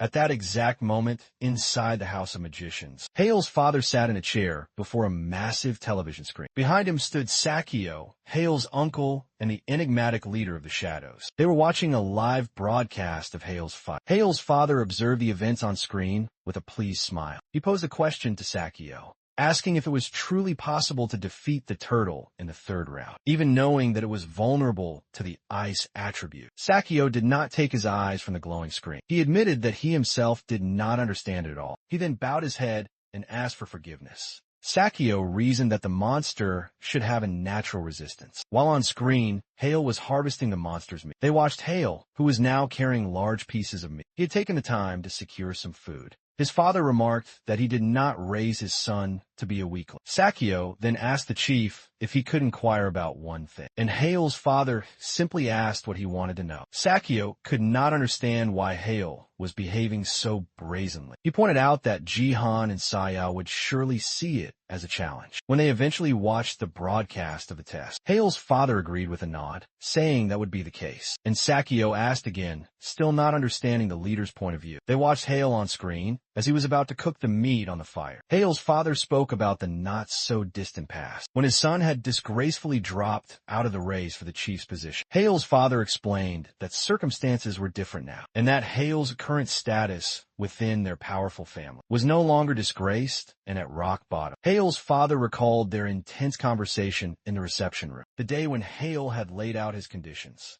He declared that Hale's progress could no longer be denied. Hale's father informed Sakio of the agreement made with Hale, that he would be protected from his own brother and sister up until the time of the Olympics. Sakio listened with his mouth agape, as Hale's father explained that his son could now afford to stand out, according to the cunning plan of Hale's father. In this manner, Hale will be able to attract public attention and strengthen his position while increasing his own power. Hale's father smiled, saying this was all so that Jihan and Saya would no longer pose a threat to Hale. Once the period of protection had finally ended, at that very same moment, they saw on the screen how Hale was seasoning the emerald turtle meat over the fire, and his father affectionately called him a show-off. At night, when a moon was shining high in the darkened sky, Hale, now wearing Vaitner's legendary cloak, sat on a log across from the fire where the meat was cooking. He held a piece of the perfectly cooked meal in his hands. On the first day of this grueling test, all fights were strictly prohibited between the hours of 11 o'clock in the evening and 1 o'clock in the morning. Hale gazed at the delicious meat in his hands, knowing this rule was made for the safety of the students. But he secretly disliked the leisurely pace of the test. Hale knew that in the distant past, the training of mages in certain countries had been far more brutal, and he knew that such changes were ultimately necessary. Hale adjusted the hood of his magical cloak, the enchantment helping him to shake off his fatigue. He was glad that they were allowed to bring magical devices. Hale took a piece of meat in his hands, which was strung on a branch, and took a large bite. He thought to himself it was finally time to have a snack. Hale quickly finished the piece and smiled with pure satisfaction. He patted his now full and happy belly. A sudden sound from the bushes captured Hale's full attention. Su-chun and Adela emerged from the darkness to see Hale. They were visibly surprised to find him there. Su-chun and Adela each found a nearby log and sat around the fire. Hale asked them why they were wandering through the forest together. Adela explained that they had run into each other just before the break. She added that they had a minor disagreement,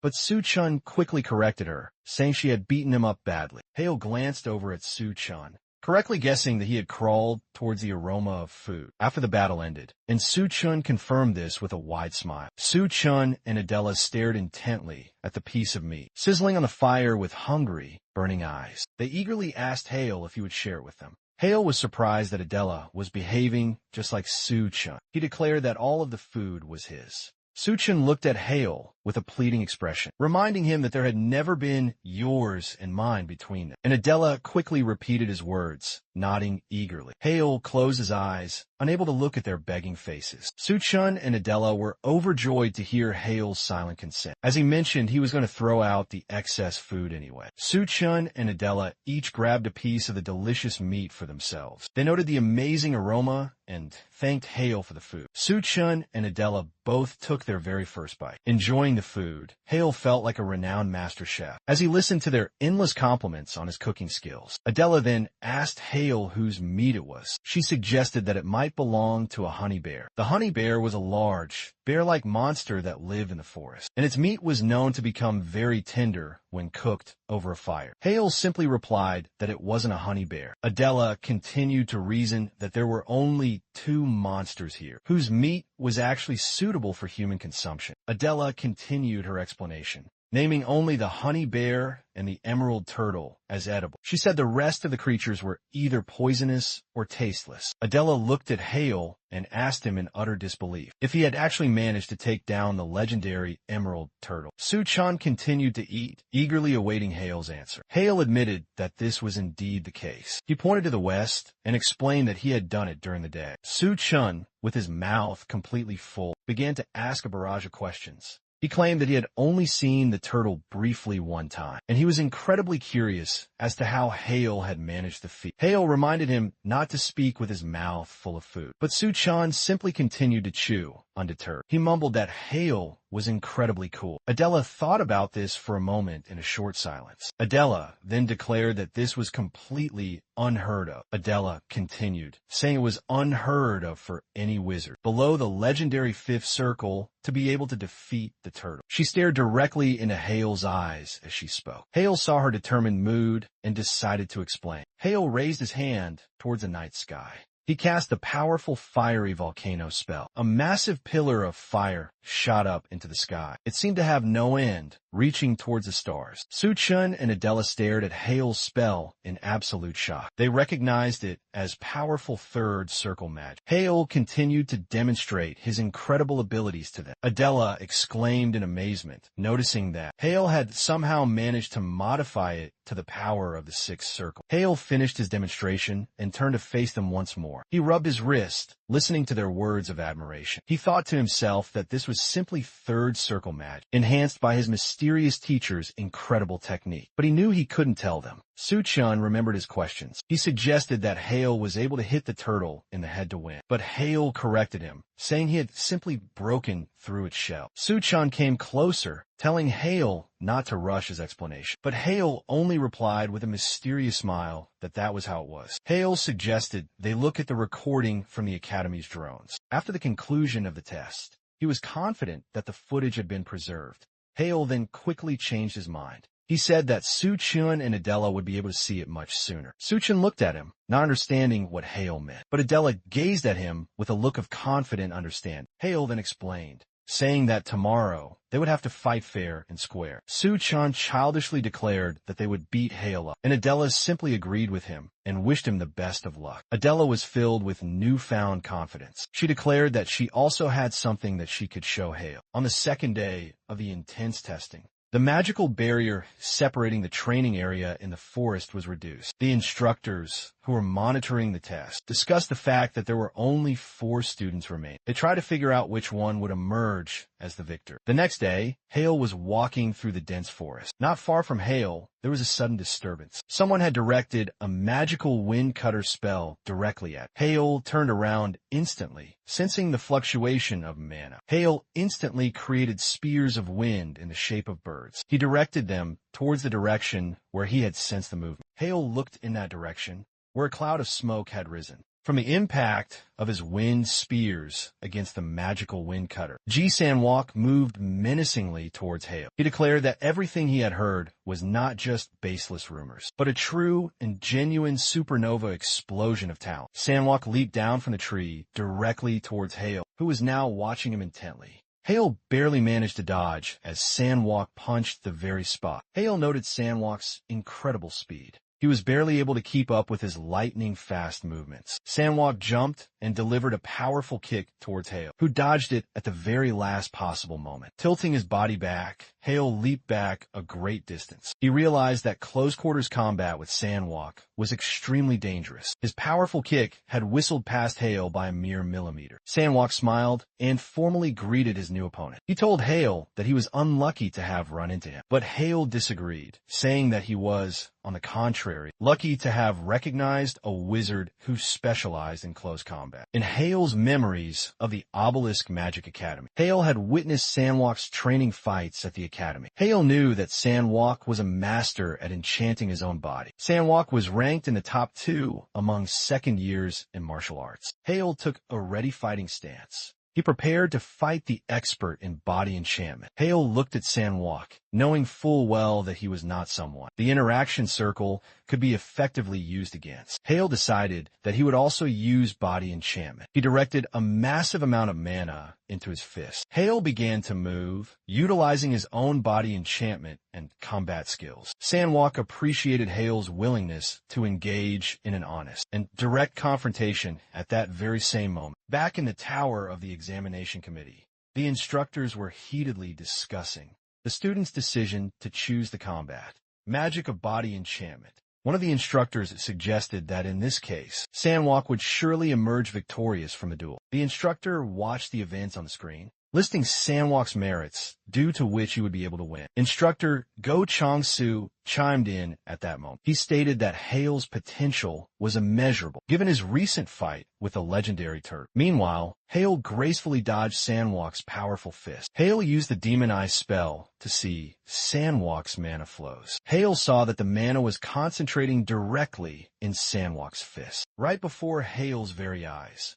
The mana from Sandwalk's fist was instantly transferred, straight to Sandwalk's powerful knee. Hale put up a magical barrier in front of himself. He realized that Sandwalk was about to deliver a powerful knee kick. Hale felt how incredibly heavy the blow was from Sandwalk. Cracks appeared on the barrier, and Hale decided to press him with it. Hale then finally shattered the barrier, sending the fragments flying towards Sandwalk, who did not expect this sudden turn of events. Sandwalk watched with interest as Hale completely destroyed his barrier. He waited for Hale's further action. Sandwalk looked at Hale's magic, realizing that he had never seen anything like it before. He couldn't believe that the genius magician had actually returned. Sandwalk finally admitted that all the rumors about Hale did not just appear out of nowhere. Hale went on the attack against Sandwalk, who was thinking that the fight was getting more and more interesting. Sandwalk was confident that he would not lose in close combat. Hale thought he had a chance after seeing Sandwalk's slight confusion, and he was about to throw a powerful punch.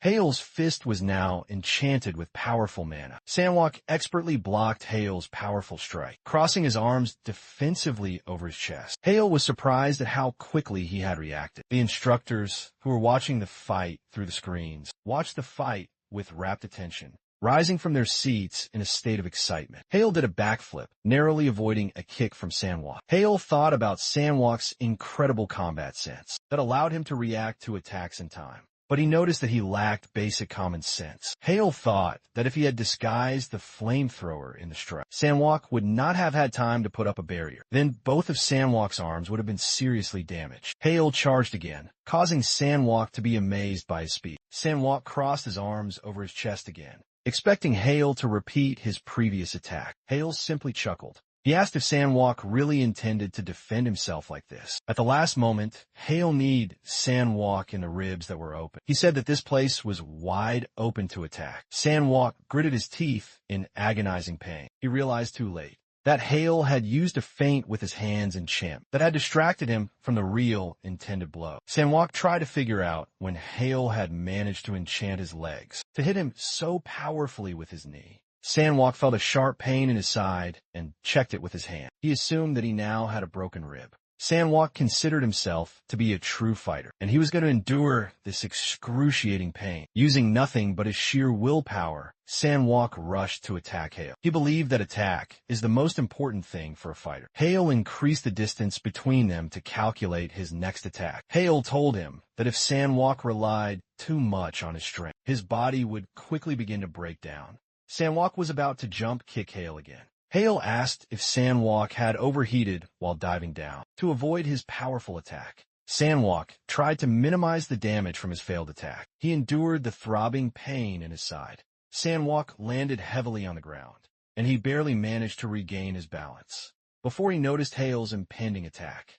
Sandwalk didn't have enough time to dodge, and Hale hit Sandwalk with his fist from below, directly on the jaw. Sandwalk was thrown to the ground by the sheer force of Hale's blow. Sandwalk now lay on the ground, unconscious from the powerful blow, and Hale shook his hand to ease the pain. Hale noticed that Sandwalk had concentrated mana into his lower jaw in the split second before his strike, in a last-ditch effort to reduce the damage. A bright red mark from the blow was now visible on Sandwalk's lower jaw. Hale wiped his face with his sleeve, smiling as he noticed that Sandwalk's fighting sense was truly incredible, not only when it came to his attack, but also in his defense.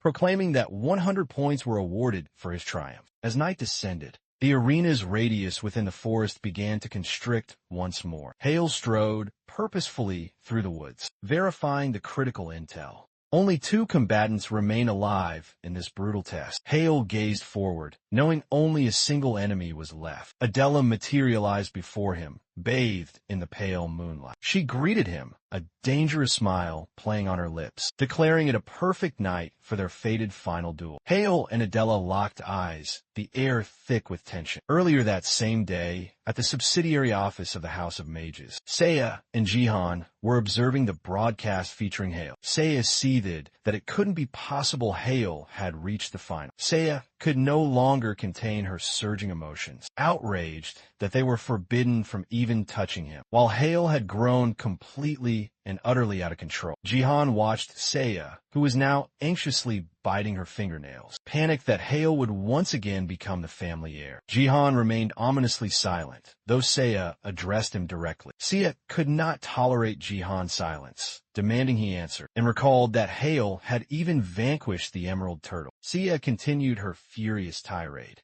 How could someone of Hale's low caliber defeat that monster? And she was certain their father was watching the test like them. Seiya shot up from her ornate chair, unable to sit still from the rage that now consumed her. Jihan exhaled wearily and commanded his sister to calm herself. Seiya clutched her head between her hands, becoming hysterical, and screeched that she could not remain calm in this situation. Seiya flinched and fell deathly silent, stopping halfway through her furious sentence. Jihan's venomous glare cut through her, his voice cold as ice. He stated that he would not be repeating himself a second time. Seiya began to tremble from Jihan's single, terrifying look. She immediately begged him for his forgiveness, vowing that she would remain silent, and pleaded not to be punished. Jihan questioned her again about this supposed punishment, holding out a hand condescendingly to her. A chilling smile spread across Jihan's handsome face, but the cruel emotion remained in his eyes as he stroked the trembling Seiya's head. He asked her what she could possibly be talking about. Jihan adjusted her disheveled hair while Seiya stared up at him, listening to his question of why he would ever punish her. Jihan leaned closer to Seiya, his smile terrifying, and whispered that they were, after all, brother and sister. Seiya fell to her knees, thanking Jihan as he turned away from her, his thoughts now on the cunning and sly Hale, who was snatching up all the good opportunities. A dangerous smile graced Jihan's lips, vowing that if Hale continued to behave in this manner, he would not simply let it be. Despite their current fragile relationship, a massive fire erupted from an explosion deep in the forest, where the brutal test was being held. Adela unleashed her signature Moonlight Bullet incantation, proclaiming that Hale would not succeed in ambushing her now. Adela had watched the videos of his past battles countless times, and even accounted for how he used the sun in the last fight. Now Adela had arrived deliberately at night, absolutely confident that everything would be different. Adela was not going to give Hale a single chance to counterattack. Adela moved with purpose, casting spells without a single pause. Hale found himself caught in a hailstorm of moonlight bullets, and desperately tried to evade them all. One of the moonlight bullets grazed Hale's shoulder, drawing a line of blood. It was impossible for him to dodge all of them at once. Hale observed that Adela was creating far more magic missiles than she had during their midterm confrontation. Adela declared that a mage capable of only singular techniques, is vulnerable to dense, overwhelming magical fire. Adela watched Hale's every move, while continuing to cast her barrage of spells. Adela proclaimed to Hale that this was his greatest weakness, and that she was now superior to him in both strength and efficiency. In every single way. The area where Adela's magic projectiles hit was now engulfed in fire. Hale exhaled, feeling the weight of his fatigue. Hale held up a barrier as the relentless shells hit, shouting at Adele to believe whatever she wanted. Hale was analyzing Adela's current strategy to try and overwhelm him with the advantage of her magic circle. Hale refused to believe that. This was the entire result of the analysis of his past battles, which Adela was clearly pleased with. Judging by the smug look on her face, Hale held the barriers, understanding that not everyone could spam magic like that, which was to be expected from the Divine Guardians. Hale smiled, having noticed something crucial. He then posed a question to Adela. Hale looked at Adela, who continued her magical assault, and asked since when she had mastered the fourth magic circle. Hale held the barrier with one hand, and with the other, behind his back, he carefully wove a spell of ice needles. Adela ceased her attack of magical projectiles on Hale, admitting she thought he would have noticed it right away. Hale took advantage of the thick smoke that had not yet cleared from Adela's furious attacks, to conceal his own attack with the sharp ice needles. Adela informed Hale that she had mastered the fourth circle about 4 days ago, and there was much more to come. Adela closed her eyes. Behind her back, as she stood there with her eyes closed, an icy needle, created by Hale, was flying from the moon's direction. Adela told Hale that he would no longer be able to impress her with such obvious, simple-minded tricks. Adela waved her hand, still keeping her eyes completely closed. At the last moment, Adela turned to the side, and at that same moment, she shattered Hale's ice needle with her eyes still closed. Adela opened her eyes. Her pupils were now cross-shaped. Hale instantly recognized this powerful and rare magic, and he asked if Adela was perhaps too overconfident for the fourth circle, and her vision with the heart at the same time. Vision with the heart was the secret magic of the noble French Stuart family, to which Adela rightfully belonged.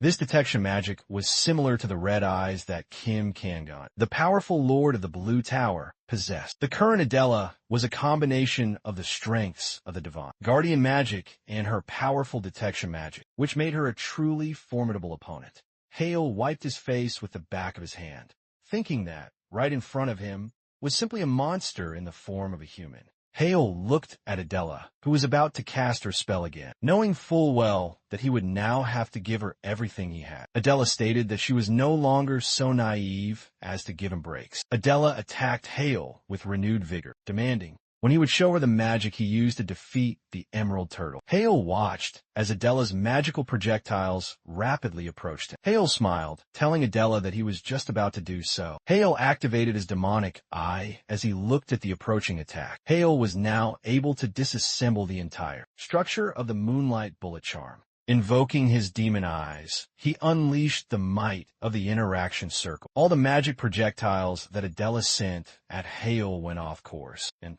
they didn't even hit Hale at all. Adela couldn't believe that her bullets had veered off course just before they were about to hit their target, and she demanded to know what trick Hale had just pulled. Hale smirked, asking Adela for her thoughts on how he did, and wondered if even seeing with her heart hadn't helped her. At the same time, in the estate of the House of Magicians, Hale's father, Inhyuk, looked at the one who called his name and asked what kind of bizarre magic this was. Wai Sang Cole, the head of the Divine Guardian House, held a glass of fine wine in his hand. Not understanding, Wai Sang Chul was extremely curious about what kind of spell could change the trajectory of magic projectiles in such an unprecedented and bizarre way. Inhyuk said that he himself didn't understand it while watching the broadcast from the intense tests, and Sang-chul asked if Hale really didn't say anything. Inhyuk sighed wearily, saying that it was nothing at all, and Sang-chul looked at his old friend, saying that this was quite unexpected, that Hale was now hiding something from his own father. Inhyuk propped his head up with his hand, saying that Hale had grown into a real brat over the past year. They continued watching the broadcast of Hale's fight with Adela, and Inhyuk admitted that Hale has more secrets than revelations now. Sang-chul understood his old friend, saying that Hale had changed a lot in a year away from his home. In-hyuk agreed with his words, and Sang-chul then added, saying that a man only truly grows up when he leaves his home. Sang-chul rubbed his chin thoughtfully, admitting that during the midterms, he had simply thought that Hale was just lucky. In-hyuk listened to Sang-chul's words about his son, Hale, who shamefully admitted that he thought Hale's fame was fleeting. In-hyuk looked away, saying that he understood everything now, especially since his son was incompatible with artificial intelligence. Sang-chul continued looking at the live broadcast, and he noted that in the first battle between their children, Hale had won with pure strategy and superior technique. After that incredible fight, people began to analyze Hale, immediately exposing his weaknesses, after which they promised him a swift and decisive defeat. In-hyuk wasn't surprised when he mentioned Adela's analytical skills, and Sang-chul proudly had to agree with his brilliant daughter's assessment. Sang-chul continued on, much more seriously, while closing his thoughtful eyes. Sang-chul admitted, while watching the fight between Hale and Adela, that he had greatly underestimated In-hyuk's enigmatic son. Sang-chul called In-hyuk's name again, and In-hyuk looked at his friend. Sang-chul admitted that he was now even grateful to Hale. Sang-chul remembered how Adela, his own daughter, had lost her purpose in life. For the first time ever, her eyes were completely expressionless. But now, Sang-chul sees incredible changes in his daughter. Adela's eyes shine brighter than ever as she competes with Hale. Sang-chul then smiled and said that he was very happy that Hale had finally returned. And even Jin-soo had regained his former motivation. In-hyuk looked at the screen, which showed a close-up image of his son during the intense fight. In-hyuk smiled, agreeing with his friend, Sang-chul, saying that it was worth saying thank you for that. The warning system carried the instructor's stern voice, announcing the end of the exam and forcing them to cease fight. Hale touched his appraisal artifact, while standing in the smoke that rose from their epic battle. Hale covered his mouth with his hand, looking at the area in front of him. Adela stood some distance away from him now, the ground around her covered in the deep marks of their battle. Adela wiped the sweat from her chin, breathing heavily after their long, grueling fight. Hale said with a confident grin that he would have definitely won if he had been given more time, and he considered it a pity that the exam was finally over. Adela simply chuckled, saying that would never happen, and stated she had the advantage. Hale and Adela stared at each other, maintaining the palpable tension of their epic battle. Instructor Go Sang-soo walked up to them, finally breaking the immense tension and telling them to return to the tower with him the next day. At the Obelisk Academy dormitory, Adela argued, saying that she would have won yesterday's intense fight. Hale, with his arms crossed defiantly over his chest, said that Adela shouldn't even dare to dream about it, because Hale would have surely won. Suchin listened silently as Adela and Hale argued among themselves, proving to each other who would have won and why. Suchin told them to please go to another room if they were going to discuss this all evening long, because he didn't need any fights inside his own room. Adela and Hale simultaneously yelled at their friend Suchan, telling him to shut up and calling him Mr. 26th Eliminator. Suchan cried out, saying that this was his room and that he had called them to review the recording of the fight and not to do all of this. Suchan pointed to the table, saying that he even bought some pizza and drinks for them. Adela was happy to see her favorite banana milk. Suchin continued to whine to them, saying that he did everything for them, and they behaved like this. Suchin saw that Hale and Adela were already sitting on the sofa, telling him that he was now blocking their view of the screen. Hale hurried him along by, saying that they wanted to watch it all over again. And Suchin began to complain about the long recording time. When the recording finally ended, 14 hours later, it was already deep into the dark night outside. Hale and Adela were still sitting on the sofa, and Suchan was lying on the floor with a pillow under his head. Suchan whined tiredly, calling the other two monsters of analysis. Adela laughed softly, and Hale asked her the reason why. Adela said she was just having fun while she covered Suchin, who was lying on the floor with a warm blanket. Adela sat back down on the couch next to Hale and said that she thought they would abandon the idea halfway through. Pointing at Suchin, Hale then said that although Suchin often acts like a weirdo and constantly whines that he can't handle things, he always tries his very best. Hale looked at Suchin, who was now dozing peacefully on the floor. Adela smiled as she told Hale that he had very good friends. Hale propped his head up with his hand, saying that they were even too good for his personal taste. Adela lowered her gaze, asking for his forgiveness. Hale asked why Adela was suddenly asking for his forgiveness. Adela then explained that she apologized for pretending they didn't know each other and for keeping her distance for an entire year. Adela realized, looking back, how wrong she had been, and she felt sorry. Hale asked Adela what there was to apologize for, saying that he himself had rejected all her signals for communication. Hale told her not to worry about it, because he was the one who had chosen to distance himself. And he added that he tried to do the same with Su-chun. Su-chun immediately woke up upon hearing his own name and indignantly asked Hale if what he had heard was actually true and had now frightened Adela. Hale rubbed his wrist, saying that he was no longer the same person as he was back then, and he now had gained a new, incredible strength. Adela and Suchin listened to Hale with great interest. Hale added that he had also found some new friends, and now he wants to show them something truly amazing. Hale stretched out his hands, beginning to cast a spell with intense concentration. Adela's mouth dropped open wide in her surprise as she recognized the sight of the familiar charm. Su-chin shouted that it was completely impossible. Hale extended his hand, showing the two of them the moonlight bullets. Hale was pleased with the result of replicating the secret art of the Stewart clan that Adela unleashed. The boy still looked at Hale's hand in utter disbelief when he said that this was now his own magic.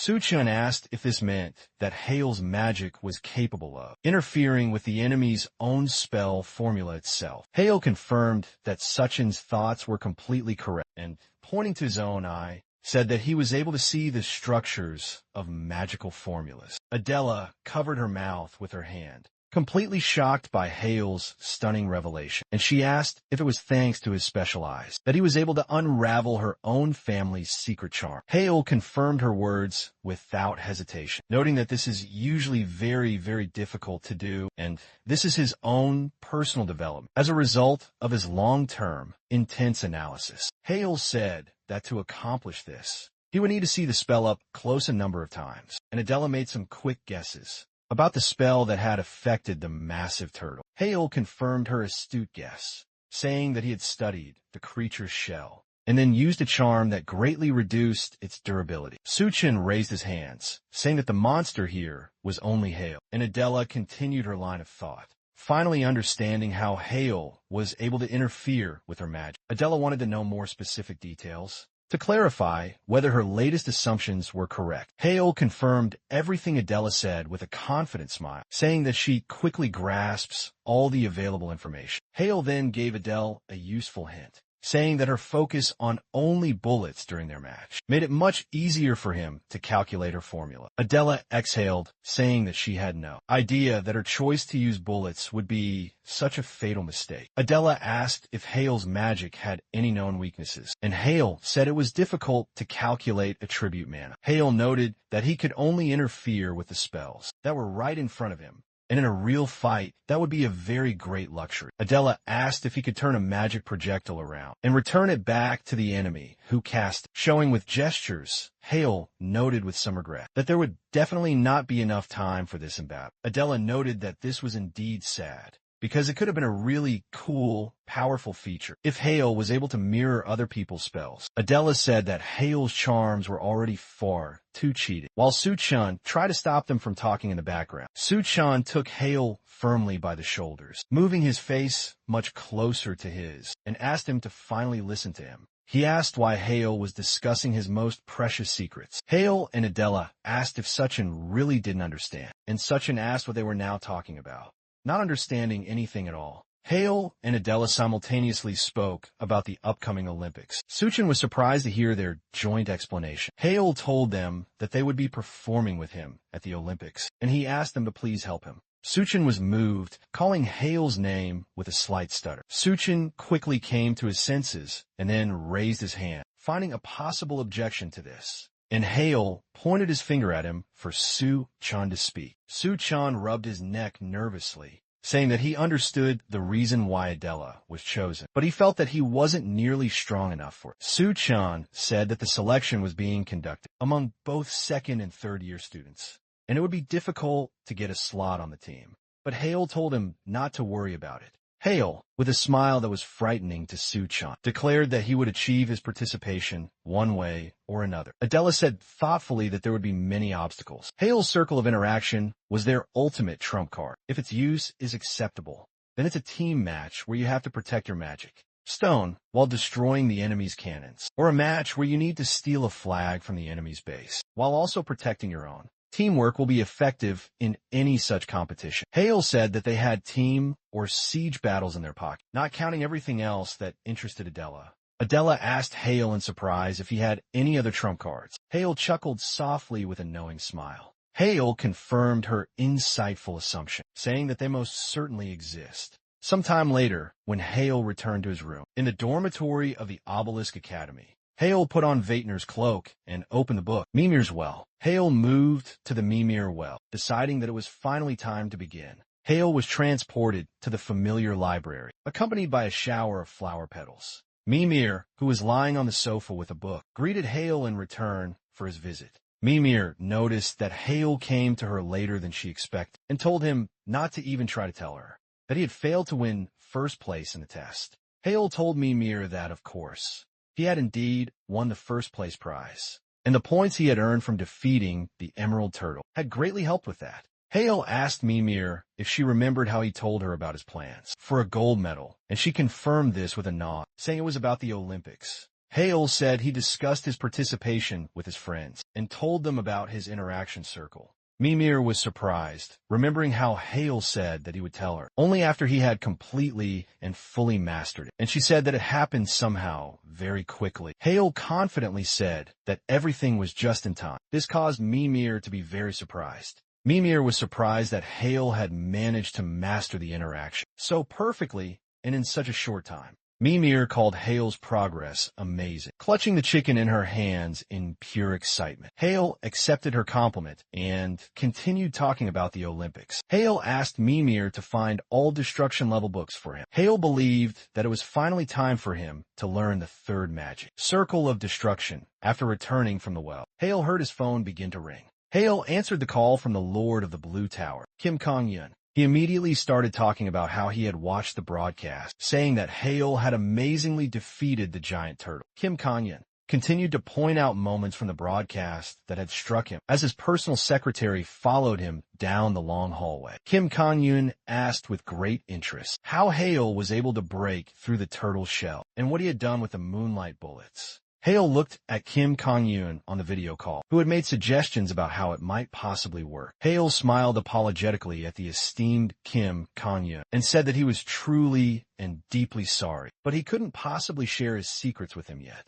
Kim Kong-yun admitted that he got carried away with his questions and said that Hale didn't have to answer his questions. Hale listened to Kim Kong-yun's words when he said that a magician has the right to his own secrets. Kim Kong-yun told Hale that his magic is incredibly interesting and he hopes that he can figure it all out on his own. Kim Kong-yun stopped talking about Hale's amazing magic. Kim Kong-hyun said that he had called him because of the elemental stones that Hale had asked him about. Hale asked if there was good news or bad news prepared for either. Kim Kong-hyun smiled when he heard Hale's clever question. Kim Kong-hyun came in and said that the news was very good and that everything was now completely ready. Now, Kim Kong-hyun walked into the lab with the other researchers who were standing around the elemental stone, and he said it was now time to up the ante. Hale was surprised to hear his words, and just in case, he asked if the people of the Blue Tower were getting tired, suggesting that he might think the very opposite. Kim Kong-yun winked at Hale on the screen, pointing to the researchers in the background who, as he said, could not be torn away from the elemental stones. Hale looked on with great admiration, realizing that they were ready to work until they were sweating. Kim Kong-yun, meanwhile, said that Hale doesn't have to worry and that he will get his artifact, for which Hale thanked him greatly. Kim Kong-yun was about to say goodbye to him, but Hale asked him to wait for him for another minute. Hale said that he had one more important request. Kim Kong-yun asked what this new request was, guessing it might be for some form of compensation for the incident with the now-deceased instructor Smith. Hale said that this is not entirely true, and it depends solely on Kim Kong-yun's own personal interpretation. Kim Kong-hyun listened to him with great joy, saying that he was already curious about what Hale had to offer. This time, Hale then said he wanted to ask the Blue Tower engineers to join the national team for this year's Olympics. After some time in the well, Mimir asked Hale in utter shock that he now needed to fight a fifth circle magician. Hale let out a very tired sigh, and he said that this was the condition of the Lord of the Blue Magic Tower. Hale closed his eyes, wondering if he had taken this too lightly. Hale recalled his conversation with Kim Kang-yeon, who had asked Hale about his desire for his person to become an official developer for the Olympics. Kim Kang-han had told Hale with a happy smile that he refused. Hale held the phone in his hand, thinking that, as he expected, this request was not beneficial to Kim Kang-han at all. Kim Kang-han continued on with a sly, knowing smile, saying that this is how he would have answered in any other case. Kim Kang-han had then made a condition to Hale, saying that if he defeats the fifth circle mage one-on-one, he would then reconsider his previous decision. Hale stuttered and then quickly agreed, not expecting such a reaction from the ruler of the Blue Magic Tower. Kim Kang-yeon continued his speech by asking if Hale was aware that there would be 2 fifth circle magicians among the foreign participants. This year, Kim Kang-yeon said he doesn't necessarily doubt Hale's skills, but bringing his own man and will require a truly huge investment. Kim Kang-yeon told Hale that he wouldn't simply sign up for this. Just like that, Hale stood there with the phone, realizing that Kim Kang-yeon wanted him to first prove to him that he was capable of winning the coveted gold medal. In the present tense, Mimir asked what Hale was now going to do, saying that it was almost impossible for him to be able to overcome the fifth circle. Now, Hale also understood this fact and said that this is why he had asked for a 10-day delay for now. When Mimir asked if Hale planned to take any action and prepare himself during this precious time, Hale said that he had a couple of ideas. Mimir noted that it would not be easy for him to do this, and asked if it was really important to go so far, all for the sake of just one engineer. Hale sat in front of a tall stack of books and told Mimir that otherwise, everything would completely lose its meaning. Hale turned to Mimir, explaining that in their own country, only the masters of the powerful Blue Tower could gain access to tuning the artifacts. For the Olympics, Mimir was greatly surprised, saying that the Blue Tower must really be an incredible place. While Hale carried the selected stack of ancient books, Hale said that artifacts made by an ordinary craftsman and a Blue Tower master differ by at least 10%. Hale added that only people from the Blue Tower know how to tune elemental mana stones. Mimir realized that the difference in artifact settings could greatly affect winning the entire competition. Recognizing that it was not at all unnecessary, Hale was collecting even more books, saying that they definitely needed to involve them. And Mimir asked when Hale would go on to the next test. Hale said that he first planned to study all the books that Mimir had already prepared for him, holding the heavy stack in his hands. Mimir noted that this was a very good mood. Mimir said to say hello from her and to praise her for her efforts when Hale finally starts the third difficult test. If she was acquainted with this new guardian, but Mimir simply turned away. Clutching a rabbit, she declared that such information was a secret. Mimir hugged the stuffed rabbit tightly, explaining that if she were to reveal it now, the journey would lose all its excitement. At that very moment, in the grand office of the House of Magicians subsidiary, Jihan's commanding voice resonated throughout the grand hall as he welcomed every one of the attendees. It was the grand celebration for the House of Mages' subsidiary. Jihan was instantly swarmed by fawning associates, all stating they had anticipated hearing from him, as he was, after all, the president of the branch. One of the guests then remarked that this was practically a confirmation of his new leadership. But Jihan, with false modesty, replied he was merely fortunate. Jihan smiled charismatically, placing a hand upon his heart, declaring that everything he possessed was only thanks to them. An attendee praised Jihan's humble words, saying the House of Magicians certainly has a glorious future. An outsider noted that those were indeed accurate words, mentioning that even the youngest son had distinguished himself. This made the man standing next to Jihan visibly nervous. Jihan's cold gaze shifted towards the one who had spoken, and his eyes turned as black as the abyss. The man who praised Hale's achievements, without a second thought, continued to chatter on, noting his incredible success in the broadcast. Jihan's hand tightened around his glass. Hearing the words about Hale, once called a genius, he remains a genius. The man continued his ignorant chatter, starting to speak about Hale's monumental battle with Adela. The man said that after what he witnessed during the fight, he couldn't possibly bring himself to call Hale unfit. That epic battle was deadly serious. Jihan stood frozen among the crowd, which had now taken up the conversation about Hale. People were now talking about Hale from every corner of the room, noting that they were now eagerly awaiting his inevitable participation in the Olympics. From the other side of the room, they said that the patriarch of the House of Magicians was likely also impressed by his youngest son's performance. Jihan clutched his wine glass tighter as Hale's name echoed around him without stop. Jihan felt a burning rage rise when he heard someone say that the position of the head of the family would be taken away by the youngest son. Jihan thought about how noisy it was here. Vivid memories from his past flashed through his mind of a time where they always talked about Hale. In Jihan's memories, the smiling face of a young Hale appeared as he thought that he hated him the most of all. The people at the gala evening noticed that Jihan had suddenly left. A wine glass, crushed by Jihan's hand, lay shattered on the floor. Jihan walked outside, needing to get away from the noisy hall, where everyone was endlessly repeating the name of Hale. Jihan loosened his constricting tie as he stepped into the cold night. Jihan walked to the very edge of the stone terrace, muttering that this was not good, and it could not be. Jihan covered his mouth, muttering with a terrifying look that Hale. This boy must be eliminated. Hale was still in the Mimir well. At the same time, Hale continued to read the books that Mimir had selected for him, while Mimir herself sat quietly nearby and began to draw. There were numerous tall towers of books surrounding them. Hale closed the book he was reading, finishing his task, and assessing his current progress. Mimir looked up at him and asked if he had finally finished reading, and Hale replied that he had indeed, if that was all the available literature.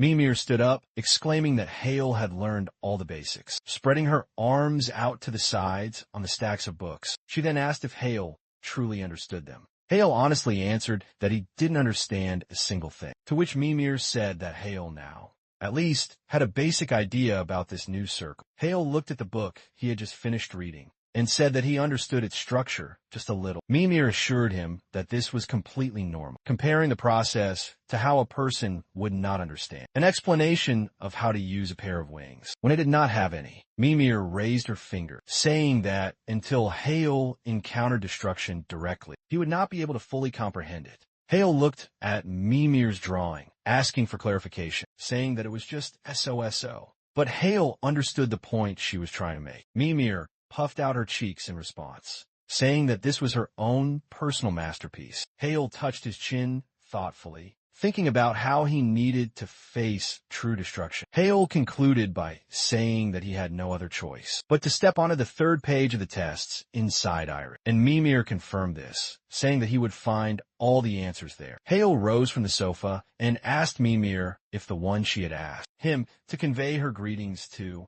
was the one who taught destruction. Mimir folded her arms across her chest, telling him to go and ask if he was truly so interested, since he was now finished with all the required books. Hale asked her to at least answer whether her reluctance to talk about the mysterious third page was connected with some kind of powerful restriction. Mimir smiled a sad smile, saying that these were not limitations. Mimir folded her hands across her chest, remembering someone very important to her, and told Hale that it was all a solemn promise, and that they had given each other their sacred word. Hale walked out of the Mimir well and back to his dorm room. Hale wondered what kind of promise Mimir could have made if she was afraid to say a single extra word about the test. Hale took Irid, which lay near the Mimir well. Hale opened the ancient book to the correct page, deciding that he would finally find out the reason. On the third page of the difficult tests, Hale poured his mana into the magic circle, and branches with green leaves began to grow from Irid. The branches that extended from Irid grew to a huge size and wrapped themselves around Hale. Hale, with a puzzled expression on his face, allowed himself to be pulled inside the book, saying that he hoped everything would become clearer. Hale closed his eyes, preparing himself for what he was about to see. When Hale finally opened his eyes, he was completely shocked. Hale looked all around him, seeing only a massive, endless forest. Hale looked up, seeing the disproportionately tall trees all around him, and wondered where such giant trees could even be found. Hale thought that he would be transported to another dimension again, like the previous times where Alpha and Beta had been. But here, no one had come to meet him. Hale went deeper into the endless forest, deciding to explore it. Hale was completely amazed. He did not believe that such a large area could be a page of trials that was contained inside of the book I read. Hale stepped out onto a high ledge, looking out over the vast forest from high above. Hale found the magic of his teacher, Vaitner, to be maddening. His teacher's skills surpassed all bounds of the imagination. Hale saw no end or edge to this place. No matter how long he had walked through the forest, Hale approached a small, peaceful lake, assuming that this could be his test in and of itself. Hale felt a shudder run through him, sensing something. Hale dismissed the idea that it was a simple earthquake. A huge shadow then fell over Hale. Hale looked back, not imagining what he might see behind it. A huge monster stood above Hale and did not take its eyes off it. The monster was far too close to Hale now. Its size was astonishing. Hale froze in complete shock, feeling that he didn't understand anything at all. The monster then growled at the young Hale, opening its massive mouth. As he thought about how the monster was so close and he didn't notice, Hale fell into the pond right behind him, startled by the monster's deep, guttural growl. Hale looked at the monster in shock as he found himself in the pond. Hale noticed that the monster had a vertical pupil typical of reptiles. Hale noted the armored scales, similar to that of a crocodile, and the razor-sharp claws and fangs of the beast. Hale had no doubt that he was seeing a disaster-level monster. Right in front of him, a drake that was well beyond S rank. Hale sat in the pond, unable to look away from the beast, thinking that he considered all these creatures to be imaginary. The drake kept its eyes fixed on him, and Hale then wondered if defeating this monster might be a condition for passing the test. Hale knew that it was truly impossible. Looking ahead at the massive drake, he tried to figure out what to do. He couldn't even move his own body. The drake's slightest exhalation made the mana flutter in the air. Hale had never met a monster even close to this level before. Hale knew that in the drake's powerful eyes, he was nothing more than sweet, delectable prey for its mana. He wondered if he could even possibly escape. Hale strained his arm to lean on the bottom of the pond and try to rise from the water. This movement did not go unnoticed under the drake's watchful gaze. Hale looked up at the fearsome monster, knowing he had no chance with its speed and his body refusing to move. Hale knew that if the drake attacked him, it would all be over. Hale winced as he noticed something. Hale tried to understand why the drake was not approaching it, but simply looking at Hale intently. Hale suggested out loud that something was stopping it. A voice from behind Hale caught his full attention. Hale turned around to see who had just complimented him. A girl was moving along the surface of the pond towards Hale. Her hair glistened brightly in the sun, blending in with the green of the forest, as she complimented Hale's strong will. Even in the face of such a terrifying monster, Hale noticed the girl's pointed ears, as the girl told him that he was keeping himself under control and not panicking despite the dire situation. Hale did not take his eyes off the beautiful stranger, who told him that he could now move since he had overcome the test. Hale asked who she was, stuttering weakly in his shock. The girl then pointed to herself, introducing herself as Elena L. Greenwood, saying that she was known as the Guardian of the Forest, a great sorceress and a close friend of Red. Hale looked at Elena with wide, unbelieving eyes, assuming that she was a mythical dryad. Elena stood next to him, looking at Hale with a calm, serene gaze, while he tried to comprehend everything that had happened. Elena then looked away from him, saying that she should probably get it out of the way first, so that Hale would feel much calmer. Hale didn't immediately understand what she was talking about, as if he had managed to forget about the fearsome drake when Elena had first appeared to him.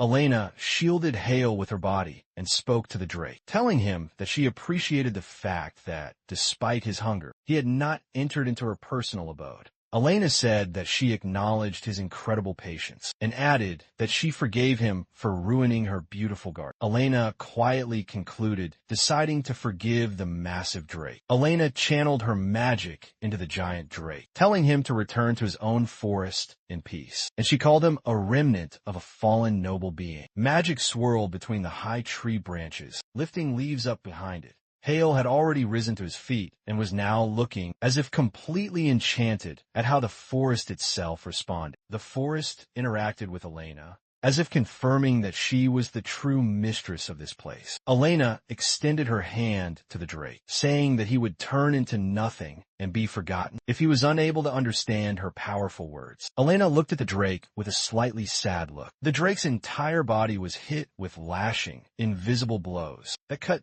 deeply through his tough skin.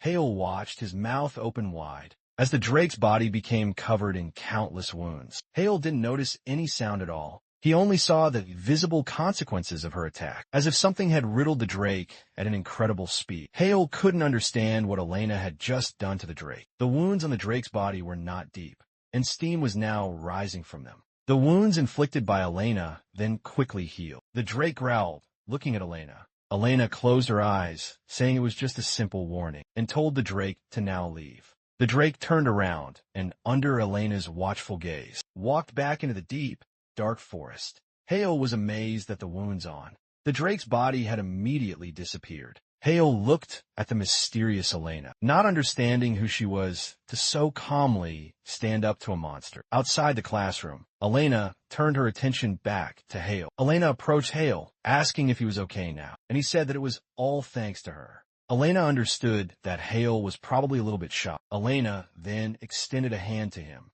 inviting him to come with her somewhere. Elena brought Hale to her house, which was carved out of wood itself. Elena placed a neat wooden cup in front of Hale, saying that this herbal tea was very popular with Ray, as she called Vaitner. Elena said that after the tea, Hale would feel much calmer, and Hale thanked her for it. He was now sitting at a table in Elena's own house. Hale took a sip of the tea. Hale's eyes opened in surprise. Hale looked ahead in front of him, surprised at how his thoughts had cleared up in an instant. After just taking one single sip, Elena watched as Hale enjoyed his tea, while Hale took more sips, very impressed. Hale placed an empty cup on the saucer that was lying on the table, and Elena said that she was glad that Hale liked her tea. To be completely sure, Elena asked if Hale really did like it. Hale, placing his hand on his heart, said that this was the most delicious tea he had ever tasted. Elena was very pleased by his kind words, and she asked if Hale felt better after meeting the huge drake. Elena sat down on the chair opposite of him, while Hale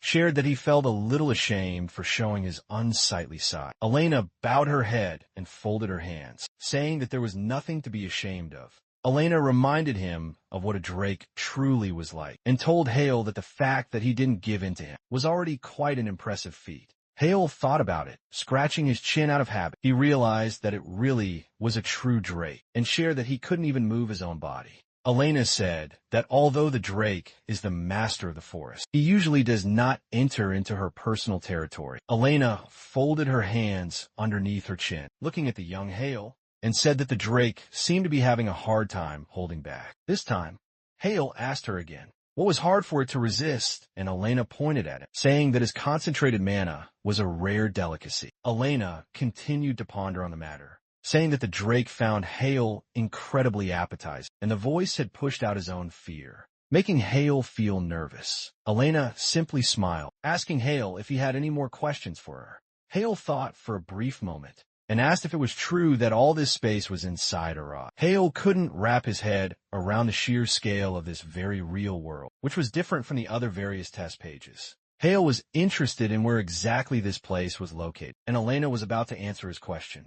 Elena then said that the third test in Irid is located from page 214 to page 232. Hale's eyes widened, realizing that this was truly a magical space. Hale even stood up from his chair in a shock, asking if that drake was not real, but created with the help of magic. Elena tilted her head, pressing her hand to her chin, and looked away, vaguely answering that he was neither real nor unreal. Hale doesn't know how to understand this, and Elena tried to explain it to him, saying that this space was created on the basis of memories of the distant past. According to Elena, the world inside Irid copies Leg Greenwood, which was once quite a real place. Elena said that it could be called a copy of the real world, hoping that it would be clearer to him, and therefore it was neither real nor fake. Hale thoughtfully concluded, saying that they took the real world of the past and rewrote it, placing it inside of Irid's book. Hale remembered Elena's house, where they were currently sitting, and asked how this was even possible.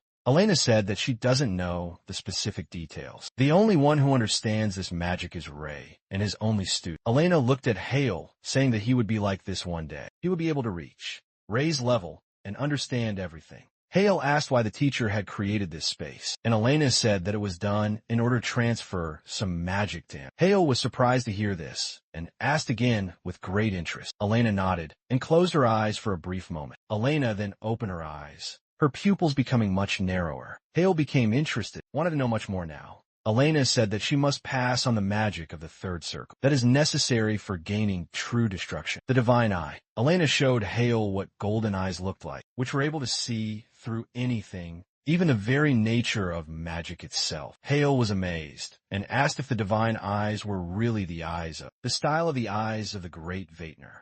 Elena confirmed, and pointed her finger at her own eyes, saying that they were not perfect at all. She could not fully control them yet. Elena told Hale that Ray had asked her to awaken this magic in the successor, which is why it now exists, even if only as a simple recording. At the same time, on the city's busy streets, the car with the driver of Hale's father, Shin In-hyuk, was driving along the main road. In-hyuk sat in the back seat, telling the one next to him to start the important report. Sakyong, who was sitting in the seat right next to him, began to report on the matter that had been assigned to him earlier. Sakyong said that the young masters, Minhyuk and Minji, showed a little interest in young Master Hale. But the most surprising thing, in Sakyong's own opinion, was that the young lady Sia had done absolutely nothing. Sakya was sure that she was being severely restricted. The head of the family then pointed out, looking at In-hyuk, and he thought about it for a moment. In-hyuk agreed, saying that Saya seemed to be lenient towards Hale, but she was unlikely to ever leave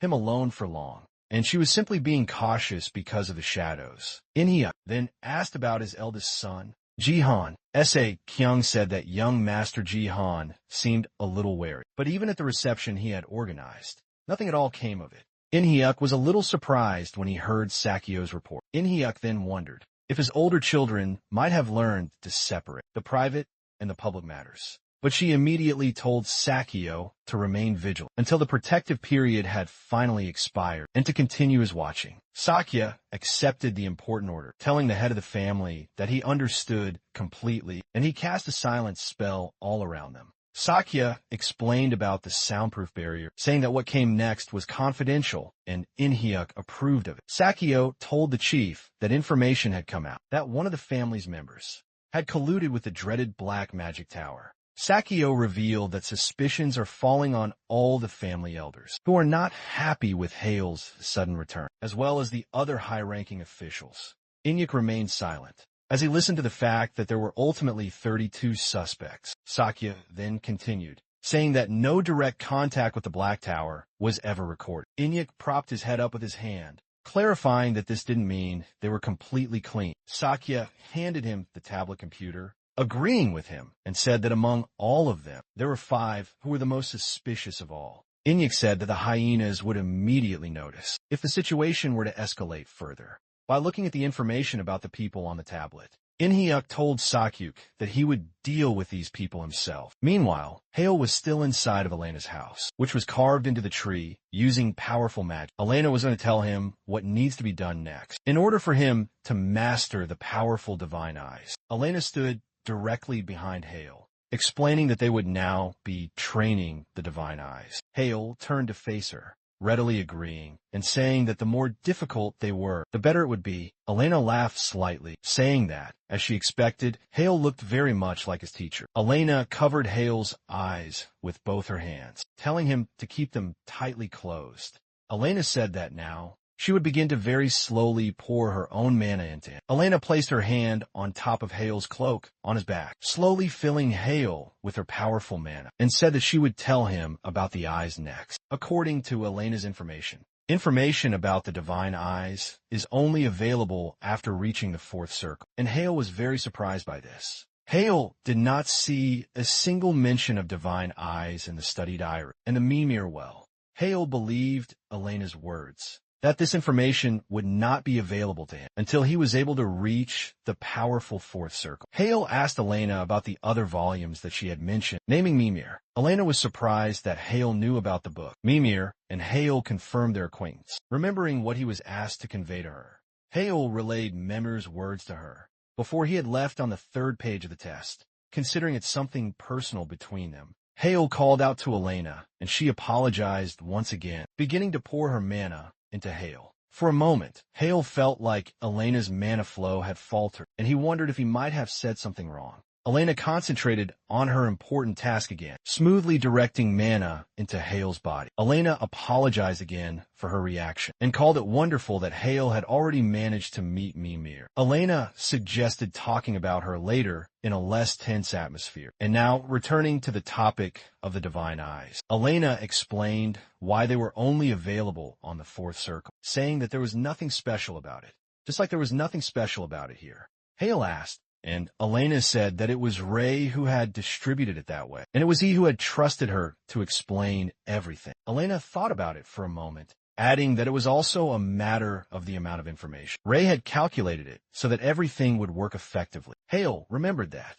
He had already heard something similar from Mimir before. Hale remembered Mimir explaining to him why not only Irid existed, but also additional volumes like her own. Well, Elena used her divine eyes to infuse mana into Hale. Elena's hand poured the last drops of her mana into Hale's body. Elena said that everything was now ready, and Hale could open his eyes. Hale opened his eyes. Their color had now changed to a brilliant gold, and he himself felt the monumental change. Hale felt that Elena's own mana had completely synchronized with his own magic circles, and it was now difficult to tell whose mana it truly was. Hale reached his hands to his newly golden eyes, telling Elena that he felt very strange. Elena, who was casting a spell from behind his back, said that everything was just as it should be, since she had now blocked his optic nerve with her mana. Hale asked her again in a nervous voice, as he was shrouded in complete darkness due to the blocked optic nerve. Elena said that it was too early for him to be surprised. The divine eye is a powerful sixth sense, existing separately from the other five senses. Elena explained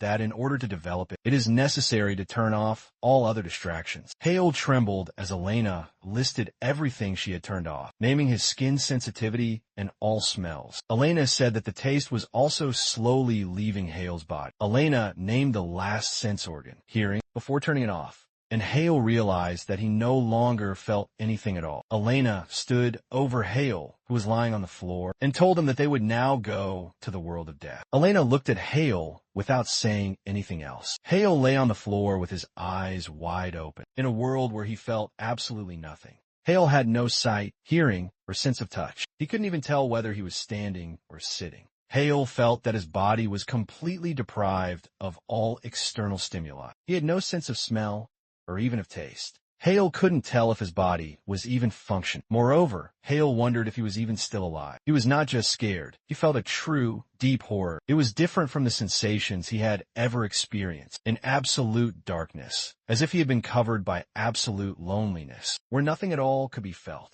Hale could only compare this state to that of hell. Hale tried to stop his hands from violently shaking. Hale reassured himself that this was just a form of training, according to Elena's own words. And now he needed to train his sixth sense to see mana with his mind. Hale realized that this meant he could still somehow see mana. Remembering the feeling when Elena had opened the divine gaze in him, Hale closed his eyes, concentrating on seeing the ambient mana. Hale forced himself to focus intently, to learn to see mana with his mind, as his training now required. At the same time, inside of Elena's house, Elena looked at Hale with surprise and an emotionless expression, not understanding how he had managed to do this. Hale lay there on the floor, remaining completely calm after his sensitivity was turned off. Usually, everyone who experienced this spell had gone completely crazy, succumbing to their own panic. Elena knew better than anyone how terrible these spells were. She had planned to just let him test them out first, and then she would immediately cancel them. Elena herself had acquired this spell only after she went through, step by step, gradually getting used to the strange sensations. Elena looked at the young Hale, who had been under the spell for 3 minutes now, and looked as if nothing at all was bothering him. Elena was surprised, especially by the fact that the forest was already resonating with Hale's mana.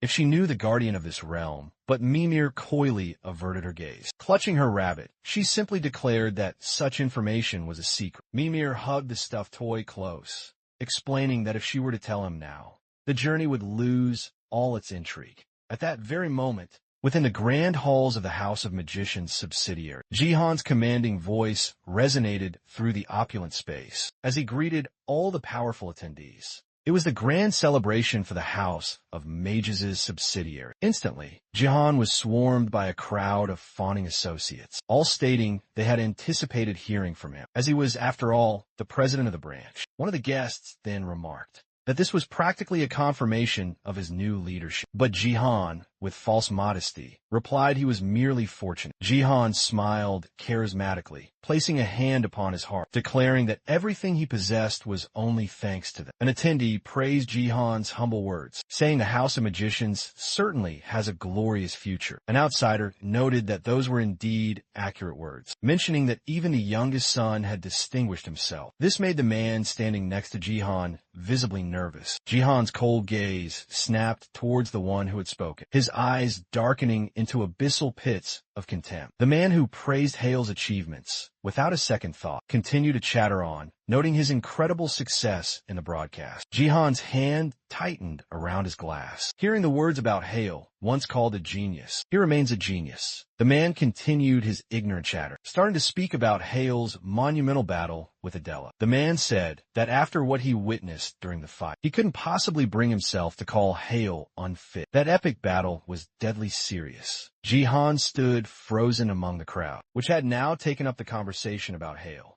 People were now talking about Hale from every corner of the room, noting that they were now eagerly awaiting his inevitable participation in the Olympics. From the other side of the room, they said that the patriarch of the House of Magicians was likely also impressed by his youngest son's performance. Jihan clutched his wine glass tighter as Hale's name echoed around him without stop. Jihan felt a burning rage rise when he heard someone say that the position of the head of the family would be taken away by the youngest. The endless chatter became a deafening roar in Jihan's mind. Vivid memories from his past flashed through his mind of a time where they always talked about Hale. In Jihan's memories, the smiling face of a young Hale appeared as he thought that he hated him the most of all. The people at the gala evening noticed that Jihan had suddenly left. A wine glass, crushed by Jihan's hand, lay shattered on the floor. Jihan walked outside, needing to get away from the noisy hall, where everyone was endlessly repeating the name of Hale. Jihan loosened his constricting tie as he stepped into the cold night. Jihan walked to the very edge of the stone terrace, muttering that this was not good, and it could not be. Jihan concealed his mouth, his face a mask of pure malice, whispering that Hale, this worthless boy, must be erased. Hale was still in the Mimir well. At the same time, Hale continued to read the books that Mimir had selected for him, while Mimir herself sat quietly nearby and began to draw. There were numerous tall towers of books surrounding them. Hale closed the book he was reading, finishing his task, and assessing his current progress. Mimir looked up at him and asked if he had finally finished reading, and Hale replied that he had indeed, if that was all the available literature. Mimir stood up, exclaiming that Hale had learned all the basics, spreading her arms out to the sides on the stacks of books. She then asked if Hale truly understood them. Hale honestly answered that he didn't understand a single thing, to which Mimir said that Hale now, at least, had a basic idea about this new circle. Hale looked at the book he had just finished reading and said that he understood its structure just a little. Mimir assured him that this was completely normal, comparing the process to how a person would not understand. An explanation of how to use a pair of wings when it did not have any. Mimir raised her finger, saying that until Hale encountered destruction directly, he would not be able to fully comprehend it. Hale looked at Mimir's drawing, asking for clarification, saying that it was just SOSO. But Hale understood the point she was trying to make. Mimir puffed out her cheeks in response, saying that this was her own personal masterpiece. Hale touched his chin thoughtfully, thinking about how he needed to face true destruction. Hale concluded by saying that he had no other choice but to step onto the third page of the tests inside Iris, and Mimir confirmed this, saying that he would find all the answers there. Hale rose from the sofa and asked Mimir if the one she had asked him to convey her greetings to was the one who taught destruction. Mimir folded her arms across her chest, telling him to go and ask if he was truly so interested, since he was now finished with all the required books. Hale asked her to at least answer whether her reluctance to talk about the mysterious third page was connected with some kind of powerful restriction. Mimir smiled a sad smile, saying that these were not limitations. Mimir folded her hands across her chest, remembering someone very important to her, and told Hale that it was all a solemn promise, and that they had given each other their sacred word. Hale walked out of the Mimir well and back to his dorm room. Hale wondered what kind of promise Mimir could have made if she was afraid to say a single extra word about the test. Hale took Irid, which lay near the Mimir well. Hale opened the ancient book to the correct page, deciding that he would finally find out the reason. On the third page of the difficult tests, Hale poured his mana into the magic circle, and branches with green leaves began to grow from Irid. The branches that extended from Irid grew to a huge size and wrapped themselves around Hale. Hale, with a puzzled expression on his face, allowed himself to be pulled inside the book, saying that he hoped everything would become clearer. Hale closed his eyes, preparing himself for what he was about to see. When Hale finally opened his eyes, he was completely shocked. Hale looked all around him, seeing only a massive, endless forest. Hale looked up, seeing the disproportionately tall trees all around him, and wondered where such giant trees could even be found. Hale thought that he would be transported to another dimension again, like the previous times where Alpha and Beta had been. But here, no one had come to meet him. Hale went deeper into the endless forest, deciding to explore it. Hale was completely amazed. He did not believe that such a large area could be a page of trials that was contained inside of the book, Irid. Hale stepped out onto a high ledge, looking out over the vast forest from high above. Hale found the magic of his teacher, Vaitner, to be maddening. His teacher's skills surpassed all bounds of the imagination. Hale saw no end or edge to this place. No matter how long he had walked through the forest, Hale approached a small, peaceful lake, assuming that this could be his test in and of itself. Hale felt a shudder run through him, sensing something. Hale dismissed the idea that it was a simple earthquake. A huge shadow then fell over Hale, as he thought the sensation was like someone was staring at him. Hale looked back, not imagining what he might see behind it. A huge monster stood above Hale and did not take its eyes off it. The monster was far too close to Hale now. Its size was astonishing. Hale froze in complete shock, feeling that he didn't understand anything at all. The monster then growled at the young Hale, opening its massive mouth. As he thought about how the monster was so close and he didn't notice, Hale fell into the pond right behind him, startled by the monster's deep, guttural growl. Hale looked at the monster in shock as he found himself in the pond. Hale noticed that the monster had a vertical pupil typical of reptiles. Hale noted the armored scales, similar to that of a crocodile, and the razor-sharp claws and fangs of the beast. Hale had no doubt that he was seeing a disaster-level monster. Right in front of him, a drake that was well beyond S-rank. Hale sat in the pond, unable to look away from the beast, thinking that he considered all these creatures to be imaginary. The drake kept its eyes fixed on him, and Hale then wondered if defeating this monster might be a condition for passing the test. Hale knew that it was truly impossible. Looking ahead at the massive drake, he tried to figure out what to do.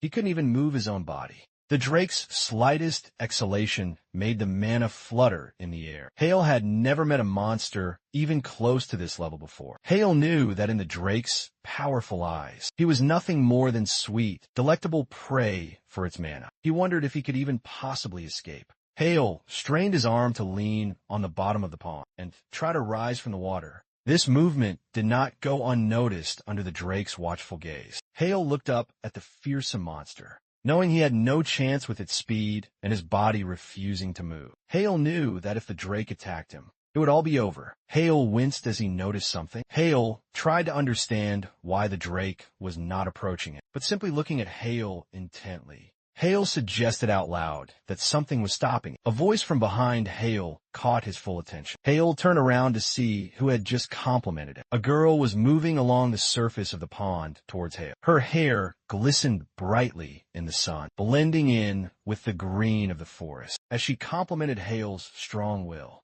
even in the face of such a terrifying monster. Hale noticed the girl's pointed ears, as the girl told him that he was keeping himself under control and not panicking despite the dire situation. Hale did not take his eyes off the beautiful stranger, who told him that he could now move since he had overcome the test. Hale asked who she was, stuttering weakly in his shock. The girl then pointed to herself, introducing herself as Elena L. Greenwood, saying that she was known as the Guardian of the Forest, a great sorceress and a close friend of Ray. Hale looked at Elena with wide, unbelieving eyes, assuming that she was a mythical dryad. Elena stood next to him, looking at Hale with a calm, serene gaze, while he tried to comprehend everything that had happened. Elena then looked away from him, saying that she should probably get it out of the way first, so that Hale would feel much calmer. Hale didn't immediately understand what she was talking about, as if he had managed to forget about the fearsome Drake when Elena had first appeared to him.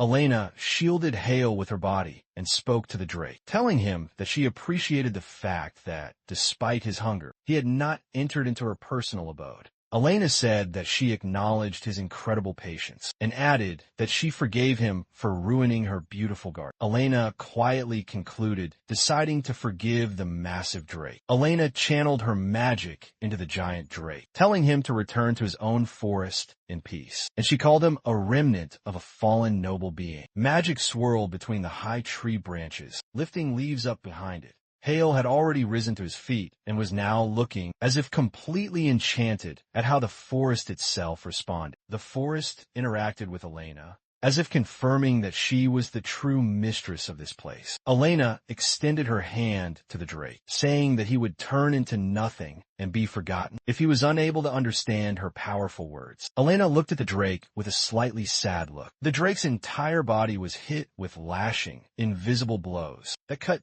deeply through his tough skin. Hale watched, his mouth open wide, as the Drake's body became covered in countless wounds. Hale didn't notice any sound at all. He only saw the visible consequences of her attack, as if something had riddled the Drake at an incredible speed. Hale couldn't understand what Elena had just done to the Drake. The wounds on the Drake's body were not deep, and steam was now rising from them. The wounds inflicted by Elena then quickly healed. The Drake growled, looking at Elena. Elena closed her eyes, saying it was just a simple warning, and told the Drake to now leave. The Drake turned around, and under Elena's watchful gaze, walked back into the deep, dark forest. Hale was amazed at the wounds on the Drake's body had immediately disappeared. Hale looked at the mysterious Elena, not understanding who she was to so calmly stand up to a monster. Outside the classroom, Elena turned her attention back to Hale. Elena approached Hale, asking if he was okay now, and he said that it was all thanks to her.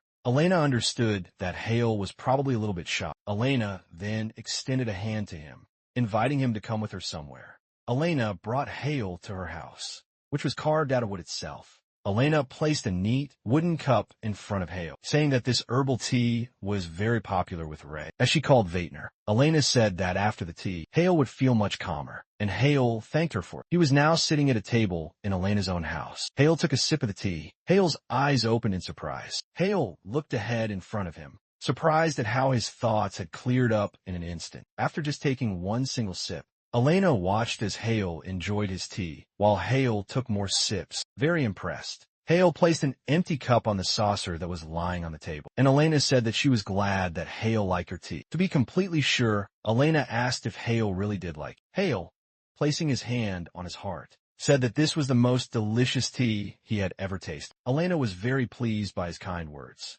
and she asked if Hale felt better after meeting the huge Drake. Elena sat down on the chair opposite of him, while Hale shared that he felt a little ashamed for showing his unsightly side. Elena bowed her head and folded her hands, saying that there was nothing to be ashamed of. Elena reminded him of what a Drake truly was like, and told Hale that the fact that he didn't give in to him was already quite an impressive feat. Hale thought about it, scratching his chin out of habit. He realized that it really was a true Drake, and shared that he couldn't even move his own body. Elena said that although the Drake is the master of the forest, he usually does not enter into her personal territory. Elena folded her hands underneath her chin, looking at the young Hale, and said that the Drake seemed to be having a hard time holding back. This time, Hale asked her again what was hard for it to resist, and Elena pointed at him, saying that his concentrated mana was a rare delicacy. Elena continued to ponder on the matter, saying that the Drake found Hale incredibly appetizing, and the voice had pushed out his own fear,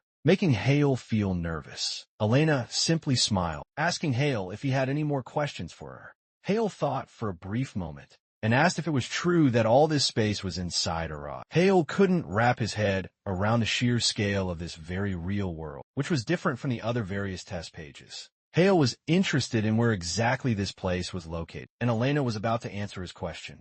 Elena then said that the third test in Irid is located from page 214 to page 232. Hale's eyes widened, realizing that this was truly a magical space. Hale even stood up from his chair in a shock, asking if that Drake was not real, but created with the help of magic. Elena tilted her head, pressing her hand to her chin, and looked away, vaguely answering that he was neither real nor unreal. Hale doesn't know how to understand this, and Elena tried to explain it to him, saying that this space was created on the basis of memories of the distant past. According to Elena, the world inside Irid copies Leg Greenwood, which was once quite a real place. Elena said that it could be called a copy of the real world, hoping that it would be clearer to him, and therefore it was neither real nor fake. Hale thoughtfully concluded, saying that they took the real world of the past and rewrote it, placing it inside of Irid's book. Hale remembered Elena's house, where they were currently sitting, and asked how this was even possible.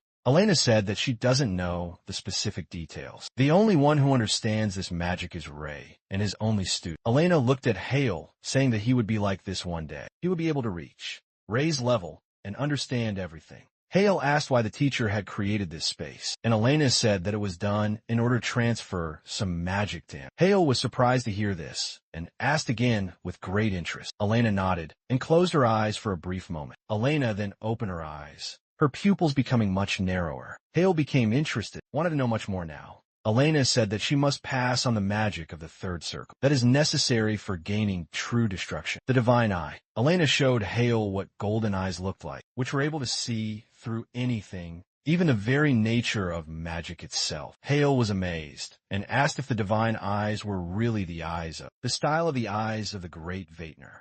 Elena confirmed, and pointed her finger at her own eyes, saying that they were not perfect at all. She could not fully control them yet. Elena told Hale that Ray had asked her to awaken this magic in the successor, which is why it now exists, even if only as a simple recording. At the same time, on the city's busy streets, the car with the driver of Hale's father, Shin In-hyuk, was driving along the main road. In-hyuk sat in the back seat, telling the one next to him to start the important report. Sakyong, who was sitting in the seat right next to him, began to report on the matter that had been assigned to him earlier. Sakyong said that the young masters, Minhyuk and Minji, showed a little interest in young Master Hale. But the most surprising thing, in Sakyong's own opinion, was that the young lady Sia had done absolutely nothing. Sakya was sure that she was being severely restricted. The head of the family then pointed out, looking at In-hyuk, and he thought about it for a moment. In-hyuk agreed, saying that Saya seemed to be lenient towards Hale, but she was unlikely to ever leave him alone for long, and she was simply being cautious because of the shadows. In-hyuk then asked about his eldest son, Jihan. S.A. Kyung said that young Master Jihan seemed a little wary, but even at the reception he had organized, nothing at all came of it. In-hyuk was a little surprised when he heard Sakyo's report. In-hyuk then wondered if his older children might have learned to separate the private and the public matters. But she immediately told Sakyo to remain vigilant until the protective period had finally expired and to continue his watching. Sakya accepted the important order, telling the head of the family that he understood completely, and he cast a silence spell all around them. Sakya explained about the soundproof barrier, saying that what came next was confidential, and In-hyuk approved of it. Sakyo told the chief that information had come out, that one of the family's members had colluded with the dreaded Black Magic Tower. Sakyo revealed that suspicions are falling on all the family elders, who are not happy with Hale's sudden return, as well as the other high-ranking officials.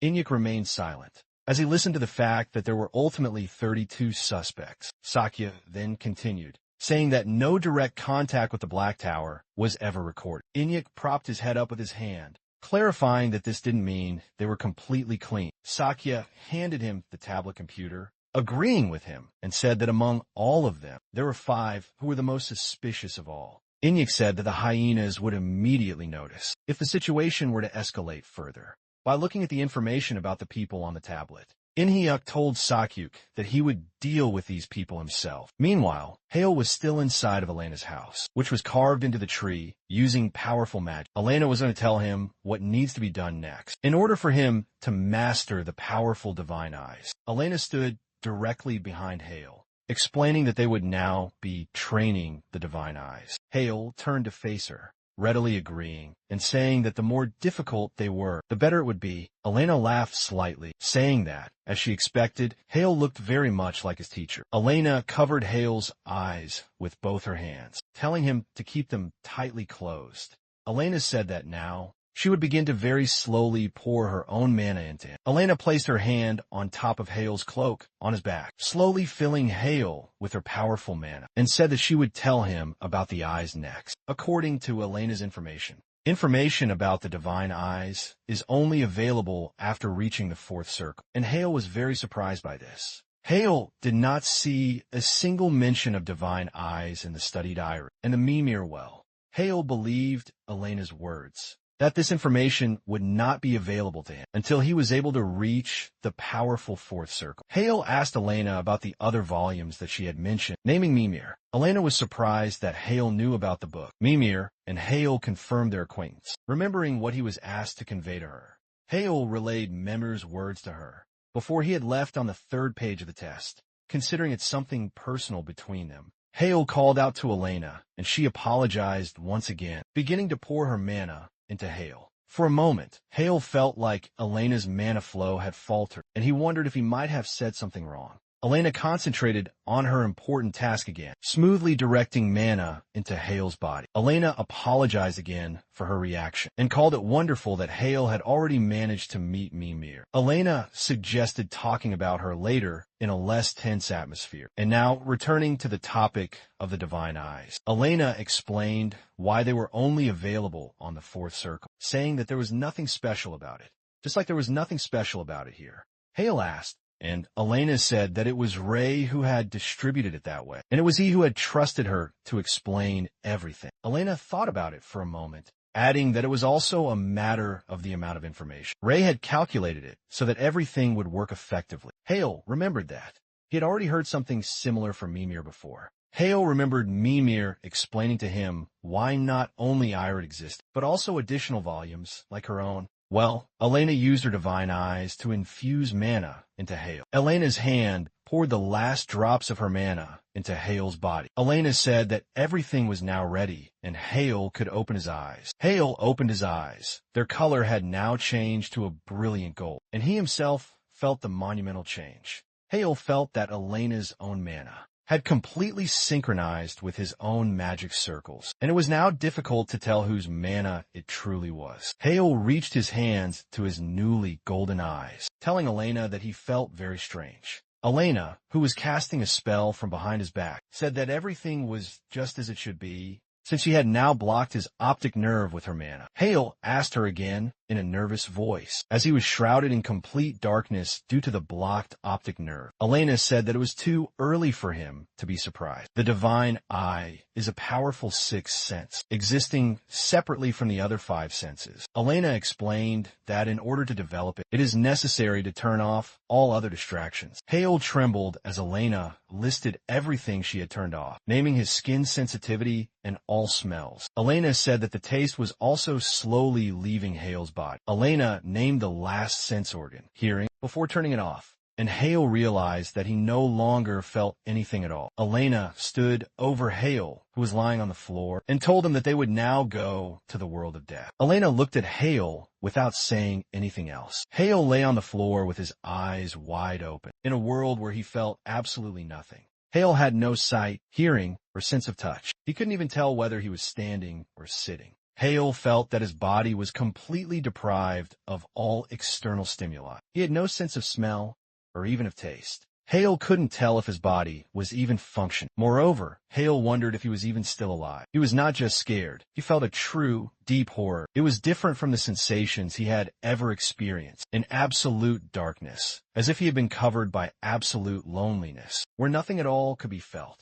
Hale could only compare this state to that of hell. Hale tried to stop his hands from violently shaking. Hale reassured himself that this was just a form of training, according to Elena's own words. And now he needed to train his sixth sense to see mana with his mind. Hale realized that this meant he could still somehow see mana. Remembering the feeling when Elena had opened the divine gaze in him, Hale closed his eyes, concentrating on seeing the ambient mana. Hale forced himself to focus intently, to learn to see mana with his mind, as his training now required. At the same time, inside of Elena's house, Elena looked at Hale with surprise and an emotionless expression, not understanding how he had managed to do this. Hale lay there on the floor, remaining completely calm after his sensitivity was turned off. Usually, everyone who experienced this spell had gone completely crazy, succumbing to their own panic. Elena knew better than anyone how terrible these spells were. She had planned to just let him test them out first, and then she would immediately cancel them. Elena herself had acquired this spell only after she went through, step by step, gradually getting used to the strange sensations. Elena looked at the young Hale, who had been under the spell for 3 minutes now, and looked as if nothing at all was bothering him. Elena was surprised, especially by the fact that the forest was already resonating with Hale's mana.